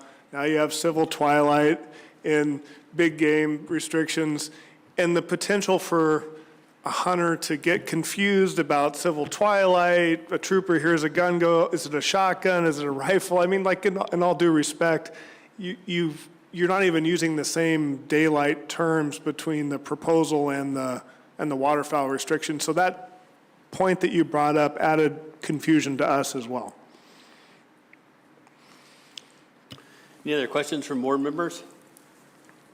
If not, go ahead and do your personal testimony, Thor. So, Mr. Chair, members of the board, my name is Thor Stacy, and I am giving personal testimony today. Most of the time I give testimony in my capacity as a representative of the Alaska Professional Hunters Association. Today I am giving personal testimony, perhaps for the first time in front of the board for a long time. I wanted to introduce myself first. You know, I'm a hunter. I'm a lifelong Alaskan. Whether I'm here or whatever I'm doing, I'm just wired. I enjoy going out and hunting and animals, and it's just kind of, you know, who I am, like practically everyone in this room. I've been a federally qualified subsistence hunter living in a rural community. I've been, like I am now, a non-federally qualified user. I've been a commercial user as a hunting guide. So I've been in the top, middle, and bottom of the allocation priorities in my life. And what I wanted to kind of do is talk about what it was like to move to Southeast, because I come from northern Alaska originally. I've been here for 15 years or so. When I moved to Juneau to go to school, I couldn't believe what Southeast Alaska was like. It's a sportsman's paradise. Every single day of the year, I have an opportunity to go fish, hunt, fish or hunt, or trap, trapping. All of the activities that I really like are available here in ways that I didn't know existed before I came down here. We have opportunities for ducks, bears, trout, king salmon. Any month of the year, any day of the year, I can go out and run around and chase something to eat, view, you name it. The marine environment here is really challenging. When you move here, you don't just go out, you can go off the road close to your community, but traveling on the ocean is hard. So it takes someone quite some time to become familiar with being able to get around Southeast. So there is a reliance on your friends that know how to get out when you get here, or people using commercial access tools, transporters, airplanes, et cetera, guides. But in my experience, I don't know of a better place to be a rested hunter. I got 6 deer tags. If you're federally qualified, you have more opportunities for deer, king salmon, a day a year, king crab, tanner crab, all these various opportunities. And there's been this continual push for these specific resident-only seasons, right? And I look at that and I think to myself, what a great way to create resident-on-resident conflict. The moment that you break out, and I'm not talking about like a specific drawing hunt, or where you have a conservation problem, we have to create a special hunt because you have a limit on opportunity. When you generally have wide open tags, you have historic seasons that are long and in place, and the animals are in good condition, like most of the opportunities here in the state. I look at the idea of breaking out a resident-only season for me, when I can do all kinds of things, goats, bears, deer, there's drawing hunts for elk here, fishing all the time. I just think it's a great way to create the perception that somebody's not there to create a crowding issue that doesn't need to exist. Up north in the Brooks Range, there was a guide that had a couple valuable concessions, and he lost his areas. The moment that that happened, there was a perception that the guide is gone, now we can really go in there. And there was more use in those concessions and those units than there had been in my life, because the perception was the guide was gone, right? Once people have a perception that another user group has left, be they a guide, cabin owner, somebody that passes away that used to have their boat anchored in a certain place, it creates the perception that it's open and everybody needs to go there. And so, you know, Southeast Alaska is an amazing place and I haven't been on every island. I've enjoyed a lot of Southeast, but not nearly as much as people that have been here all their life. The idea that you're going to create these essentially carve-outs, it's kind of like when the Federal Subsistence Board closed deer hunting in certain areas to non-federally qualified users. I live in Juneau, so I'm not in a rural area. It was, I felt like it was, how do I say, it's kind of a gut check. You know, the power of the board is there. They have the ability to do that for their, you know, or think that they do. I guess the power is kind of debatable in some regards. But it was a carve-out that created division, and that you have some of those concepts. There's arguments being made to you to create the same kind of divisions or subsets or carve-outs or conflicts by closing out specific folks for quote-unquote resident-only seasons when you don't have a clear justification, meaning like a restricted number of animals that you need to manage. So I see those comments. Yeah, finish up your thoughts. Yeah, I see those perspectives, and I don't, this is my comments personally. I think that it's easy to lose sight of perhaps the best, I don't know of a better place to live or be as far as opportunity to hunt and fish than down here, and I just don't want to see something turned into more conflict where you have open opportunity, long seasons and everything else for the sake of getting preference in the reg book. Thanks for that, Thor. Questions from board members? Member Brett. Yeah, thank you, Jake. Yeah, Thor, I've heard it a couple times this meeting. I've heard it the last 3 years ago when we were down here prior to, you know, crowding down here potentially is going into a bay and seeing one or two boats, you know, out there, and they turn around and say, well, this place is, over, you know, it's crowded. What are your thoughts on that? Through the chair, Member Barrett, Southeast Alaska, my opinion, is sensitive to crowding. It is common practice to go into a bay or somewhere you want to hunt, and if another skiff is there or a boat's there, you do go somewhere else. It's the old, there's no regulation to do it. You don't have to do it. But generally, especially local people that live in the area, they're sensitive to not being rude to each other. So it is a thing here. And probably because you see the boat, I mean, other parts of the state, it's a little bit different, you know, as far as the perception of people in your way or all that. But yeah, it's a thing here. Southeast Alaska is, you know, it's kind of a cultural thing, if you will. So it's a real issue. Yeah, and that's what I'm trying to picture, because in the interior, crowding is a little different looking than it is down here, or even the way it's explained. So, thank you. I guess one comparison is on the rivers, though. If you do see a slough where there's a, you know, moose season, you see a canoe there or a boat, it's kind of the same thing. It's just a little different scale. Yep. Vice Chair Hoffman. Thank you, Mr. Chair. Thank you, Thor, for your testimony. Hey, I'm just going to see if you had any comments or thoughts on Proposal 16, shifting of the waterfowl season in Units 1 through 5. Through the chair, Member Hoffman, I don't have the dates in front of me, so I don't want to answer inaccurately. Okay. I asked earlier, presenter this question, Thor, I would like to know your personal thoughts on it. And it's this, the vast strategy for managing goats down here is the point system, where nannies cost more, take more points than a billy. What are your thoughts, or do you think it could be even properly implemented where an old nanny that's barren, that isn't going to have kids anymore, would only count as a 1 point, as well? Through the chair, to the chair.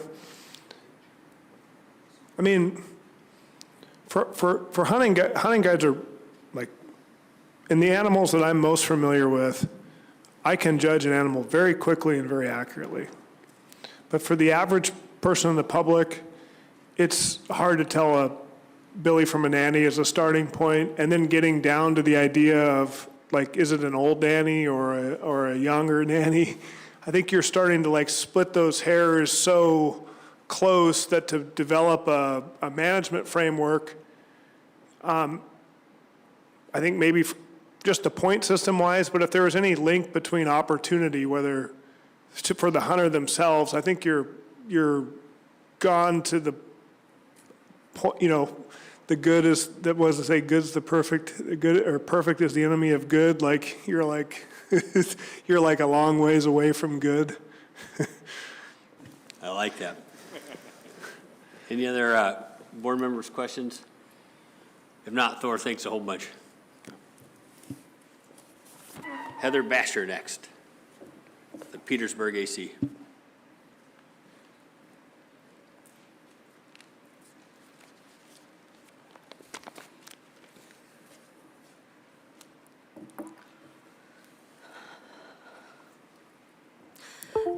Thank you, Chair Fletcher, members of the Board of Game, Commissioner, ADF&G staff. Thank you all for your service on behalf of all Alaskans. My name is Heather Bauscher. I'm the chair of the Petersburg Advisory Committee. I appreciate the opportunity to speak to you today.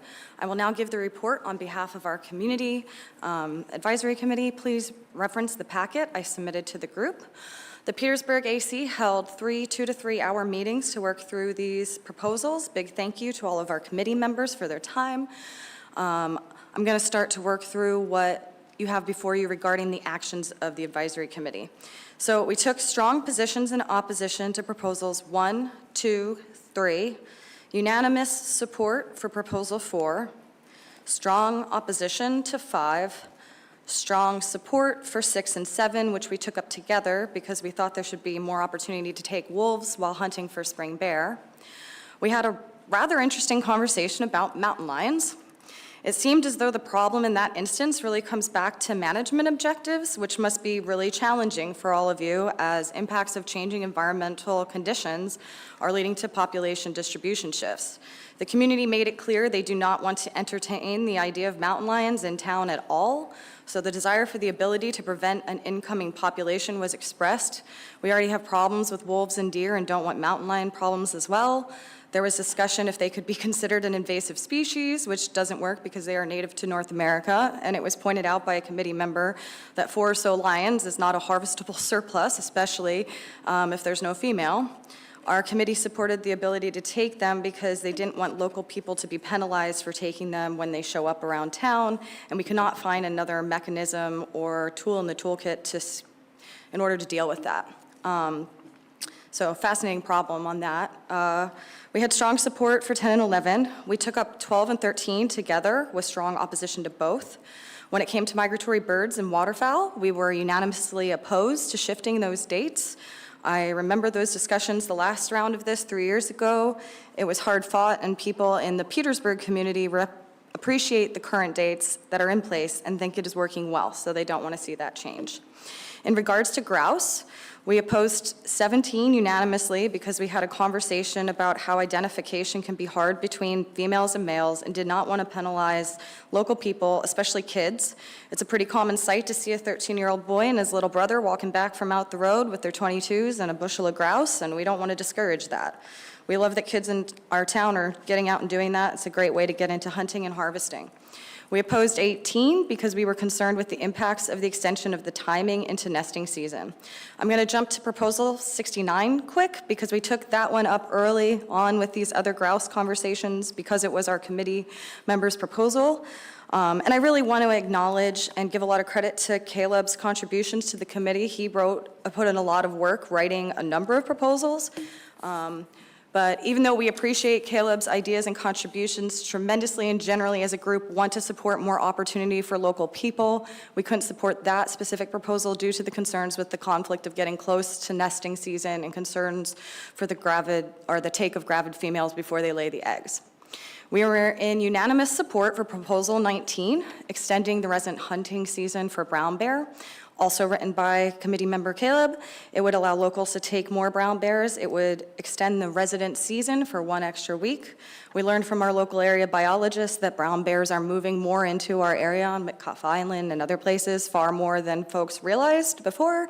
And apparently it's a trend across Southeast Alaska and even down the coast to British Columbia where brown bears are expanding outward from the mainland as well. More shifting population dynamics and related challenges. We opposed 26 regarding the take of nanny mountain goats unanimously because we felt that it would impact residents the most and that 4 years is a long time to wait, too long of a punishment.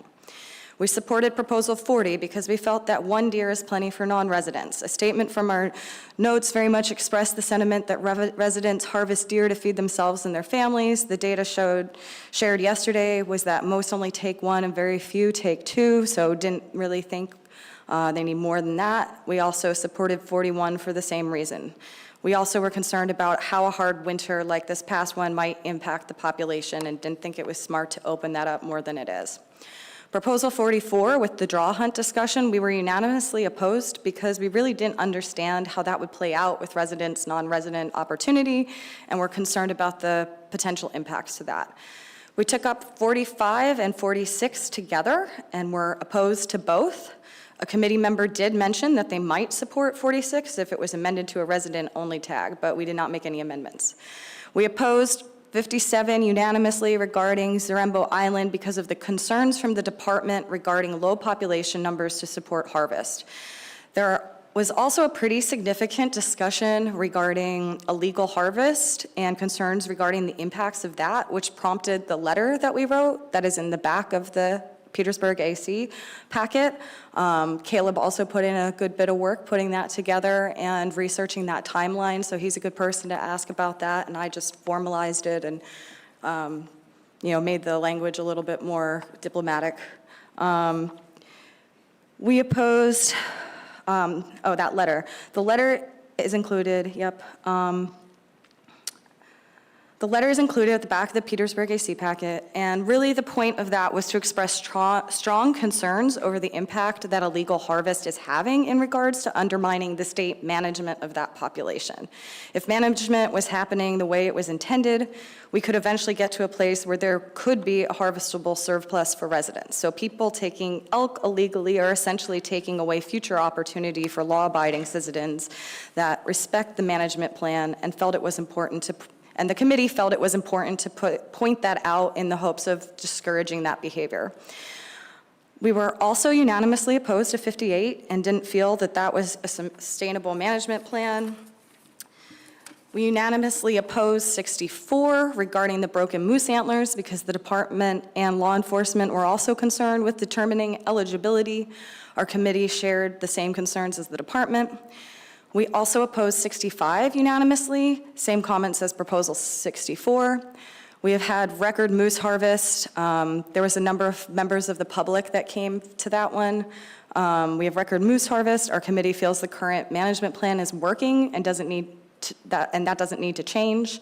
We had a few members of the public on this that were also opposed. They felt that passing this could hurt the population and that the current hunt is the best way to sustainably harvest the population. It's working, don't mess with it. We took up 59 and 62 together, or 59 through 62 together, and we're opposed to those because we felt that the proposals would allow more non-resident opportunities, which is not what the committee desires. We were opposed to 63 unanimously and agreed with the state's concerns about overharvest.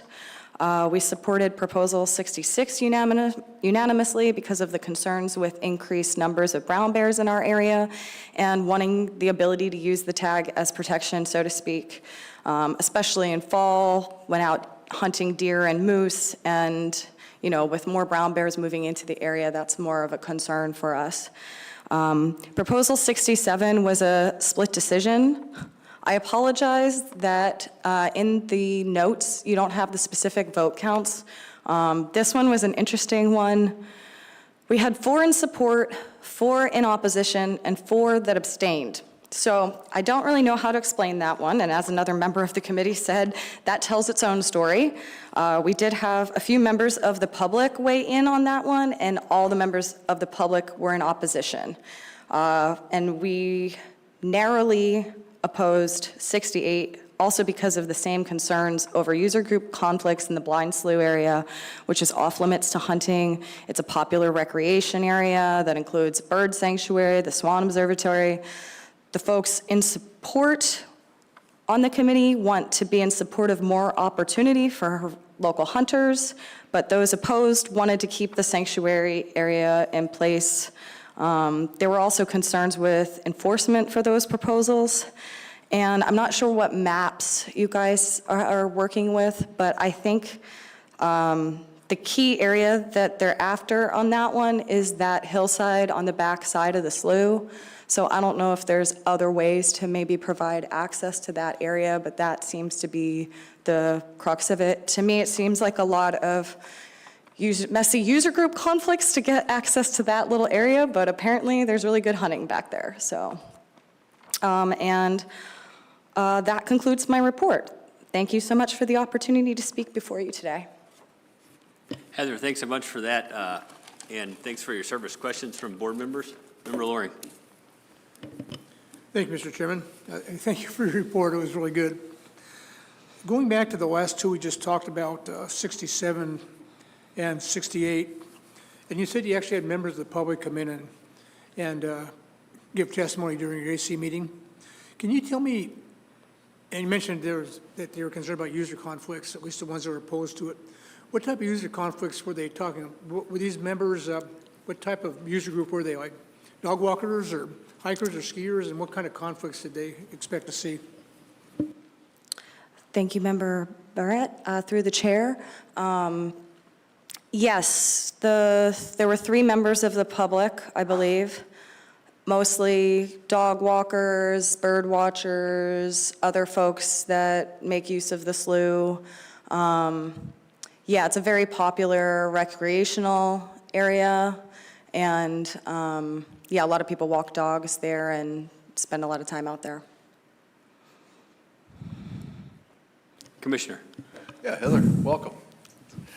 Just one quick question. It's things that I've been thinking about with this mountain lion stuff, and it's pretty clear Petersburg doesn't want mountain lions established in their community, but we establish a bag limit, and often when we establish a bag limit as a board or as a department, we have some information. So we're kind of in this quandary. Do we establish a bag limit with the expectation we're going to be collecting stock assessment information to have a sustainable mountain lion, hunt, I guess, at some point in time in the future? But I'm hearing from Petersburg they don't really want that. So you guys discuss that at all and figure out, you just want to basically have an accountability or learn more about them? What's the rationale for establishing the bag limit? Thank you, Mr. Commissioner, and through the chair. I think I understood your question, but I think that conversation was mostly just, they wanted to find a way that people could take mountain lions without getting in trouble, and be able to just keep them out of the community because of the concerns. But there's no real expectation of the department going out and putting a mountain lions assessment program to get a sustainable population. Okay, thank you. Member Loring. Thank you, Heather. Just to follow up on the commissioner's comments, would you be opposed to or in favor of maybe putting them as a deleterious species that you can shoot any time, kind of like starlings or English sparrows or something like that on that list? I'm not sure if that's even possible for the department to do that, but would that be something that might fit your needs? Thank you, Member Barrett, through the chair. That's a very interesting idea, and even during our discussion, we had various conversations of like what different categories exist like that, and that's why we brought up like the invasive species thing, but that doesn't work with mountain lions, so I was unaware of, what was the term that you used? Deleterious. Deleterious species. That would be an interesting idea. But yeah, just trying to find some way that folks can prevent the mountain lions from coming into town and around Mitkoff Island, but be able to have a mechanism to take them and keep them out of there. Any other questions from board members? If not, thank you very much for that testimony. Thank you so much. And we'll call William Paddington.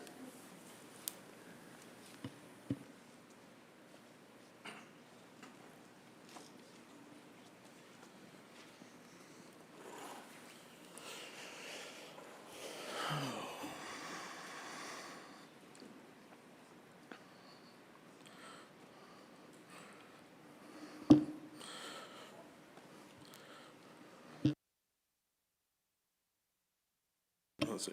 Can you hear me now? Sweet. So I'll be, my name is William Pattison. I'll be testifying on the East POWAC from Prince Wales Island.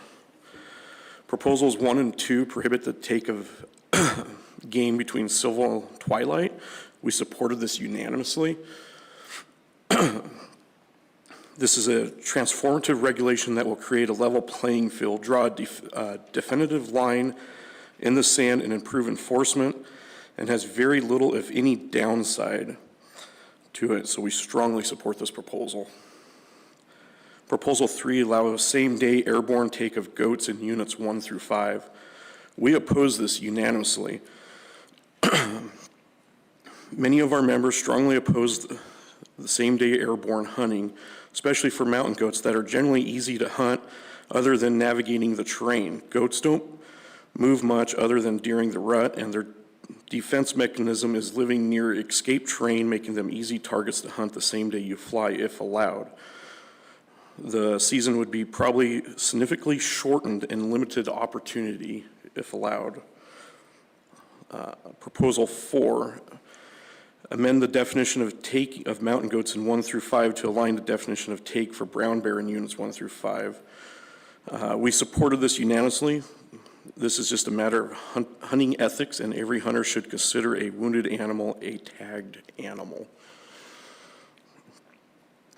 Proposal 5, increase brown bear tag limit in Unit 1 remainder to 1 bear every regulatory year instead of every 4 years. We opposed this in a split vote. 8 people said no and 4 people said yes. The majority felt the current tag limit is good or could be open to maybe a 2 or 3 year instead of 1 bear every year. We just figured that would just be too much and allow too much opportunity and affect the population. Proposal 6 and 7, align wolf hunting seasons in Unit 1 by extending the season in Unit 1A, 1B, 1C to May 31st. We support this unanimously. This is a good proposal that will consolidate seasons.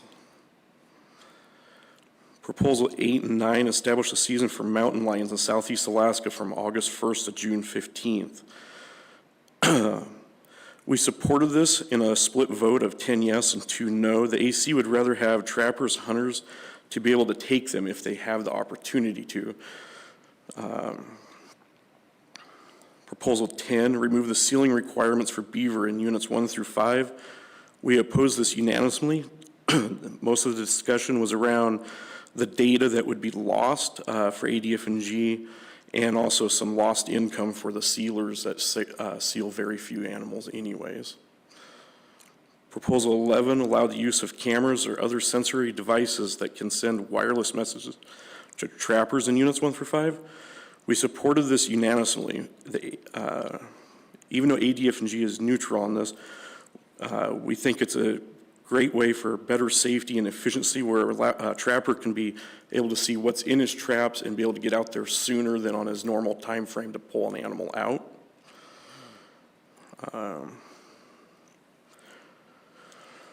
Proposals 12 and 13, we lump those together. Prohibit the use of night vision devices for taking fur bearers in Unit 1 through 5.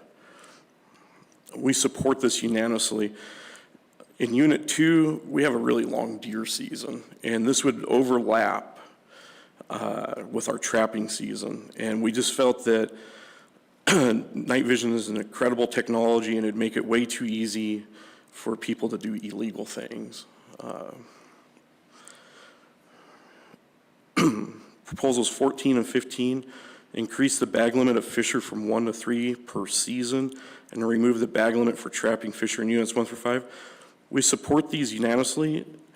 Increase to 3 a year we don't see would be an issue, and it would allow the 1 or 2 trappers that do catch more than one to have an opportunity to keep it. Proposal 16, shift the season dates for hunting migratory birds. The AC supported this unanimously with an amendment. The motion to amend Proposal 16 would have been as follows. Shift the season's date for hunting migratory birds and waterfowl in units 1 through 5 to September 15th to December 31st, eliminating the split season.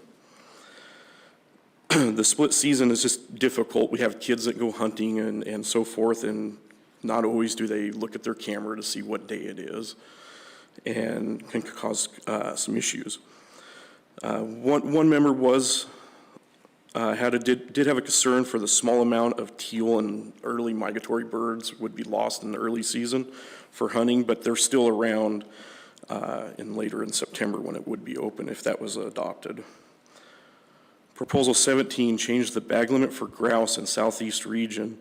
We oppose this unanimously. The proposal was confusing and it didn't clarify which species of grouse, with POW being one of the areas that doesn't have the SUDIs.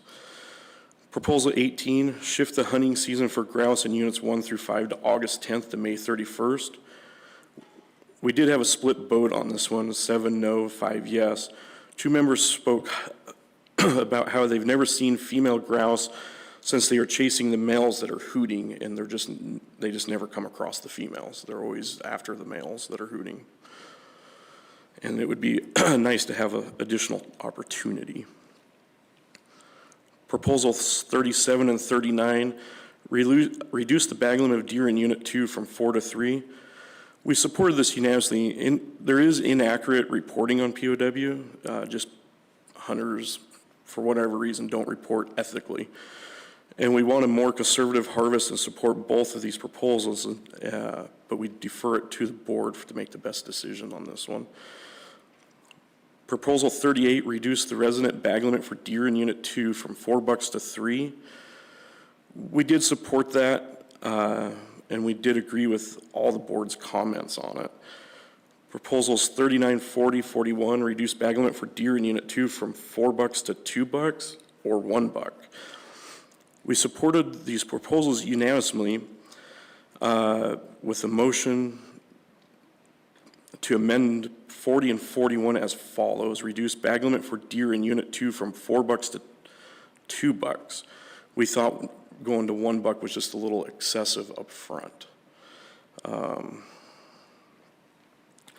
If passed, Proposal 39 would solve some of the social conflicts between residents and non-residents hunters. Very few non-residents are successful enough to take $2, but there is the psychological benefit for locals knowing that they are limited at that. Proposal 42, change the non-resident start date for deer hunting season in Unit 2 to August 15th. We supported this split with a split vote of 11 yes, 1 no. If passed, this would affect mostly state and native lands and would closely align the seasons under the federal regulations and non-federal qualified users. Proposal 43, increase the deer bag limit and extend the season length for residents. This would allow Ketchikan residents the additional opportunity, and we supported this unanimously. Proposals 44, 45, 46, we opposed these unanimously. This just isn't the way to address the problem with guaranteeing 20% available permits to non-residents, which would be higher than what some hunts are already offering. Proposal 47, eliminate meat salvage requirements in May for black bear in units 2 for residents only. If passed, this would be the only unit in the state that meat salvage wouldn't be required to take black bear meat in May. This proposal is ethically wrong, and most of us are strongly opposed to this proposition. We live on an island where groceries are very expensive, and wasting quality protein is morally and ethically wrong, so we opposed it unanimously. Proposal 48, increase the wolf population objective for Unit 2. We oppose this unanimously. There are relatively few wolves that come to POWs, what the data is showing, but our population seems to be strong and healthy as it is. And it would just cause more stress onto the deer population. Proposal 49, change the season start date for wolf trapping in Unit 2 to December 15th or January 1st. Several members opposed the later dates because of freezing weather. We ended up supporting this in a split vote of 8 yes and 2 no. Most of our user groups that trap, or users that trap, suggested any time after December 1st, just to get us away from other user groups, would be better. Proposal 50, move the start date of wolf trapping season in Unit 2 to December 15th. This was the most popular one. The Hairboard survey stops around December 15th, and along with most deer hunting is slowed down by then. So conflict between user groups would be at a bare minimum at this point. We supported this in a split vote of 9 yes, 1 no.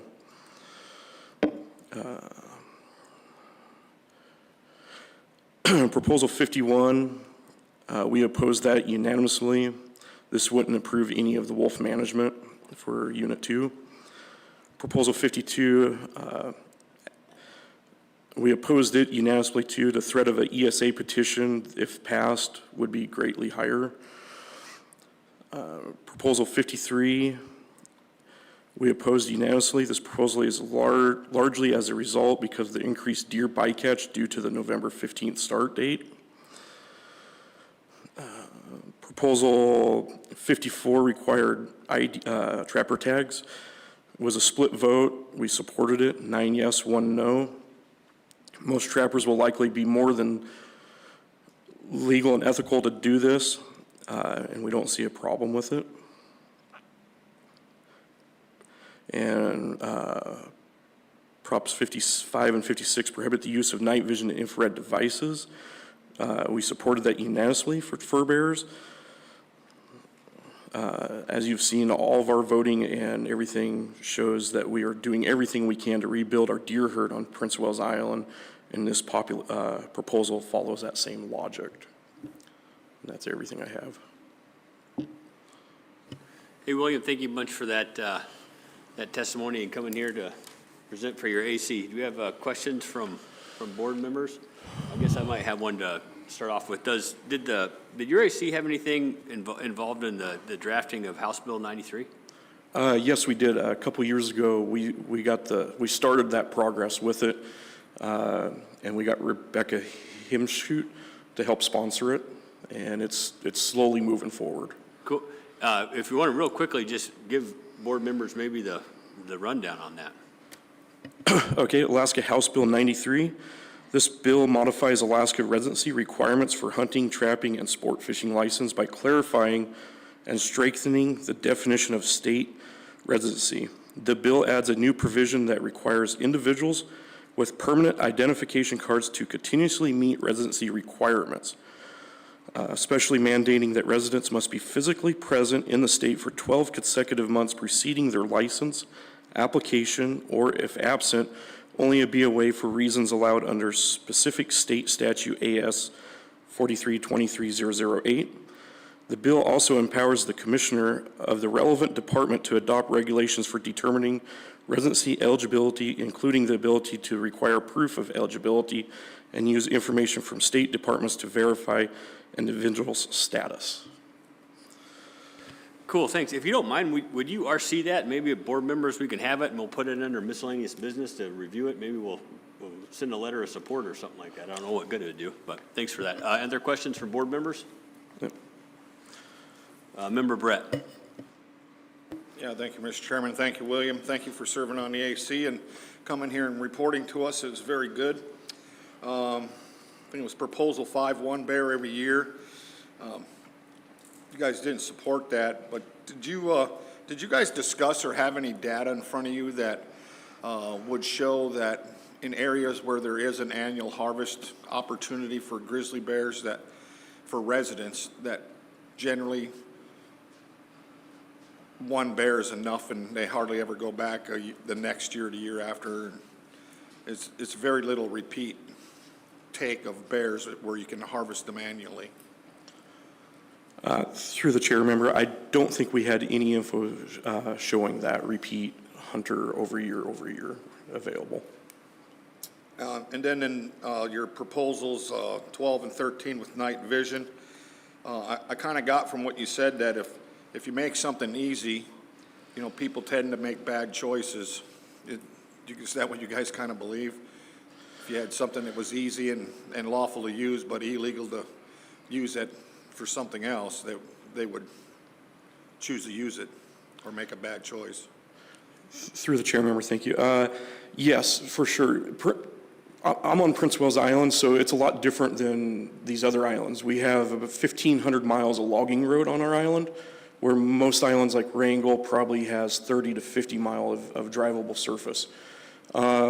We have extensive clear cuts that are wide open, so they're not as brushy. We have big muskegs. We also have really large tide flats. Our federal subsistence deer season goes to January 31st, and our wolf season and fur bearer season starts, most of it starts mid-November.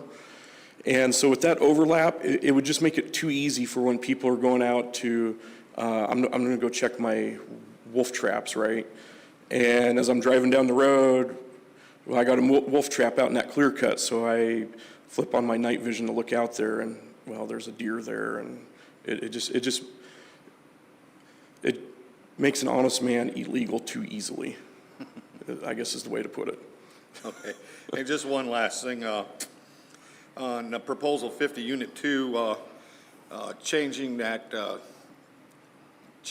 date in unit 2 to start on the 15th of December for wolf trapping. You know, I noticed that the federal side starts in November. Why wouldn't you want to start? It seems like everybody's federally qualified except the people in Juneau. Is there a lot of Juneau people participating in a trapping opportunity over there? I don't think I've ever met anybody from Juneau or Ketchikan to come over there. Well, I guess Ketchikan traps the South End Isle, but nobody from Juneau comes over to trap that I know of. Most of our state land is located right around the communities, and the vast land that's like not populated would be under the federal land. To move the start date, a lot of that on the state land, that's where all the duck hunters are going. And it used to start December 1st used to be the original start date for wolf season, and we didn't have as much conflicts with other user groups. When we went to November, we ended up getting a ton of conflicts, and then what also compounded it was our short wolf season. You know, we get 30 days a year, so everybody wants to set a wolf trap on that first day, because you know you're only going to have one opportunity, maybe two, that those animals come through where your sets are in that 30-day period. And so now you got all the user groups just, you know, if we had a 4-month wolf season, most of us trappers would go, well, we'll just wait until mid-December and then we'll go in and trap, and that user group is out of the way, and it just helps. You know, you might get every once in a while a dog walker, but it's usually waterfowl hunters that are, because everybody wants to be in the estuaries, that's where all the waterfowl is to hunt, right? And that's where all these wolves are at too, off the main creeks. So what this is basically doing is keeping the federally qualified people from being able to trap, the 1st November in the state land areas. If I understood you right, you're saying it would keep the federal guys from being able to trap on state land during that time? That would be part of it. I mean, I do federal subsistence hunting and trapping myself. Ever since we went to the November start date, I haven't set a wolf trap in November. I morally can't do it. I want to be a responsible user, and I know my neighbors are the same way. So yeah, it would make that.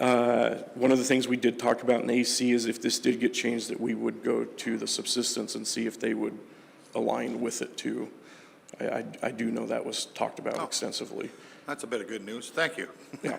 All right, appreciate it, and thank you for serving on the AC again. Appreciate it. Any other questions from board members? Member Bachtel. Yeah, well, thank you so much for coming and giving such a detailed thing. Allowing the use of cameras, Proposition 11, was there any discussion about, the fact that maybe 10% of our island actually has any way to transmit photographs someplace that it would force those traps to be set in areas closer to communities or anything like that? So, through the chair, thank you. If I understood you right, you're saying that you're asking if we had a conversation that if we were to use these cameras that had like cell service hooked to them to transmit a photo. We didn't talk about per se that it would move people into the communities, but now that you brought that up, that actually is a great point, because the way Prince Wells is there's not cell service all the way across it. The cell service is located right in town, and due to the terrain, that cell service doesn't go outside of the little bay that all the communities are built on, like little bays and stuff. So that would only allow people trapping inside of town to have a game camera that transmitted wirelessly. That and the 5 or 6 spots that we know that they work in the middle of nowhere and we don't know why. And the conversations about changing the wolf season and the start date and stuff, was there any discussions that if it was set for the middle of December, that there might be less people setting traps in fear of getting snowed out? 2 of our members did bring that up, that they already have a hard enough time managing their trap line with the current weather. But at the same time, during our discussion, and I was part of this discussion, is it's Southeast Alaska, it's a temperate rainforest. I've lived here my whole life. I've seen it 40 degrees in January and December and not a drop of snow on the mountains at 2,000 feet. But I've also at the same time seen October 25th, 4 feet of snow on the ground at Saltwater on North Prince of Wales Island, and all the roads and everything shut down. So if we're worried about trapper participation, about weather and stuff, in other words, to avoid the weather, we would have to put the trapping season in September. It's a rainforest. Some years it snows, some years it doesn't. If you were here in Wrangell a couple weeks ago, there was tons of snow here, and now it's almost all melted off. Thank you. Any other questions from board members? If not, I know you're signed up for your testimony. Go ahead and go into that. See if my voice can last that long. Through the chair, thank you. This is William Passon doing my personal testimony. I'll start today with Proposal 3. I don't support the same-day airborne. I'm a mountain goat hunter. Goats are easy enough to take. I understand the weather in Southeast Alaska. I can see this causing issues of people spotting with airplanes, getting their aircraft close to the mountains, which when you start doing that, looking at goats before you land, you're going to push mountain goats off cliffs. It's just going to happen. Proposals 8 and 9, I support having a mountain lion season. I'm a trapper. I'm not going to go out and target mountain lions, but I'm going to set wolf gear, and if I catch that mountain lion that just happened to be roaming in the area that I didn't know about in my wolf set, I don't want a ticket for that. I'd like to have the animal. I have a friend from Colorado that hunts them, and they're delicious. They're real similar to pork. Proposal 12, I support this proposal in Unit 2 with wolf season start date being moved into December. Proposal 16 with waterfowl, I support shifting the migratory bird season to a later date in the year without the 2-week downtime in the middle, if that's at all possible. Proposals 37, 39, 40, and 41. I support proposals reducing the bag limit for deer in Unit 2. Reducing from 4 to 3 is better than just leaving it at 4. I have a cabin rental business. Most of my renters are Alaska residents that come from Wasilla or elsewhere, come down to deer hunt, but we do get a handful of non-residents that come through wanting to deer hunt. And our non-residents guests that stay with us, what they say is it should be 1 and it should have a branched antler restriction. They pride themselves in making sure that they shoot fork and horns or better because they want to continue to bring their kids up and have that opportunity.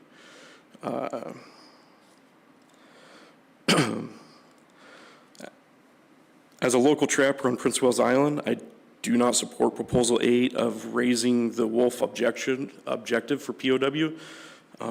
We have plenty of wolves as is. The population seems to be maintaining, maybe slightly growing at a slow pace. Raising it will just, I think, compound things later on.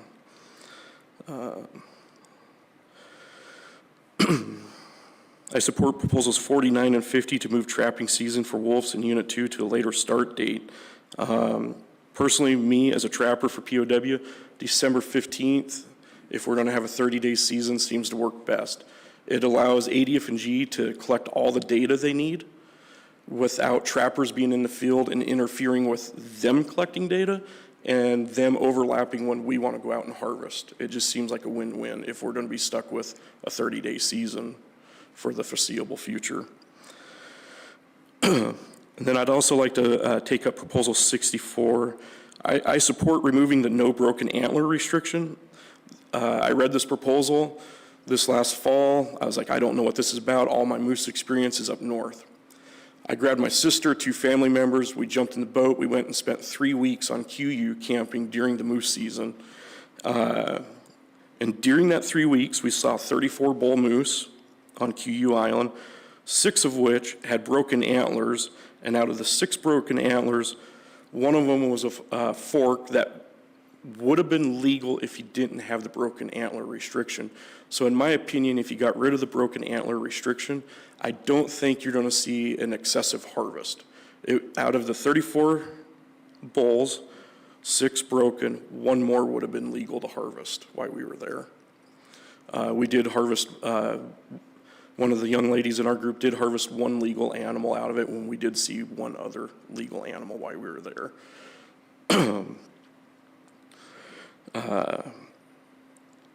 And that's everything for me, yeah. Hey, thanks for that testimony. Any, Member Loring?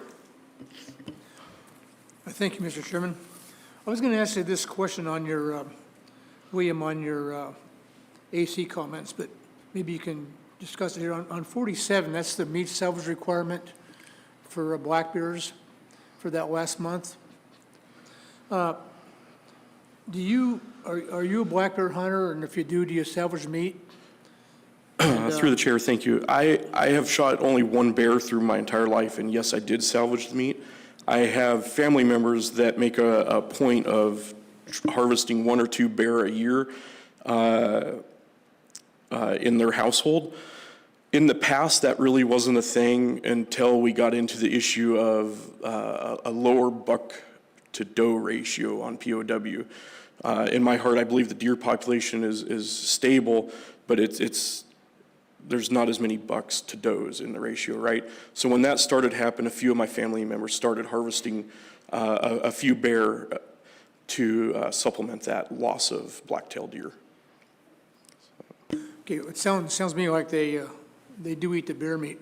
Do you think that if we do what this proposal asks, that it's going to increase significantly the number of bears taken because they don't have that added requirement to salvage that meat, or do you think that might not happen? I don't see the people of Prince Willis Island as trophy bear hunters. The ones that go out to hunt are there to take the meat. I just don't see it raising significantly more harvest in that manner with residents of POW. Okay, thank you. Any other questions from board members? Member Brett. Yeah, thank you, Mr. Chairman. Thank you again, William.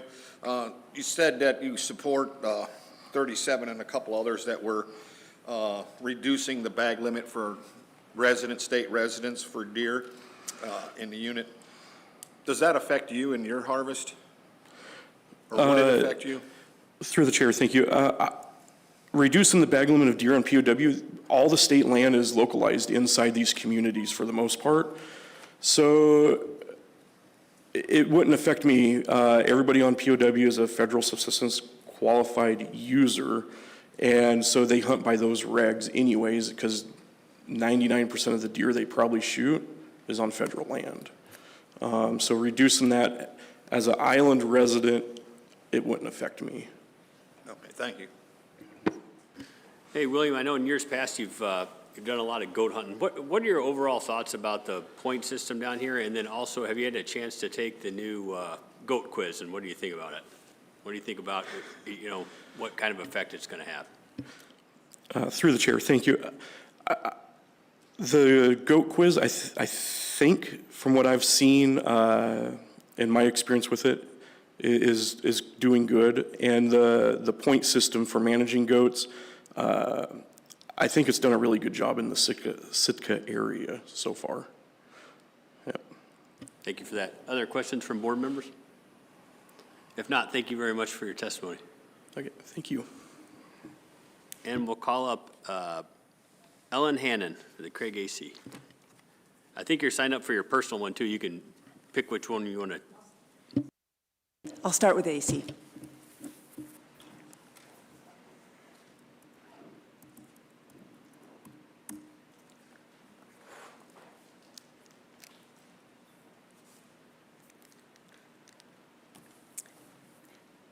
Thank you, everyone, for this opportunity. Chairman Flesher, Board of Game, staff, everybody. It takes a lot to put this together, and it's great to have the opportunity.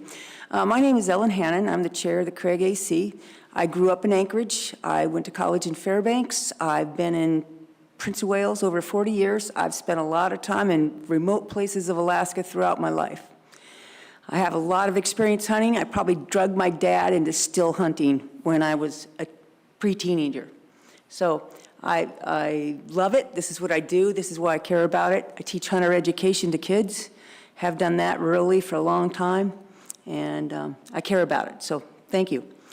I'll try to be brief. You've got a lot of our information already on our notes, which I'm sorry, our notes aren't as good as they normally are because we've had our secretary out for the last couple of meetings. So if there's questions, please let me know.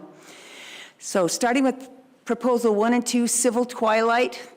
We oppose that one unanimously because we do not support hunting in the dark, but we thought that overly complicated things of people trying to figure out when it was too light to shoot. Proposal 3, same-day airborne take of goats. We opposed unanimously. Proposal 11, cell-capable game cameras. Unanimous support. We thought it doesn't give an advantage, but increase the odds of recovering a quality animal, might save a trip in dangerous weather. And as Board Member Batestel said, sometimes out of the blue we have these odd spots we have service where you might be out and about. So I don't think it's going to drive people to be right in towns and doing this. So I was a big part of proposal 12, 13, 15, and 56. It all had to do with the prohibit the use of night vision for fur bearers, and we were split on that all the way. 9 support, 5 opposed, and 1 undecided.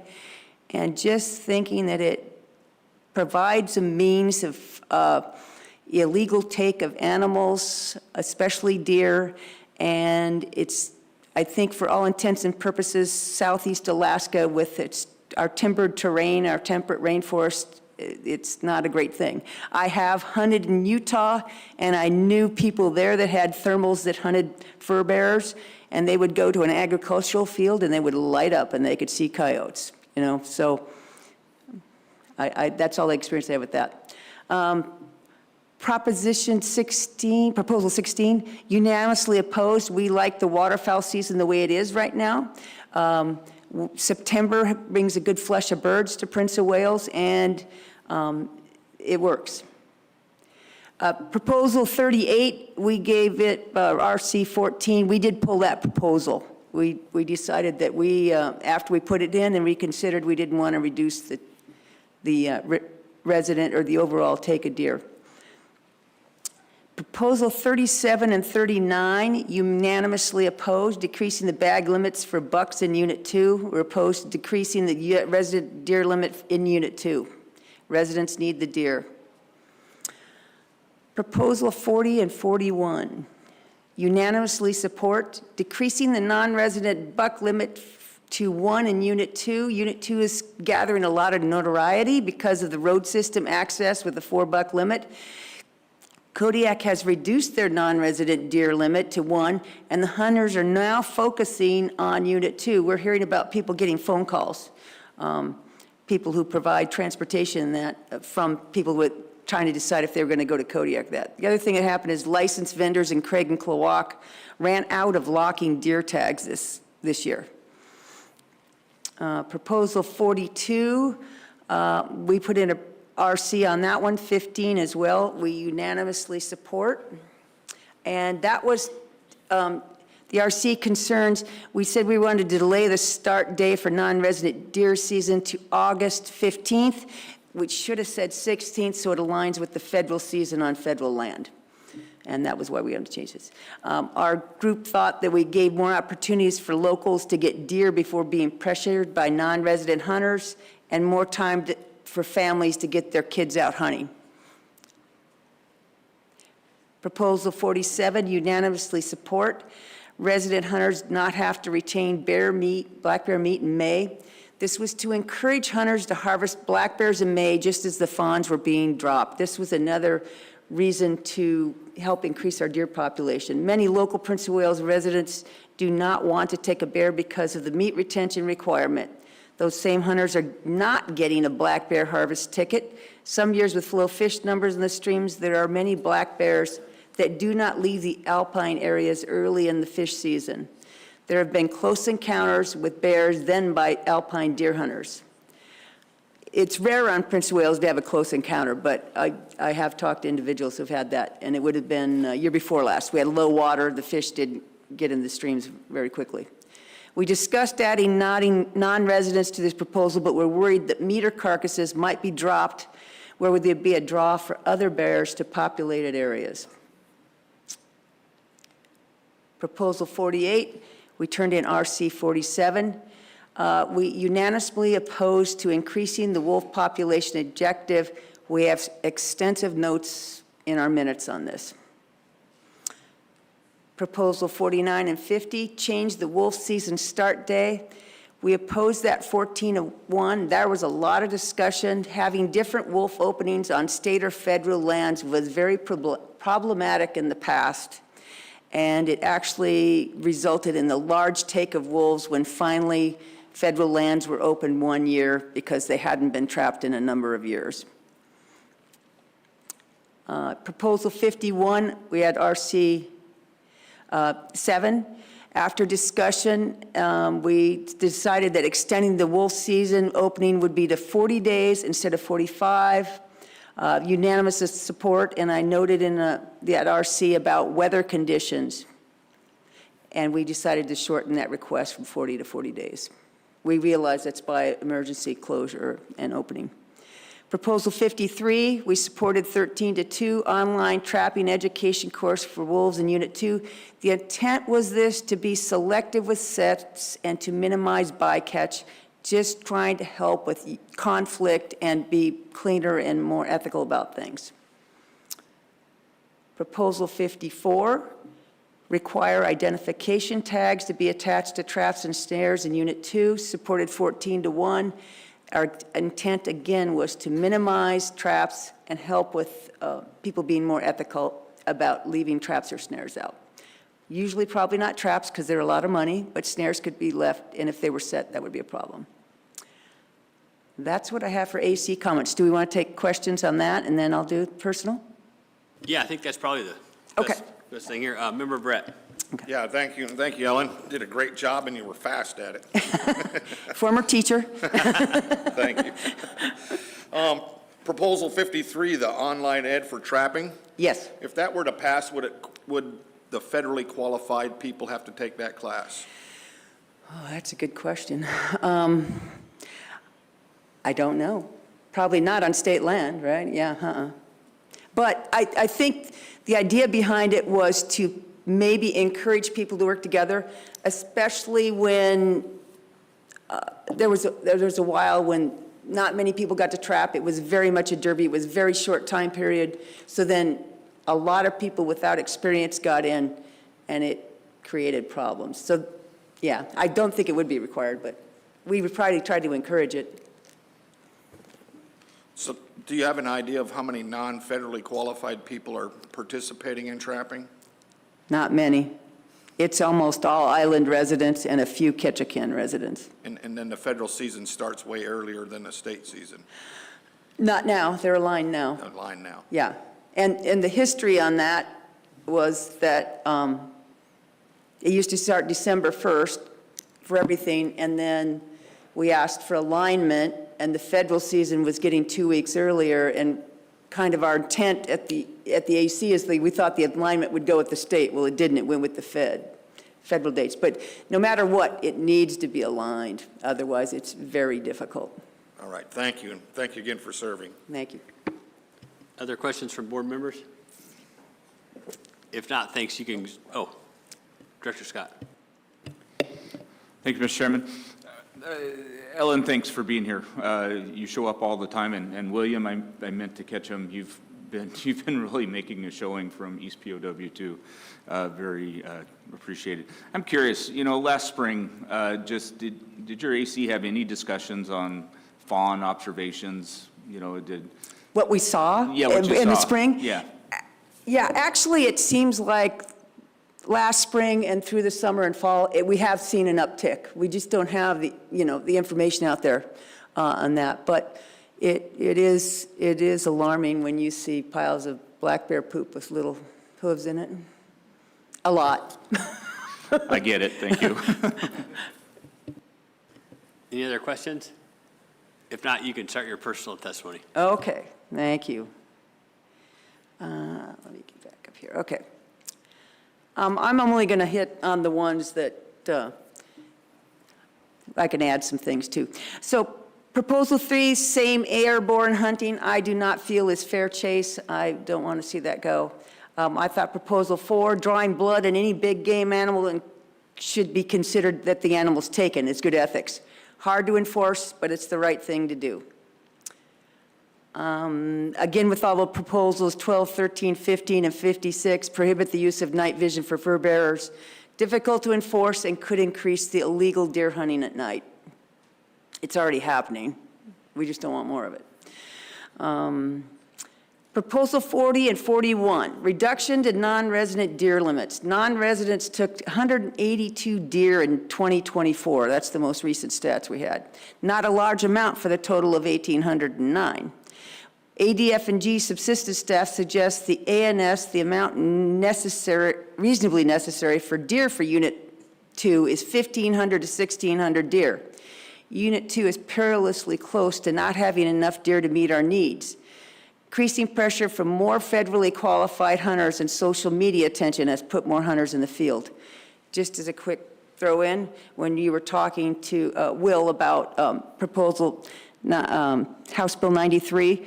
Anybody that becomes a resident then also becomes a federally qualified user. So we have a compounded issue with that. Proposal 42 is delay the start date for non-resident deer season to August 15th. From firsthand personal experience, non-resident hunters are not adequately prepared when flying in to hunt in Unit 2. Delaying the start of the season for non-residents will potentially benefit meat storage. Non-residents often think that pickup day for a plane pickup is set in stone. Most of us are aware that is not true, even of the jets. Proposal 47, residents, hunters not having to retain black bear meat at May, Many local Prince of Wales Island residents do not want to take a bear because of the meat retention requirement. These same hunters are not getting a black bear harvest ticket. Some years with, I said there's conflicts in that, I said that already, sorry. I am a bear hunter. I go back and forth on it, and I originally started bear hunting because we were seeing conflicts. We hunted bears. It was like real estate. If you're in the area, we like to deer hunt. Sorry, it doesn't really matter how big you are, but we're taking care of that problem. And I do take the meat, and I share the meat and make it into corned meat and share it with other people to hopefully build people who would like to enjoy it. The other problem is most people think there's hundreds of pounds of meat in a bear, and there's not. I literally cubed it all up, took the connective tissue, took the bones out, took the fat out, and weighed a pretty good sized bear, and it was less than 80 pounds. So to alleviate that, so a lot of our local people are not hunting bears at all. Proposal 48, using the 25 deer per year that a wolf eats. This was stated by Dave Pearson in his research. That would be about 5,000 to 7,000 deer for the harvest objective of 200 to 300 wolves. Proposal 51, as the trapping season was coming to an end this opening, 3 wolves were observed on one of the outer islands. The island is very important for local residents hunting deer. With about 7 to 10 days left of the opening, local trappers put cameras and traps out. Freezing weather came in and traps had to be pulled early. The wolves did not show up on camera until after the opener closed. Extended harvest opportunity could help. Okay. Proposal 53 and 54 were both put forward to encourage the ethical trapping and minimize bycatch. Thank you. Thanks for that testimony. Any questions? Member Brett. Yeah, thank you, Mr. Chairman. Thank you again, Alan. Back to your deer harvest and your ANS analogy of in the 160-ish deer that the non-residents take. It's been pretty overwhelming in the last couple days that there's a lot of illegal harvest going on. How did they figure, or does the department tell you, you come up with a total harvest and then add this much more for unlawful harvest? I don't have any idea about that. I don't know if there's an estimate. I just know that friends who had game cameras out were catching people at night on their cameras. Yeah. I was just curious about that because, that would play into Yeah. your, meeting your subsistence needs. Yeah, no, it's especially, and the one I specifically know about was an island close to town that's easily gotten to by skiff. Okay. All right, thank you, and have a great evening. Yep, you too, thank you. Any other questions from board members? If not, thank you very much for that testimony. Thank you. And that'll conclude public testimony. We're going to have a 15-minute break, and we're going to come back here and get into the region-wide proposals. I think we have a customary and traditional worksheet presentation that we'll do next. Anyway, after this 15 minutes, I'll figure out what we're doing next.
Till everybody gets all the way seated, and we'll get into the region-wide proposals.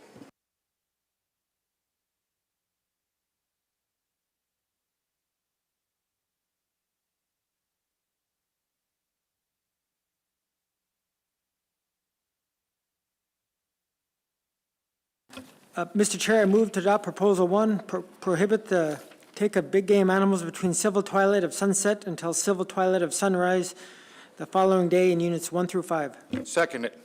All right, that's been moved and seconded. Department? Thank you, Mr. Chair, members of the board, and especially members of the public for being here today.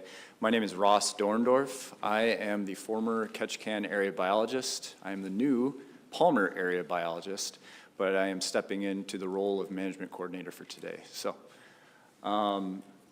the proposal number 1 would restrict the taking of big game in units 1 through 5 between the beginning of civil twilight in the morning until end of civil twilight in the evening. This is an East Prince of Wales Advisory Committee proposal that the department is neutral on. So the image that you see in front of you, I'll explain it through the definition given on the National Oceanic and Administrative definition that they have on their website. So in the most general sense, twilight is the period of time before sunrise and after sunset in which the atmosphere is partially illuminated by the sun, being neither totally dark or completely lit. However, there are 3 categories of twilight that are defined by how far the sun is below the horizon. Civil twilight begins in the morning or ends in the evening, and the geometric center of the sun is 6 degrees below the horizon. Therefore, morning civil twilight begins when geometric center of the sun is 6 degrees below the horizon and ends at sunrise. Evening civil twilight begins at sunset and ends when the geometric center of the sun is 6 degrees below the horizon. Under these conditions, absent fog or other restrictions, the brightest stars and planets can be seen. The horizon and terrestrial objects can be discerned, and in many cases, artificial light is not needed. So the state of Alaska currently does not have any restrictions on taking of big game with restrictions for the time at which they can be related to the time of day. The exception to that is the Alaska waterfowl regulations, and the regulations state that you can take waterfowl a half hour before sunrise to sunset. And currently there is a regulation that prohibits the use of artificial light to take big game.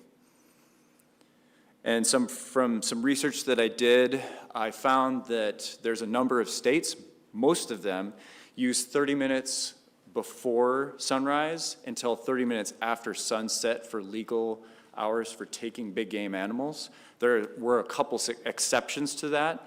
One was in Arizona, that was sunrise to sunset, and then also, I believe it was South Carolina that uses 1 hour before sunrise to 1 hour after sunset. I also looked at a few of the Canadian provinces and found that most were the 30 minutes before and 30 minutes after sunset, except for the Northwest Territories and Nunavut. And also, there's a positive cultural and traditional finding for most big game in Southeast. So this chart that you see in front of you is the length of civil twilight in Wrangell, Alaska for 2025 during the deer season from August 1st to December 26th. And essentially what you're looking at, this wave, is that civil twilight differs depending on what time of year you're talking about. So it generally fluctuates between about 36 minutes to about 50 minutes and 30 seconds or so.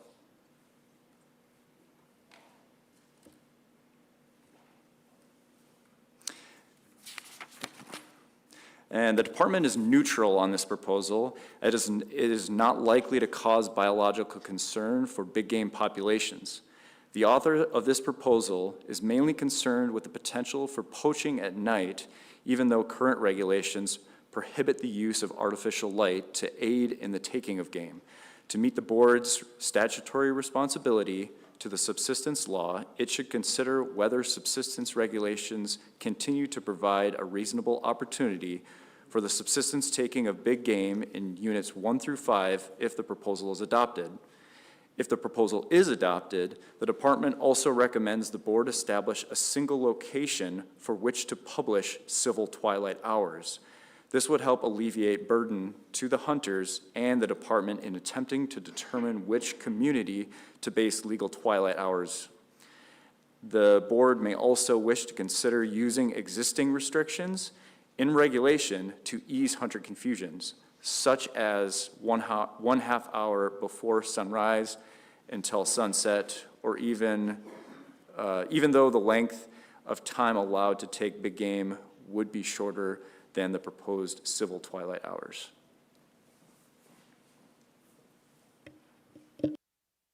Hey, thank you for that. Member Loring. Thank you, Mr. Chairman. Ross, thank you for your presentation. A couple questions. The waterfowl regulations that say half hour before sunrise to sunset, they're forced on us by federal regulations, is that correct? It's not something the state has a choice with? That is correct, through the chair, Member Loring. Okay, and then secondly, civil twilight, you say it varies between locations. Sunrise and sunset does also, right? Through the chair, Member Loring, that is correct. Okay. Member Brett. Yeah, thank you, Mr. Chairman. How would this affect federally qualified users if this were enacted? Through the chair, Member Barrett, that's a good question. So if an individual is federally qualified, meaning they qualify as rural under the federal subsistence regulations, they would not have to hunt under these restrictions if they were adopted unless they were on non-federal lands. Yeah. Thank you. Member Loring. Thank you, Mr. Chairman. Again, Ross, right now under the use of artificial light, when the federal regulations came into play, they mirrored our regulations and they made illegal to use artificial light. So would you then suspect that they would mirror, if we adopted this, mirror these regulations and follow our lead? Or is that just something that would just be speculation on your part? Through the chair, Member Loring, I would refrain from speculating on that. The current meeting that is coming up in April for the Federal Subsistence Board does not have any proposals related to civil twilight. I can actually double check that too, but.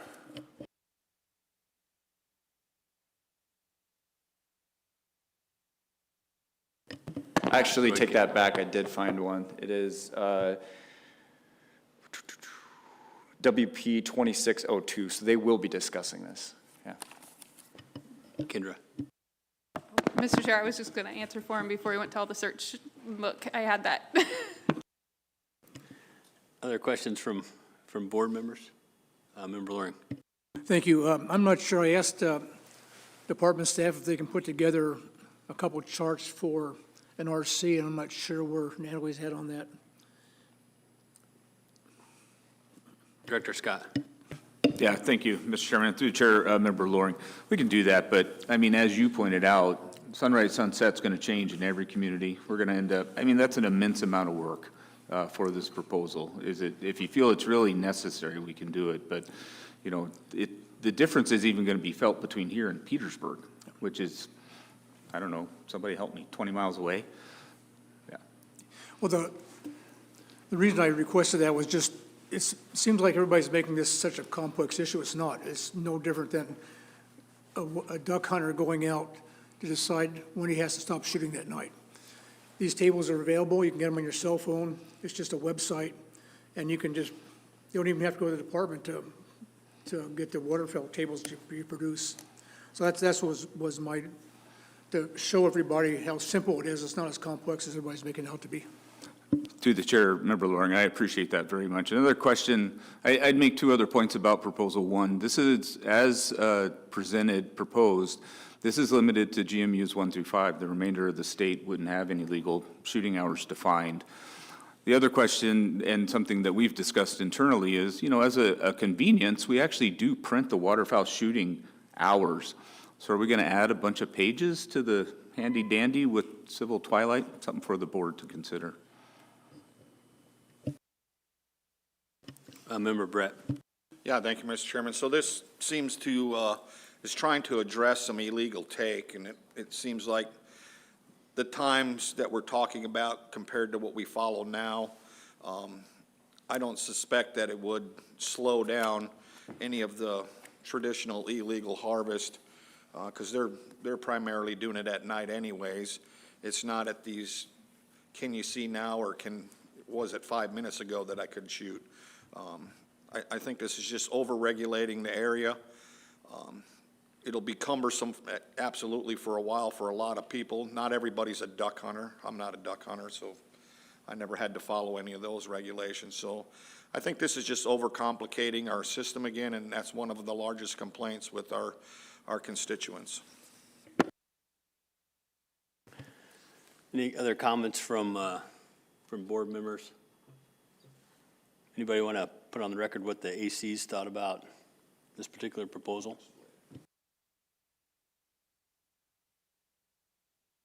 Captain Johnson, how often do the troopers use civil twilight and sunset quite often? Mr. Chair, outside of like aviation, not related to enforcement stuff, no, because it's nowhere in statute or regulation currently. Any other board members? Member Bachtel. Yeah, you asked the question about the ACs. There was 4 ACs which support this, 5 who opposed it, and 1 just gave a general comment. Thanks for that. Other board members' comments or questions? Call the question. The question's been called. Carrie Ann, will you state the cost statement?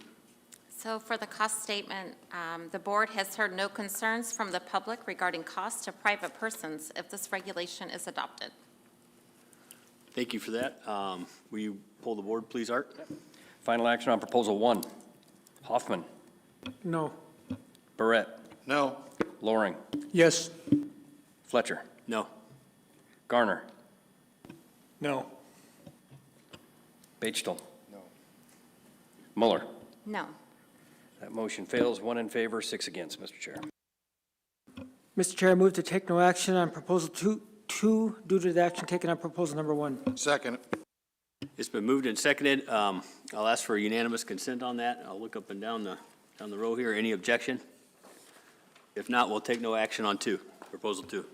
Mr. Chair, I move to adopt Proposal 3, allow the same-day airborne take of goats in Units 1 through 5. Second.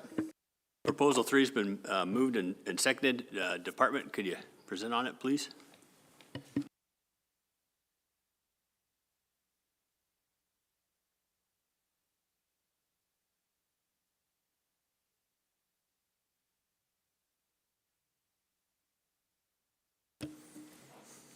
We ready?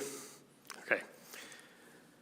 Mr. Chairman, members of the board, I'd like to introduce myself. I'm Steve Bethune. I'm the area management biologist for Unit 4. As you can see, we're kind of taking a tag team effort on some of these regional proposals. So you'll see several of the area biologists throughout the region kind of bouncing back and forth up here as we present these region-wide proposals. Before you use Proposal 3 would allow the same-day airborne hunting of mountain goats in Unit 1 through 5. This proposal was brought to you by the Ketchikan AC, and the department is neutral. We have customary and traditional use findings for mountain goats throughout most of the region, with one exception being Unit 4. Baranof Island is negative. Same-day airborne restrictions are based on the Federal Airborne Hunting Act of 1956. There are a few notable exceptions. Deer, especially here in Southeast, you can same-day airborne. There's some places where you can caribou hunt, some bait stations, units, and then Unit 16 for black bears. There's also been some recent same-day airborne proposals for bears in other areas that have failed. Even though there are some exceptions, by and large, we don't allow it, and it's generally recognized that same-day airborne gives hunters an unfair advantage. This pie chart shows our Region 1 goat harvest. You can see that Unit 1A and 1C make up greater than 50% of the region's harvest. We average about 150 goats per year, and non-resident harvest accounts for about 35% of the region's mountain goat harvest. This graph shows you mountain goat harvest by transport type. As you can see, boats are the overwhelming majority or most popular way to access mountain goat habitat, followed by using your highway vehicle, and then closely followed in third place by airplane use. About 17% of the goats in Region 1 are harvested using airplanes.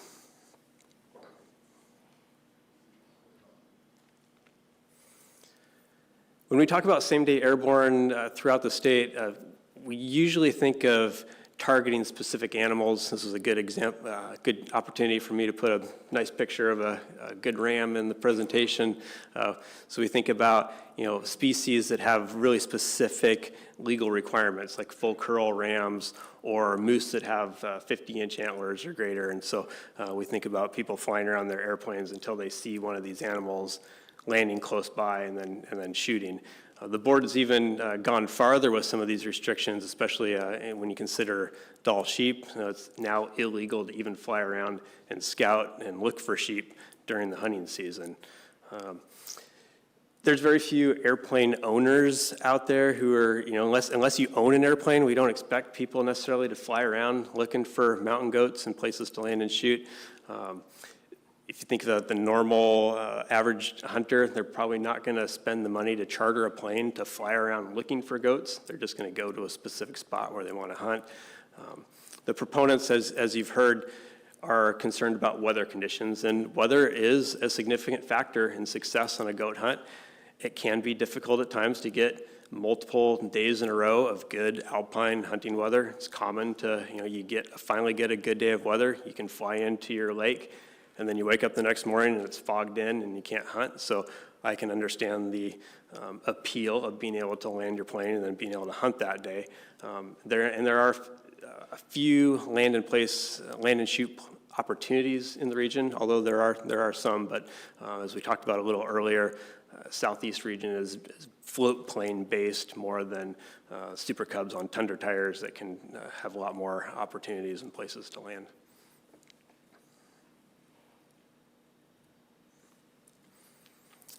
Kind of in conclusion, this is a methods and means determination, so this is up to the board. There is, as you've heard throughout testimony the last couple of days, a public perception issue related to same-day airborne hunting. There is some potential for increased interest in using aircraft, so if people could hunt the same day they used aircraft, or they flew into a spot, we might see some increase in that 17% part of the pie chart they showed you a little bit ago. We don't have any conservation concerns. We're going to continue to manage goats based on our point systems and our small areas and their quotas, but there is some potential to reduce opportunity if a bunch of people decide to use this method, and some of these areas might get closed earlier than they would have normally. So this is Proposal 3 to allow same-day airborne hunting of mountain goats in Units 1 through 5. The department is neutral regarding the allocative aspects of hunters' ability to use airplanes versus other transportation methods. Adoption of this proposal has the potential to greatly reduce season length in many areas due to goats being harvested more quickly than under the current management structure. Same-day airborne hunting is not anticipated to cause a conservation concern for goats because the department will continue to sustainably manage via conservative hunt zone quotas and emergency orders. Methods and means are the board's discretion, and the department is neutral regarding the allocation of the resources between those hunters using airplanes versus other transportation methods. To meet the board's statutory responsibility to the subsistence law, it should consider whether subsistence regulations continue to provide a reasonable opportunity for subsistence use if this proposal is adopted. Thank you for that. Questions from board members? Member Loring. Thank you, Mr. Chairman. Thanks for your presentation on Proposal 3. Have you gotten complaints or concerns from other goat hunters? We don't have same airborne now, but with conflicts with airplanes flying around, maybe spotting goats looking for a trophy or billies that have been interfered with hunts, that type of thing, same type of problem we have with sheep hunters. Have you seen that with goats down here? Through the chair, Member Loring, that's not an issue that I ever hear goat hunters talking about. We do have places where there are small quotas, and if it's generally on Baranoff Island, for example, I can think of one lake in particular that has a quota of 2 generally most years, and so the first group that gets in there usually gets those goats, and that area closes very quickly. So there's sometimes some complaints about that. People would other people would like to go to that lake, but as far as airplanes flying around and spotting and conflicting with other hunters, that's not an issue. Then just a follow-up question. I know that some of the populations down here produce extremely big goats, trophy goats. And do you think that if we allow same-day airborne, you might get additional pressure, on those particular populations, those go-to goat hunts?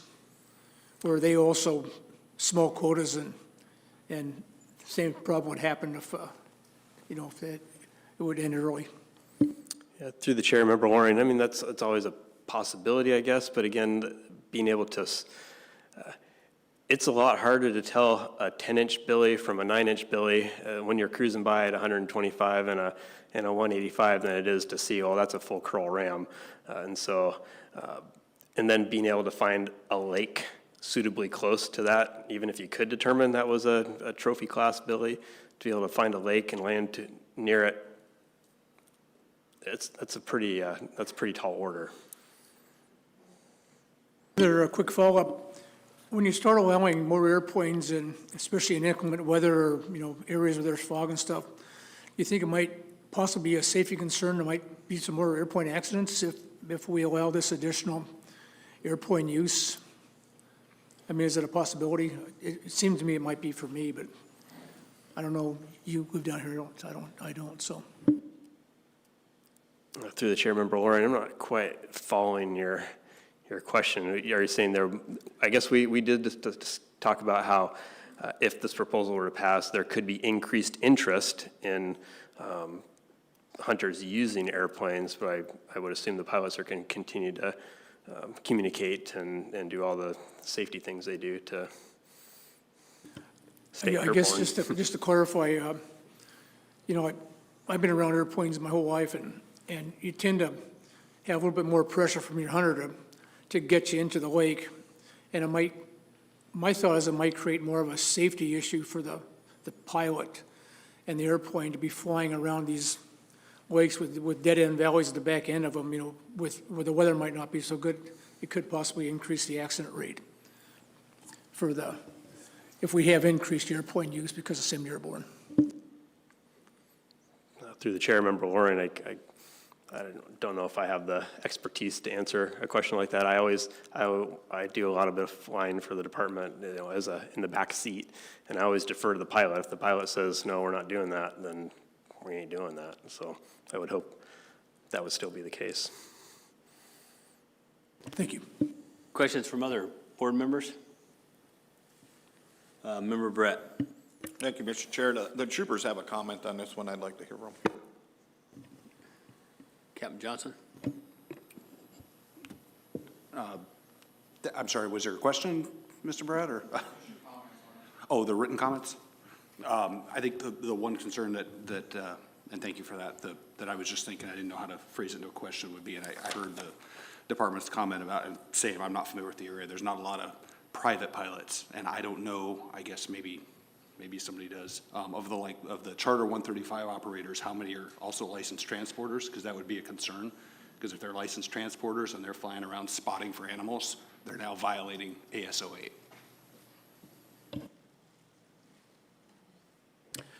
Your pie chart on slide 16, like the difference between like boat and airplane. I remember most of those cards that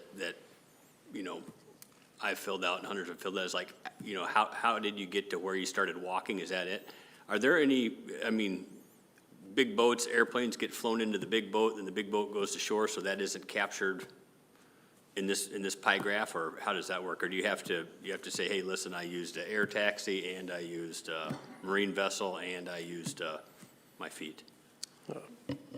Chairman Fletcher, the way we instruct the hunters to fill those out is the last method of transport they used before they started walking. So we would not capture multiple transport methods like that. Thanks. Other questions from board members? Member Loring. Thank you. Just quick follow-up. I think that unless it's it's an airport, that flying into a boat would still be same airborne if they hunted that same day. But, kind of my thoughts are is that,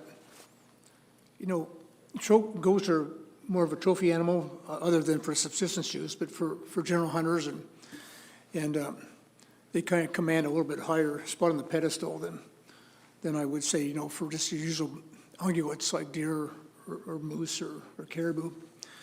And we've really strayed away from that for a lot of years on allowing same-day airborne.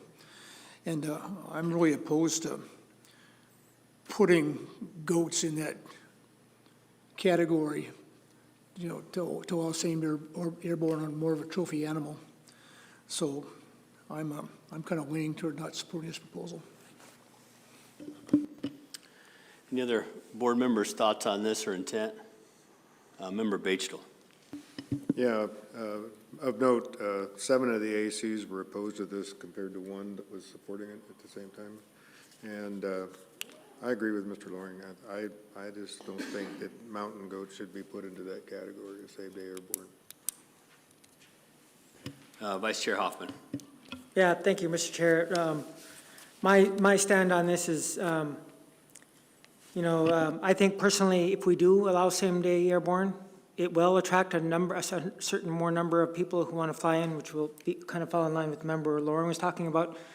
And it would lead, we were talking about it would help safety, but we don't know. It could go the other way as well, too, because once you feel like you can fly in the same day, you're going to want to do it because let me go on this day, and then if that's the only day, you're going to try to fly in that day, and then could get in trouble. So, but the biggest thing for me is this, unintended consequences that that are going to pop up that we really don't know about yet or haven't talked about. So for me, I'm not going to be supporting this proposal.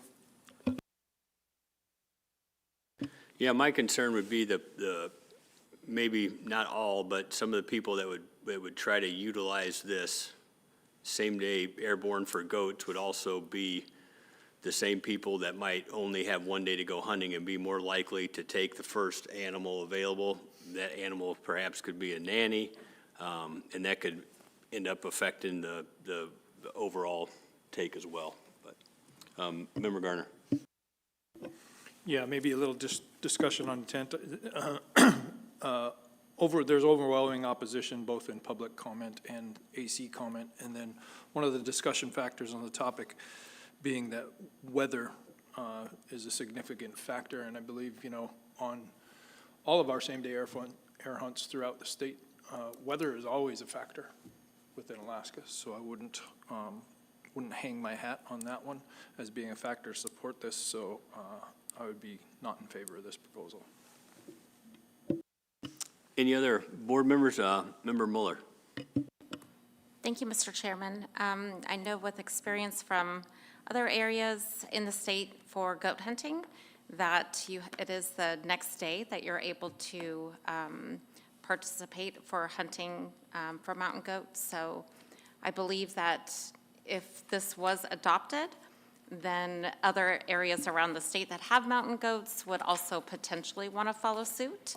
And I do look at this as a fair chase discussion, and I strongly oppose it. Thank you for that. Any further discussion from board members? If not, Call the question, Mr. Chairman. the question's been called. And for the cost statement, the board has heard no concerns from the public regarding costs to private persons if this regulation is adopted. Thank you for that. Art, will you pull the board on proposal 3, please? Final action on proposal 3. Loring. No.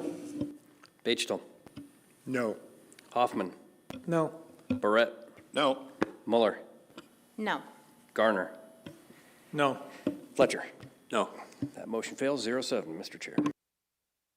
Mr. Chair, I move to adopt Proposal 4, amend the definition of a taken mountain goat in Units 1 through 5 to align with the definition of a taken brown bear in Units 1 through 5. Second. It's been moved and seconded. Department? Thank you, Mr. Chairman, members of the board. Before you is Proposal 4.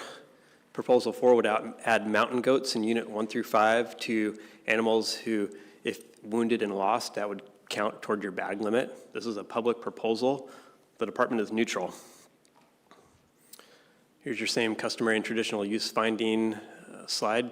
Again, there is a positive finding for goats throughout the region except for Unit 4.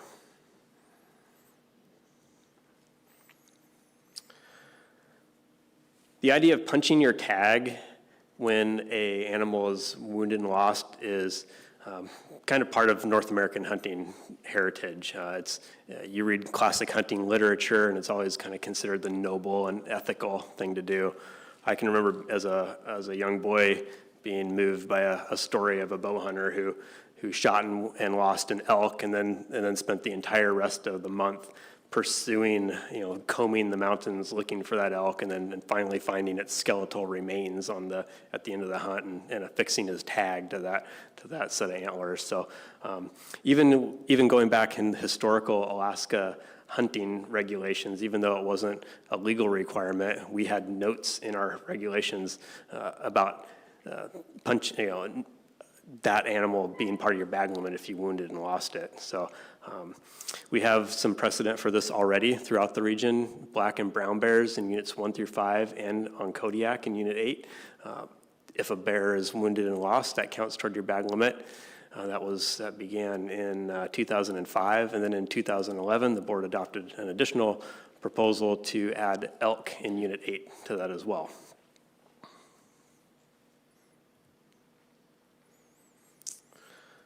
Proposals, there have been proposals for other species, particularly moose. These proposals have failed. The board has been reluctant due to food security issues to adopt some of these proposals. You can imagine in remote areas a family wounds and loses a moose, and then that becomes their bag limit, and now they don't have a winter food supply. But goats are susceptible to wounding loss just by the nature of goat hunting. They live in, we've heard public testimony about they live in treacherous terrain, and that's just kind of something that we accept as goat managers, is that there's going to be a few animals every year that are wounded and lost. Reported goats do count toward our quotas. For Unit 4, I average about 1 goat per year, and the hunters are pretty good about coming in and letting me know that happens, and when it does, I'll add that to the quota. Recovering goats can be a major safety consideration, and sometimes the hunters just can't get to those goats, and those are circumstances beyond their control.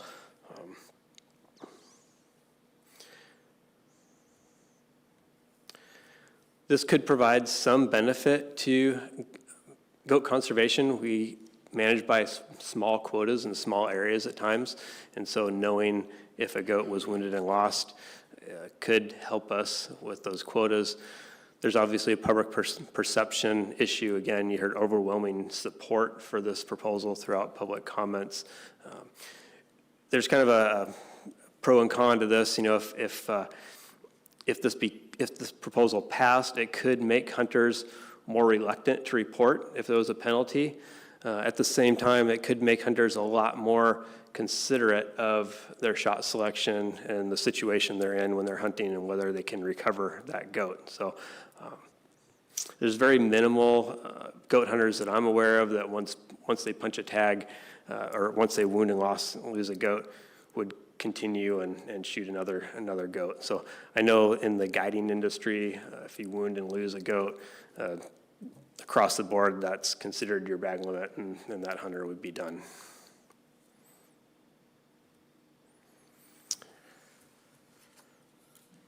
So this is proposal 4, to count mountain goats that are wounded and lost against your bag limit.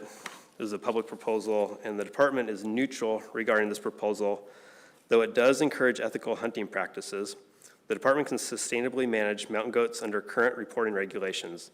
Adoption of this proposal could provide some benefit to mountain goat conservation, particularly with regard to small, isolated subpopulations. If managers had better information about goat wounding loss and the ability to count unrecovered goats toward zone quotas.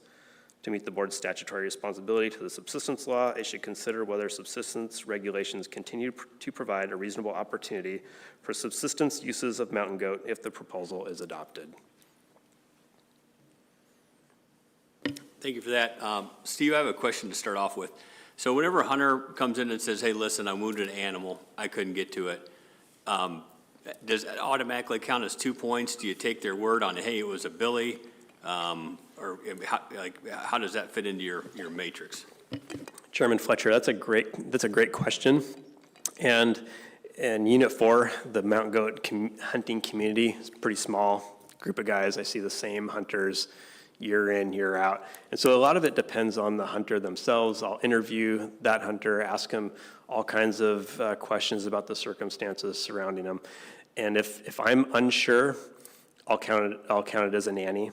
If it's a hunter, for example, who's inexperienced, maybe it's their first mountain goat hunt, then I'll count it as a nanny. If it's a guy who has shot 30 goats over his lifetime, and he literally says to me, I saw male parts, I'll count that as a male. I trust those hunters. So, thank you for that. Questions from board members. Member Loring. Thank you. Can you kind of just give us a overview on the reporting requirements? I know you have some drawing permits and some other general hunts. When do they actually have to come in and report this to you so you can make those infield adjustments? yeah, thank you, Mr. Loring, through the chair. We have a 5-day reporting requirement for mountain goats.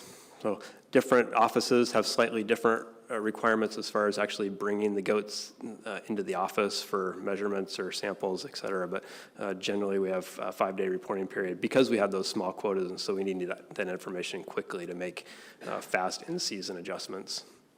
Okay, that's good to hear. And I wonder if I could hear from subsistence on how this would affect their ability to harvest in that realm. Through the chair, Member Moore, as mentioned earlier, the negative impact could be about removing the ability to continue to hunt if you're wounding loss. So for subsistence users, as you see some of the pictures, and you understand goat terrain, you may lose one, not be able to cover it for safety purposes. But if this proposal is adopted, it potentially could have impacts, but by removing the ability to continue to hunt. Member Brett. Yeah, thank you, Mr. Chairman. My question's for Department of Law. As this proposal's written, it says amended definition of taken, the definition of taken or take. That's a statutory definition. Do we have any authority to amend that?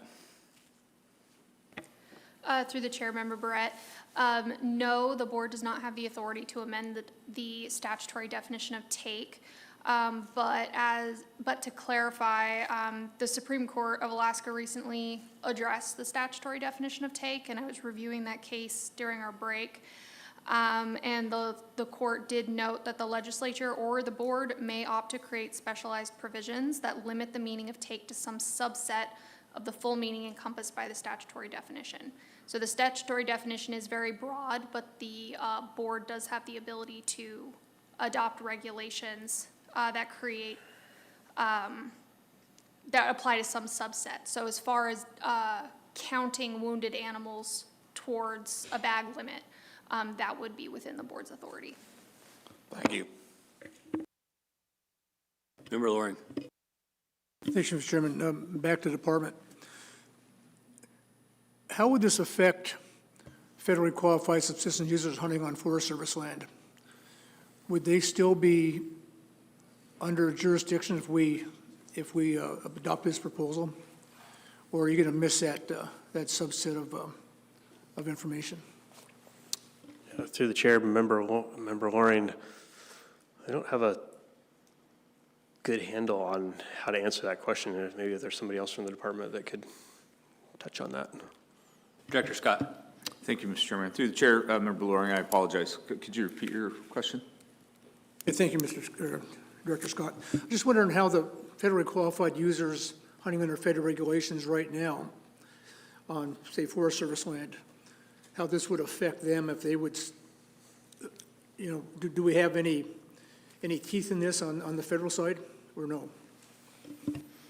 Yeah, through the chair, Member Loring. Not at this point. There'd need to be a follow, a companion proposal through the wildlife cycle.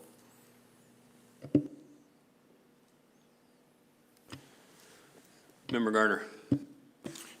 Yeah, to the department, what is maybe your experience, background, history, knowledge of animals taken, not recovered, and the hunter knowingly takes another animal? Through the chair, Member Garner.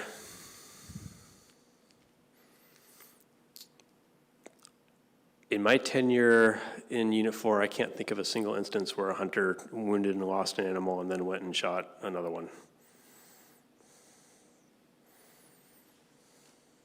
That's an interesting question, though, but like hypothetically right now, a person could shoot a nanny, not recover it, shoot another nanny, not recover it, shoot another nanny, not recover it, shoot a nanny, recover it, and come in and say, hey, I soaked up 8 points, like as it is right now. Yeah, Chairman Fletcher, yeah, I guess they could.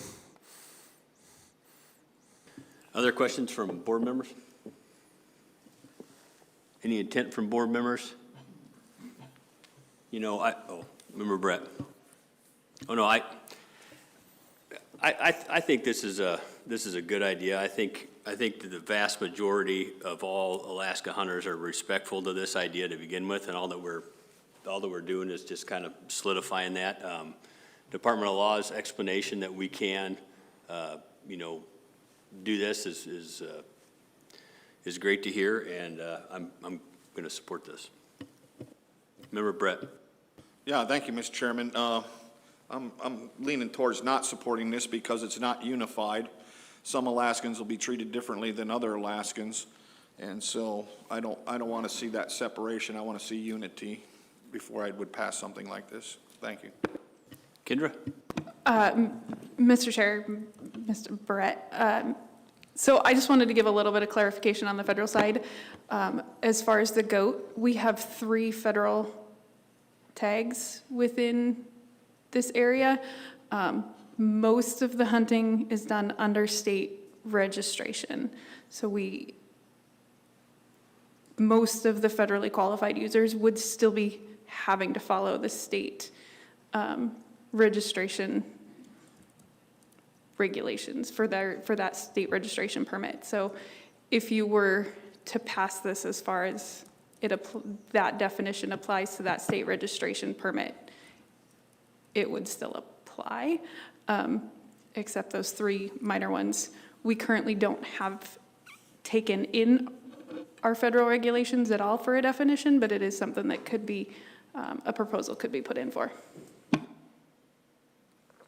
And we know that those registrations would follow the state provisions, because I know several where the federal users use state registrations, but they have different bag limits and seasons that apply with the same registration permit.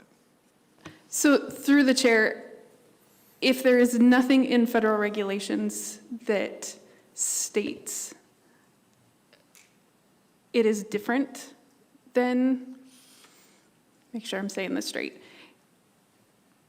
If there's something in federal regulations that says that it is different, then yes, it is different. If there is nothing in federal regulations, then it defaults to the state specifics.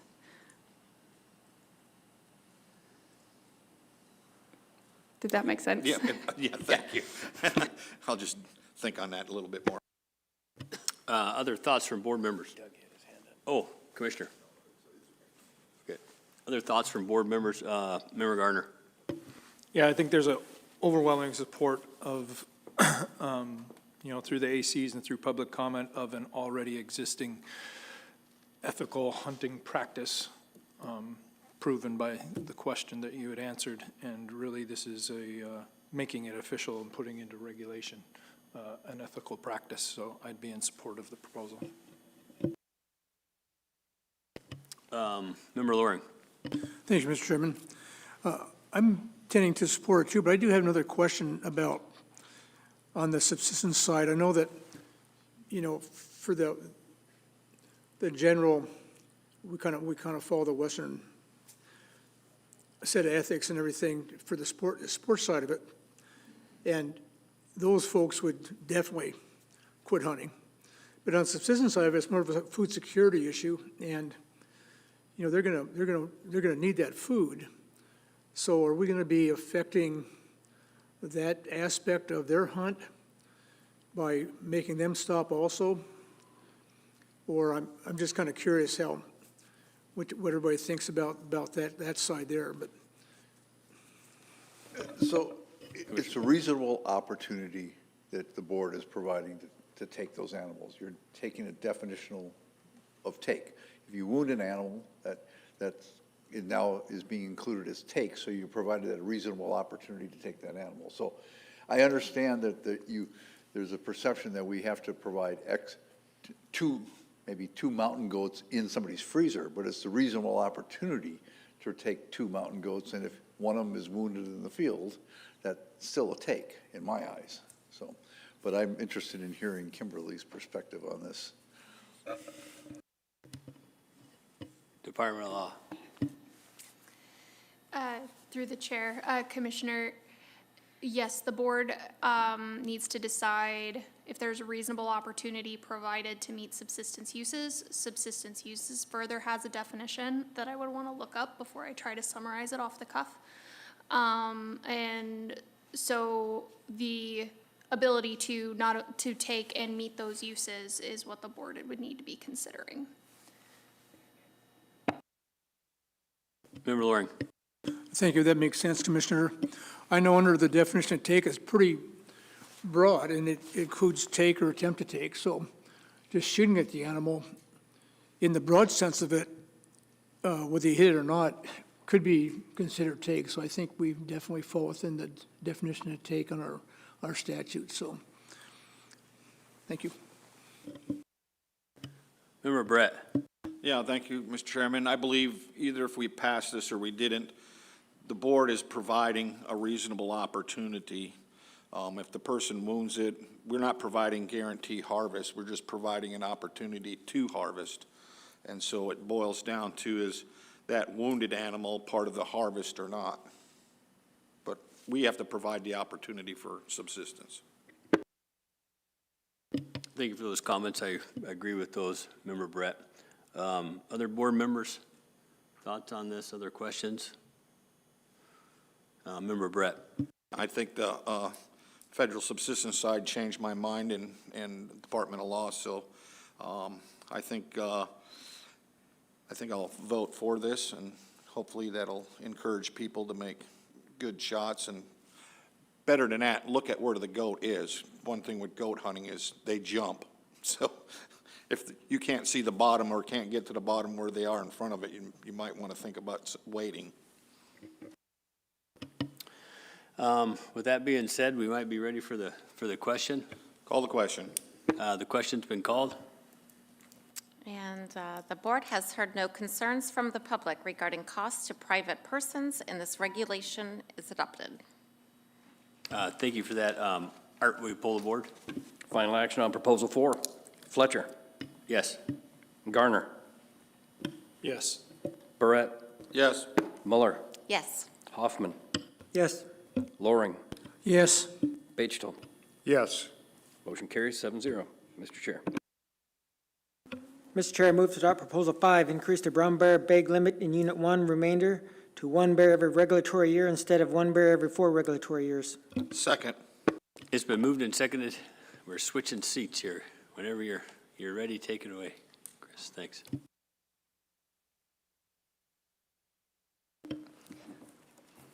Good afternoon, members of the board, commissioner, members of the public. My name is Carl Koch. I'm the Douglas Juneau area biologist.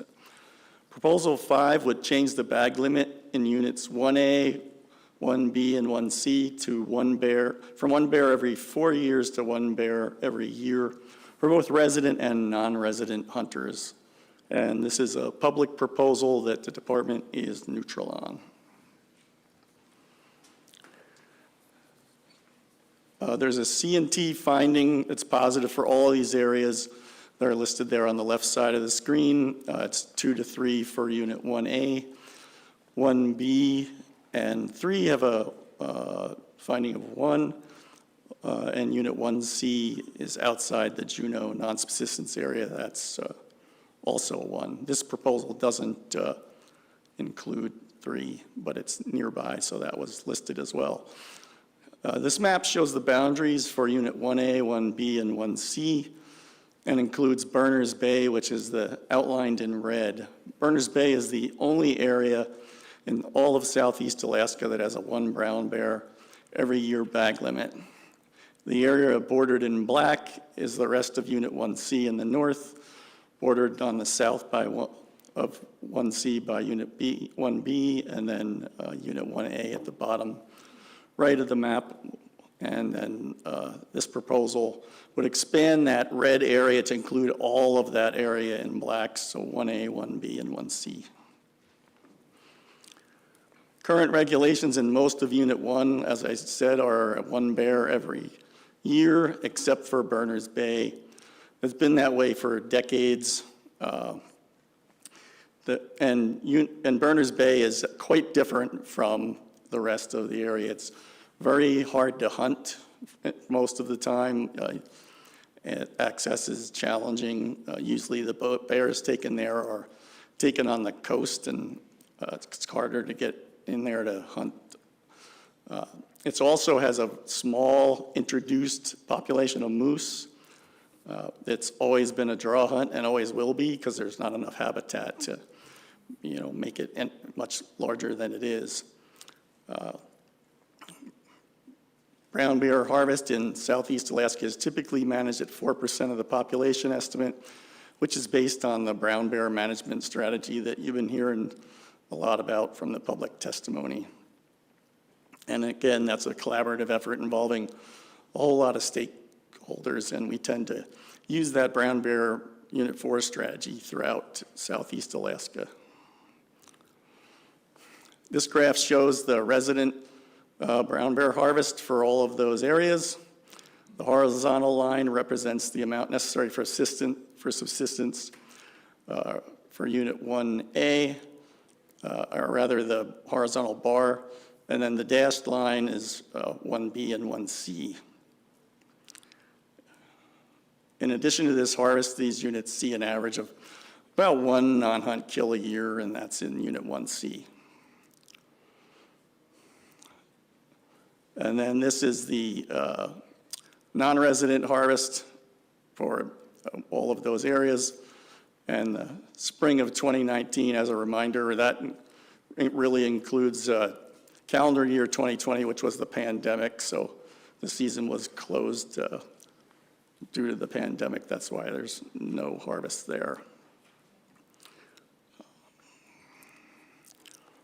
Increasing the bag limit to 1 bear every year could increase harvest in some areas, which could cause local depletions.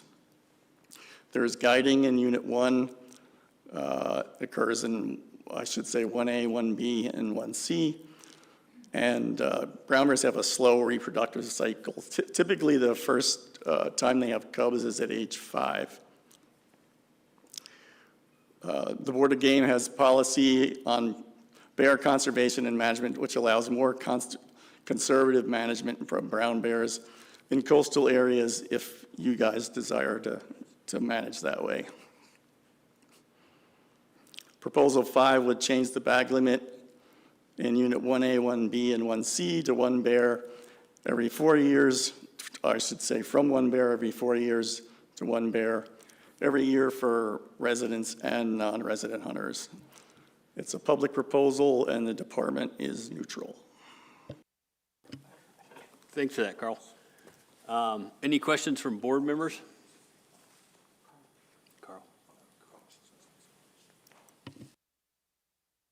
Member Brett. Yeah, thank you, Mr. Chairman. I'm sorry, what was your first name? I forgot. Carl, thank you. That's what they were telling me, but I was making sure. Thank you, Carl. Is first year of being bred for brown bears in this area at 5 years old, is that typical of brown bear reproduction? Yeah, that's a good question. So in the ABCs, sometimes it's higher, 6, 7 years old.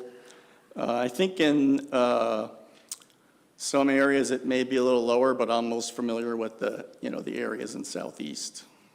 So 5 years old is common. It has nothing to do with habitat or environment or? No, I mentioned Admiralty is different, and I think that's because there's just a higher bear density. But it's typical, my colleagues did the research up in Haines and found that was pretty standard. And one more question. Yeah. You have a one bear every year in Berners Bay for residents. How many residents take a bear annually? I don't know that we've seen that happen very often. Yeah, I did also forget to mention that in the Berners Bay area, that's the only area where we have a more current population estimate, which was 2013. And so the harvest there's been, I think, 1 year that was 0, some years that were 1. But we have had years with 3, 4, and 5 bears harvested, which is already, above 60, above 4%, because with a population of 60, that would be 2 bears. So we've creeped up above that a little bit. And I'll just follow one more question. And do we have a population estimate to go along with these slides so we have kind of an idea of what we're looking at? We have harvest information, but. Yeah, through the chair, Member Barrett, in the analysis and review, we showed a population estimate, but it was from 1993. At that time, 1A was 291, 1B was 180, 1C was 334, and 1D was 237. And like I just said, the estimate we have for Berners Bay is the more current one. To give you an idea, Unit 1D, the estimate was the most recent one we had, was from 2021, and that was 307. So that's, a bit higher than the estimate from 1993. And where does that put us at the 4%? Above, below on the harvest? Yeah, it's a tough question to answer without a current population for, more current for 1A, 1B, and C. But like I say, we were above it in Berners Bay. In Haines, we went way above it, and that's not in one of these units, but it's adjacent to 1C up there in 1D. We went way over in 2020 and had to implement conservation measures for 5 years to have the population recover. We think it hit 16 to 20% up there. All right, thank you. I'll let somebody else go. Member Loring. Thank you, Mr. Chairman. Carl, thank you for that.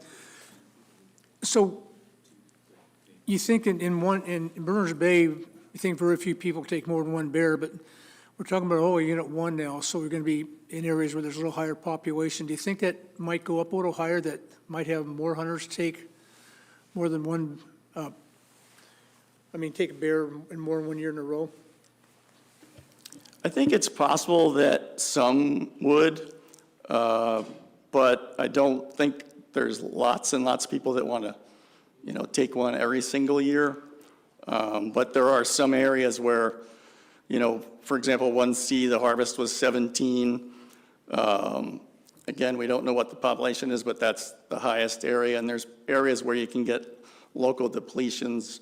Berners is is already at 1 bear a year, but I guess, let me think about what I'm trying to say is, there may be some areas where just another bear or two could creep above that 4%, I guess is where I was trying to go with that.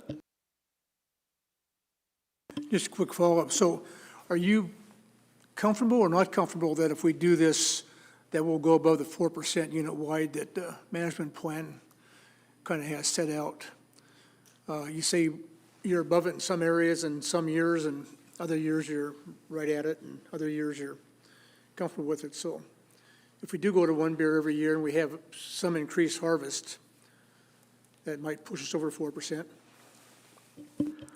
Yeah, I think in 1C, where we get the, 1C and 1D is where we get the most harvest in Unit 1. Of course, 1D doesn't apply to this proposal. In 1C, I think there's probably some areas where we would go over. Maybe we already occasionally are, but it's hard to say without a current population estimate for the wider areas.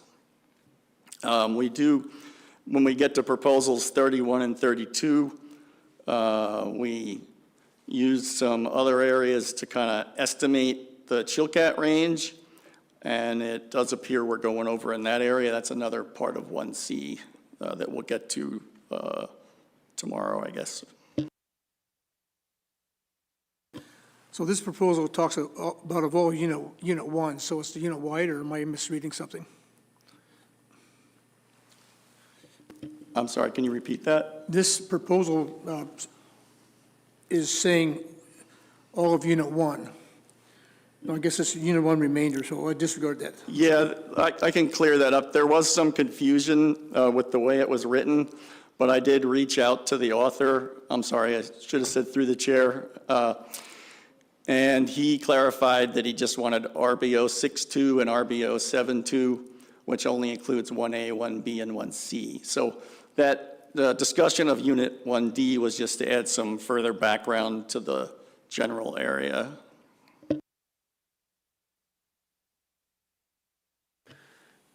Carl, I'm not going to have to hold you to exact numbers, but generally speaking, what's the Board of Sow take? And is most of the take here guided hunters for sure, or is it incidental resident hunt takes? Or like how does that broken down? Yeah, so let me just go back a few here. So this is the resident harvest. You can see at 1C there, especially that's the highest, and there's a lot. And then that's the non-resident. So I think a lot of the non-resident is, you have to have a guide. It's not all professionally guided. We definitely have occasionally people's, relatives come and want to hunt. But that gives you an idea of the comparison. Here we have up to 17 at times in 2020 and 24.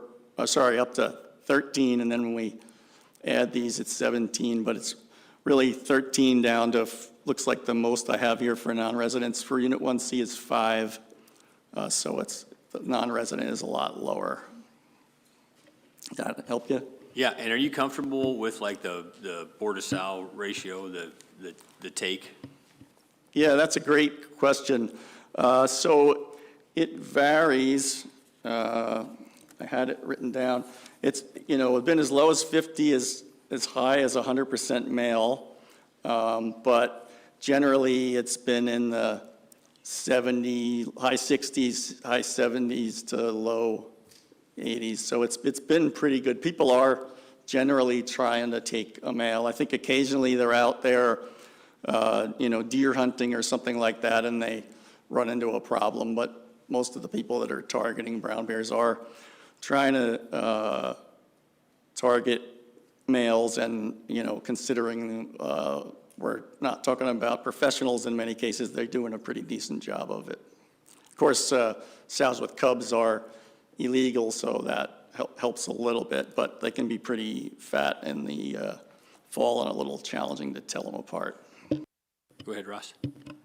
Thank you, Mr. Chair. I just wanted to add a little bit to what Carl just said. So one of the management objectives that we have for Unit 1 is a harvest ratio of 3 to 2, males to females. And when you look at that across Unit 1, the area that we're talking about for this proposal, it's a pretty good percentage male, like close to 90% male, and then 10% female. So folks are doing a pretty darn good job of selecting for males. By December 31st, are the bears in hibernation like everywhere else, pretty much? Or, I mean, do you guys have I know you have a coastal population. I know some spots that I'm familiar with, bears that maybe don't have great body condition wake up, wander around a little bit on the beach for time to time when a tide comes in or something. Yeah, good question, Mr. Chairman. So it can be, the weather in Southeast is pretty variable. Some years we have, can be pretty warm, and 2014, I think, was a record warm year. 2016 was, I'll talk about when we get to the Yakutat proposal, or I should say in my area overview, was a pretty mild year. And then this year we have, something like a 60-year record snowfall. December was unseasonably cold, so it can vary a lot. And then, it's really about food availability as well, and so if they're still able to get at food, sometimes they'll stay out. And then we also have a situation with the rain here, where if some bears pick a poor den site, and it starts getting water running in there, sometimes they'll come out for a while and have to go find a better spot and use that. Director Scott. Thank you, Mr. Chairman. Just to give the board a little bit of context, a little bit more context as you deliberate this proposal, the reference that Mr. Koch made to the 1993 estimates, those were made by a previous fish and game biologist, a brown bear biologist, and I'm going to use the word, it was the best guesstimate that we all had. And we don't have a whole lot of real recent brown bear abundance or density data. We have a project that's going on right now on Baranof Island. As Mr. Koch pointed out, Berners Bay is one of the more recent. We do have a more recent one for Unit 5. Takes a long time, it's very expensive, so it just takes some effort to get there. But one of the things we found in many of the places, Unit 1D is the exception, the densities that we've determined through these research projects is way lower than the guesstimates. So utilizing, I recall that memo very, very well, and it just seems like, as we do more research, we learn more. That's across the board, maybe, not Unit 1D, but by and large, densities on the mainland areas, which is Unit 1, are typically lower. The other thing I'd bring to the board's attention, just something to consider, again, Southeast Alaska, Unit 4, and the mainland, they've all been lumped in places, have largely been treated different. And I'm not arguing one way or the other or pushing one way or the other, just pointing it out. And your coastal or your brown and black bear management policy identifies portions of Southeast Alaska, as well as the Alaska Peninsula and the Kodiak Archipelago, as being somewhat unique and managed uniquely. The board you may want to consider that if you do adopt this, you may see some additional proposals for places that have some high-end trophy bear hunting to go to one bear every year as well, just thinking down the road. Thank you, Mr. Chairman. Thank you very much, Director Scott. Member Mueller. Thank you, Mr. Chairman. The question that I have, is there any trend or concerns for defense of life and property in Unit 1? Yeah, Member Mueller, through the chair, thank you for that question. It's been pretty low. I think it was been averaging about one a year, and most of that comes from Unit 1C. It's definitely way lower than like Unit 4, for example. I'm sorry, I should say, that's in these years. It was fairly high in 1D, but in 1A, 1B, and 1C, which this proposal applies to, it's been very low. Okay, thank you. Can you clarify what fairly high is just for 1D, just for the record, please? Yes, in Unit 1D in 2020, so the average 4, and then in 2020 it was closer to 30. I think two were hit by a car, and 28 defense of life and property / or illegal, yeah. Great, thank you. Member Brett. Yeah, thank you, Mr. Chairman. Yeah, Carl, so I had to go back and refresh my memory with the department's comments. Lots of times we see them up there, so when it comes to numbers, so I was refreshing. So yeah, 93 had an estimate of 1,042 bears, managing at 4%. Unit-wide, about a 42 bear average for harvest. Is that right? Did I read that right? At 4%.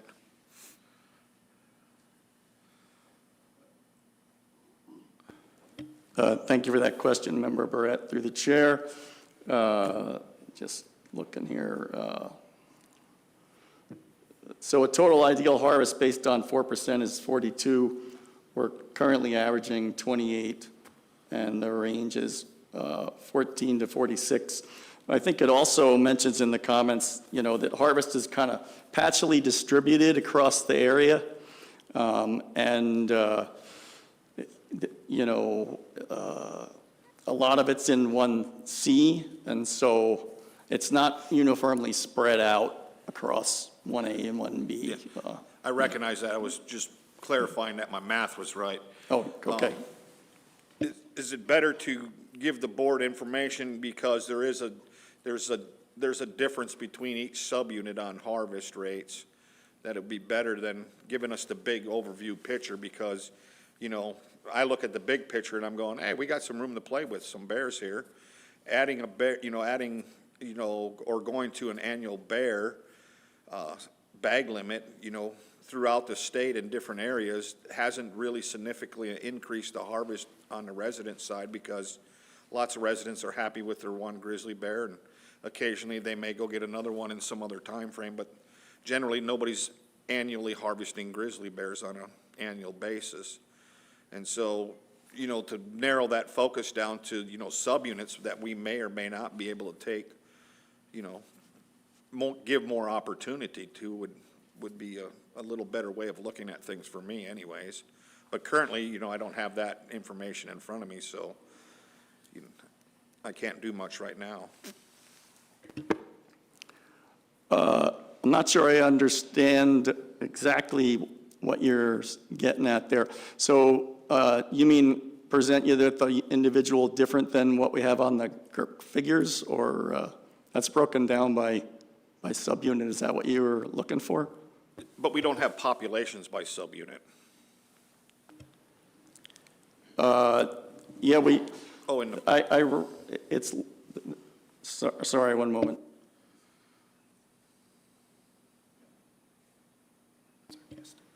Member Barrett, through the chair, I said them before, but maybe I didn't make it clear.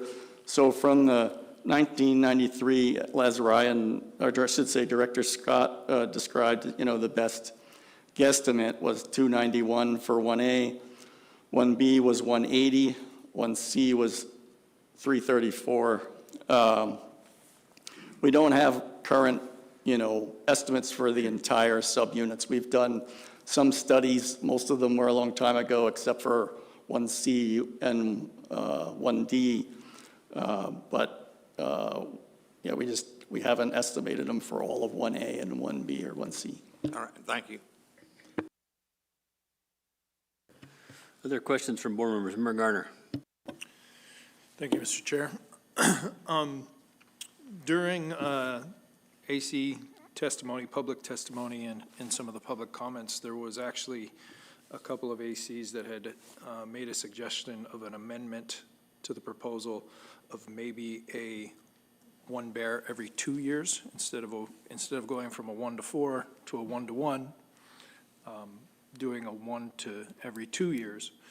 Would that, your thoughts on that type of a jump providing any change to your presentation or information? Thank you, Member Garner, through the chair. I guess it would be lower harvest than if it was every year, possibly, if hunters truly are going to harvest, more often. But I don't know if that would, reduce our sense on it or not. Director Scott. Thank you, Mr. Chairman. Great comments. I just would point out that we don't have a bear every 2-year bag limit anywhere in the state. It gets a little bit complicated right now when we have one bear every year in some places and then one bear every 4 years. So just to reduce regulatory complexity, I would encourage you to think about those. Other board members, questions, intent? Commissioner. So I got a question for staff. So what do you think the increase in harvest would be? Because we're all trying to figure out whether you go from one bear every 4 regulatory years to one bear every 2 regulatory. And I kind of fundamentally agree with some of the board discussion that not every person that harvests the bear 1 year is going to harvest the bear every 4 years, every year for 4 years. I don't think it's going to quadruple the harvest. So what do you think, based on your knowledge of the hunters, would be the, increase in harvest? Would it be to 14 to 17? Would it be 14 to 25? Just, if you allowed this. Thank you, Commissioner. That's a great question. It's hard to say, but we've had 4 proposals in the areas that I manage, so that's 4 people who at least want, that to happen. If it were, if they did it every year, then, it would bump up depending upon where they hunt. Doesn't mean they're gonna do it every year just because they put in the proposal. But we've had some comments in support, which makes me think it would go up, but to throw a number out there would be tough. I don't think it would be, like you said, I doubt it would quadruple, but I think it would go up a little bit. It's hard to say, but I see Ross also has some thoughts.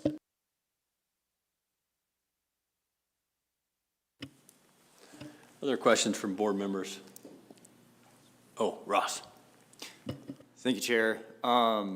Just to expand a little bit again about what Carl just mentioned, from a broad scale, looking at bear harvest, it's typical, and I agree with what Member Barrett said in terms of residents being interested in kind of getting a bear, but then waiting quite a while to get another one. And then another thing to think about here in Southeast is that the Tongass National Forest has managed guides and what they can actually take. So if it did increase, typically we would think that non-residents would take quite a few, as they do with black bears, but they would be limited and have to go through a process with the Forest Service to increase take if they were interested in doing so. Member Brett. So yeah, I was just doing some math and figuring, and with using the 93 numbers that we have on the comments submitted by the department, it looks like to me the only units that we would be able to maybe provide a little bit more opportunity, and I would limit that to resident only, which we could amend the proposal if we feel fit, is units 1A and 1B, where we've been, as far as bear numbers go, are well below at 4%. Like 1A, we could take 11 bears, and 1B would be 7 bears. And there's definitely some room for some opportunity with the history of 1 bear every year for residents being a low or insignificant addition of opportunity to them. You'd think that's figuring about right? 11 bears in A and 7 bears in B at 4%? Member Rett, through the chair, that sounds right as what the value would be, about 4%, I think, with those numbers based on the 1993. And then match those with the harvest that, the data that we have on there. We're below, both those units are below what they're below In the their last 10 4%. years, yes. Yeah. So that's something for board members to think about. Any thoughts from board members on that? Member Batesville?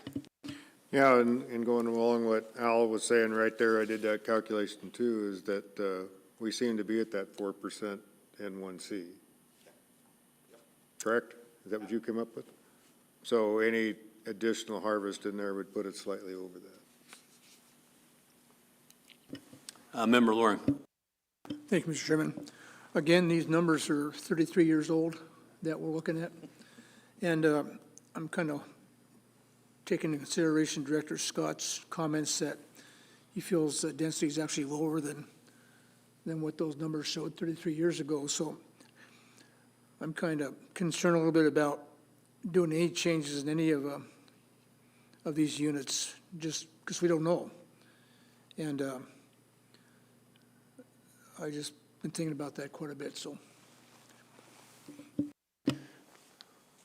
Other board members' thoughts, intent? Member Brett? Yeah, Mr. Chairman, I intend not to support this proposal. We just have a lack of information. We can speculate with, 93's estimates, but like Member Loring said, that's quite a bit old. We don't have anything current. We have a lot of support that don't change the bear management plan. And, which the bear management plan included that the department come up with some density numbers for us too, but we got to understand the complications of counting bears in Southeast, which is huge. So at this time, I'm not going to support it for those reasons. Thank you, Mr. Chair. Thanks for that, Member Brett. Anyone else? Member Batesville?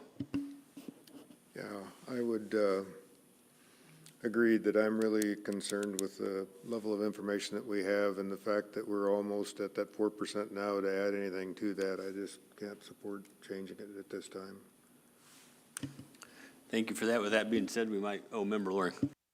Just want to add a little bit more to the conversation. There's been very little use, and there shouldn't be much opportunity loss if we don't change it, because there's been testimony that very few people take a second bear the next year, and probably very few of those people even take one 4 years later because of the cost to have it processed, made into a rug, whatever you can do with it if you go that route. And again, the guesstimates are pretty old, and looking at Director Scott's comments about the density being lower. And even though I appreciate Member Gardner's comments about maybe reducing it to 1 every 2 years, that's just going to really complicate the whole regulations, and I think we need to stay away from that.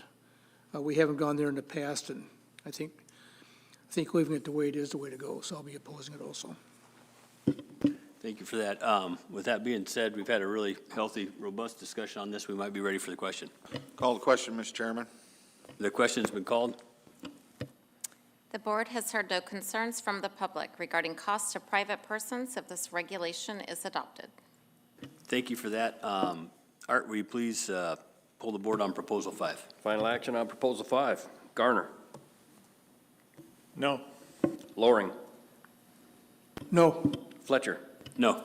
Muller. No. Barrett. No. Batesville. No. Hoffman. No. Motion fails 0-7, Mr. Chair. Mr. Chair, I move to adopt Proposal 6. Align the wolf hunting seasons in Unit 1 by extending the seasons for Units 1B Bravo, 1C Charlie, and 1D Delta to May 31st. Second. It's been moved and seconded. Ross? Thank you, Mr. Chair. Proposal 6 would change the wolf hunting season in Unit 1B remainder, 1C, and 1D from August 1st to April 30th to August 1st to May 31st, which would align with Units 1A and a portion of 1B south of the Bradfield Canal. This is a public proposal that the department supports. I wanted to start off with just some maps of the areas that we're talking about, because it kind of splits through Unit 1B, like I had mentioned, through the Bradfield Canal. So the map that you're looking at on the left shows Unit 1A and that 1B remainder, and then the one on the right shows the area that we're talking about for this proposal, which is the remainder of Unit 1B, 1C, and 1D. And I'll note that the hunting season is located at the bottom for the map on the left, August 1st to May 31st for the area to the south, and then to the north, August 1st to April 30th. The bag limit is also 5 wolves between these two areas.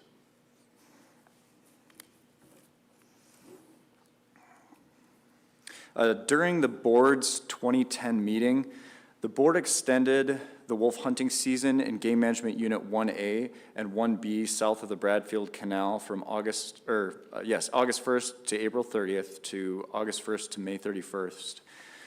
Since the extension of the hunting season was implemented for Unit 1A and a portion of 1B, harvest with a firearm averaged 5 wolves per regulatory year in that area.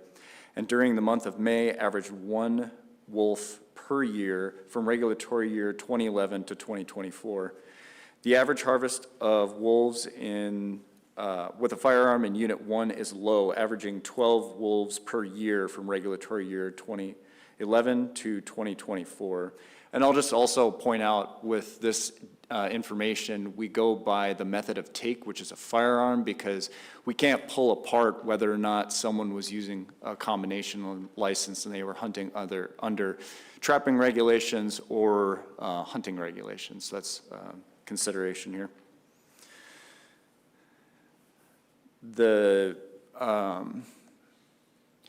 There's a positive customary and traditional finding, and the amount necessary for subsistence is 90% of the harvestable portion in this area.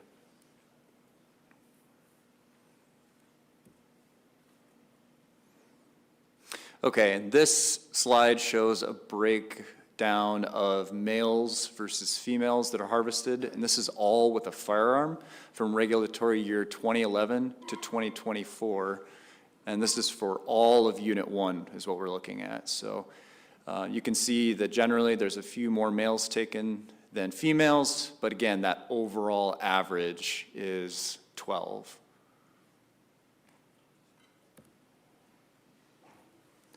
This slide shows harvest in Unit 1 from regulatory years 2011 to 2024. You can see the overall harvest during this time period, again, with a firearm, is 173. And it really coincides with when folks are out deer hunting and moose hunting. So there's an opportunity, you see a wolf, you're able to take that. So folks do, and kind of coincides with that. You can see there's a little bit of a bump up towards May with 17 total for that time period that I had just mentioned.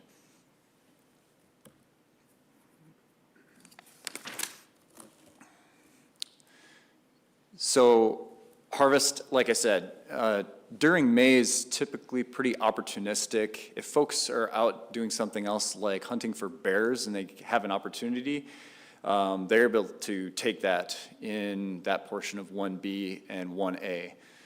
Total harvest is predicted to be pretty low if this were adopted, the addition of maybe 2 to 3 wolves annually. And it's really not likely to cause a biological concern with that level of harvest. And one of the benefits is that it would reduce regulatory complexity in lining up that season length from the southern portion with the northern portion of Unit 1. And the department supports this proposal as it's not likely to cause biological concern for the wolf population in Unit 1. Wolf harvest is not likely to change much with the additional month of opportunity in Units 1B remainder, 1C, and 1D. This is a proposal. If this proposal were adopted, the total annual harvest is predicted to increase by only 2 to 3 wolves, resulting in an estimated harvest of 13 to 14 wolves annually. The wolf trapping season in Unit 1 currently closes April 30th. Ross, thank you for that. Questions from board members?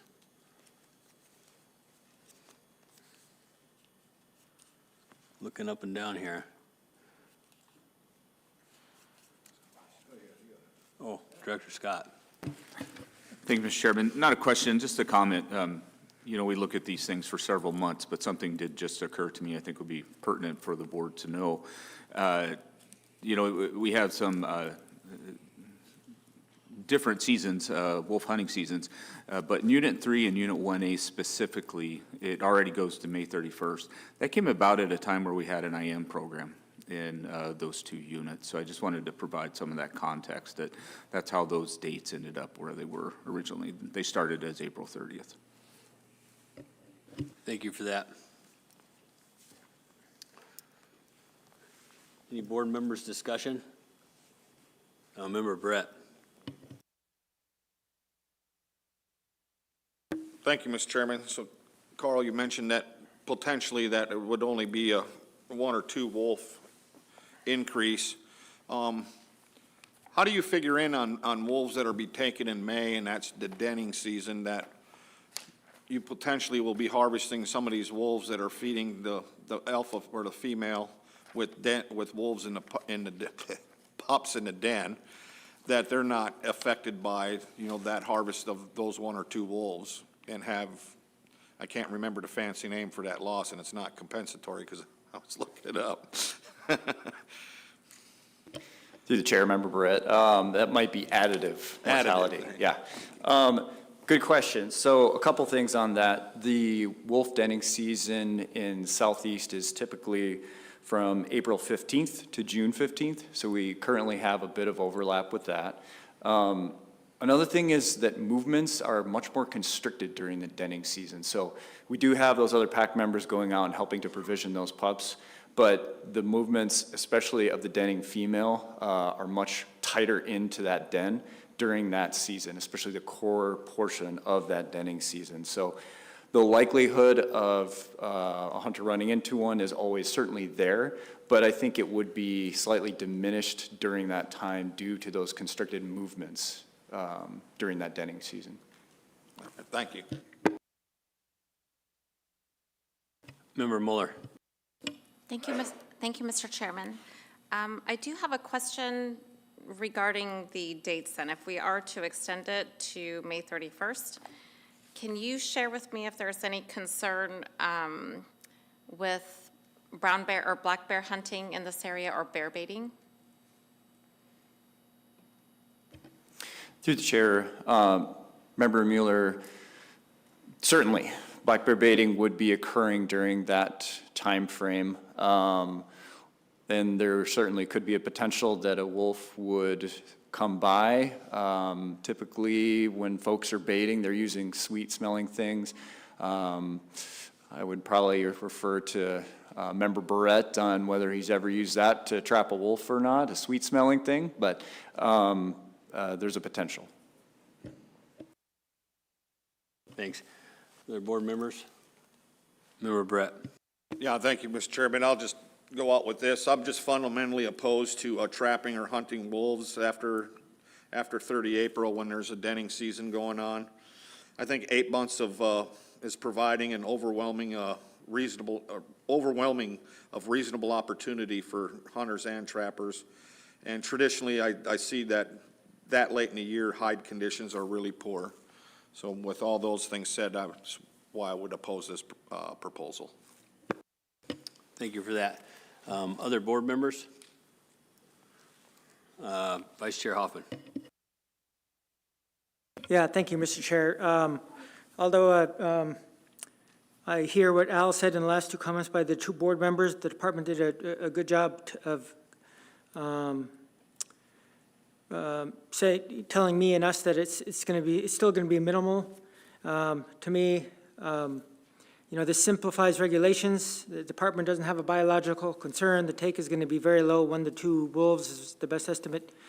And 4 out of the 5 ACs support this, so I think I'm going to be in support of this proposal number 6. Thank you.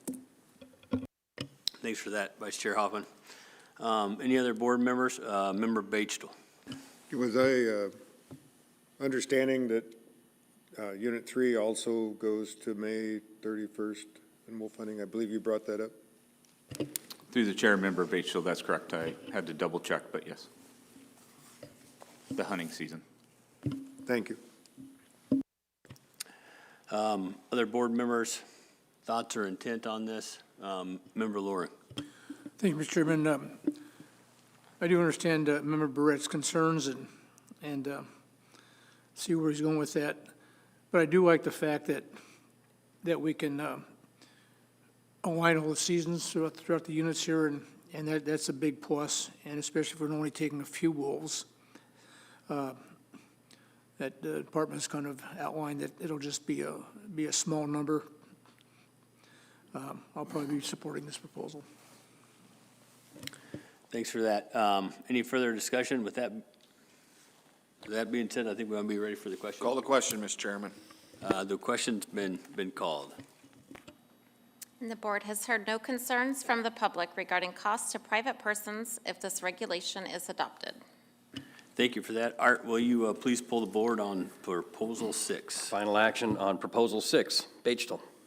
Yes. Fletcher. Yes. Barrett. No. Loring. Yes. Hoffman. Yes. Mueller. Yes. Garner. Yes. Motion carries 6 in favor, 1 against. Mr. Chair. Thank you for that, and thank you guys for all sitting through today. I think at this time we're gonna break till we pick up tomorrow morning. Oh, hold on. How's the next one different? Can we take no action on the next one, Ross?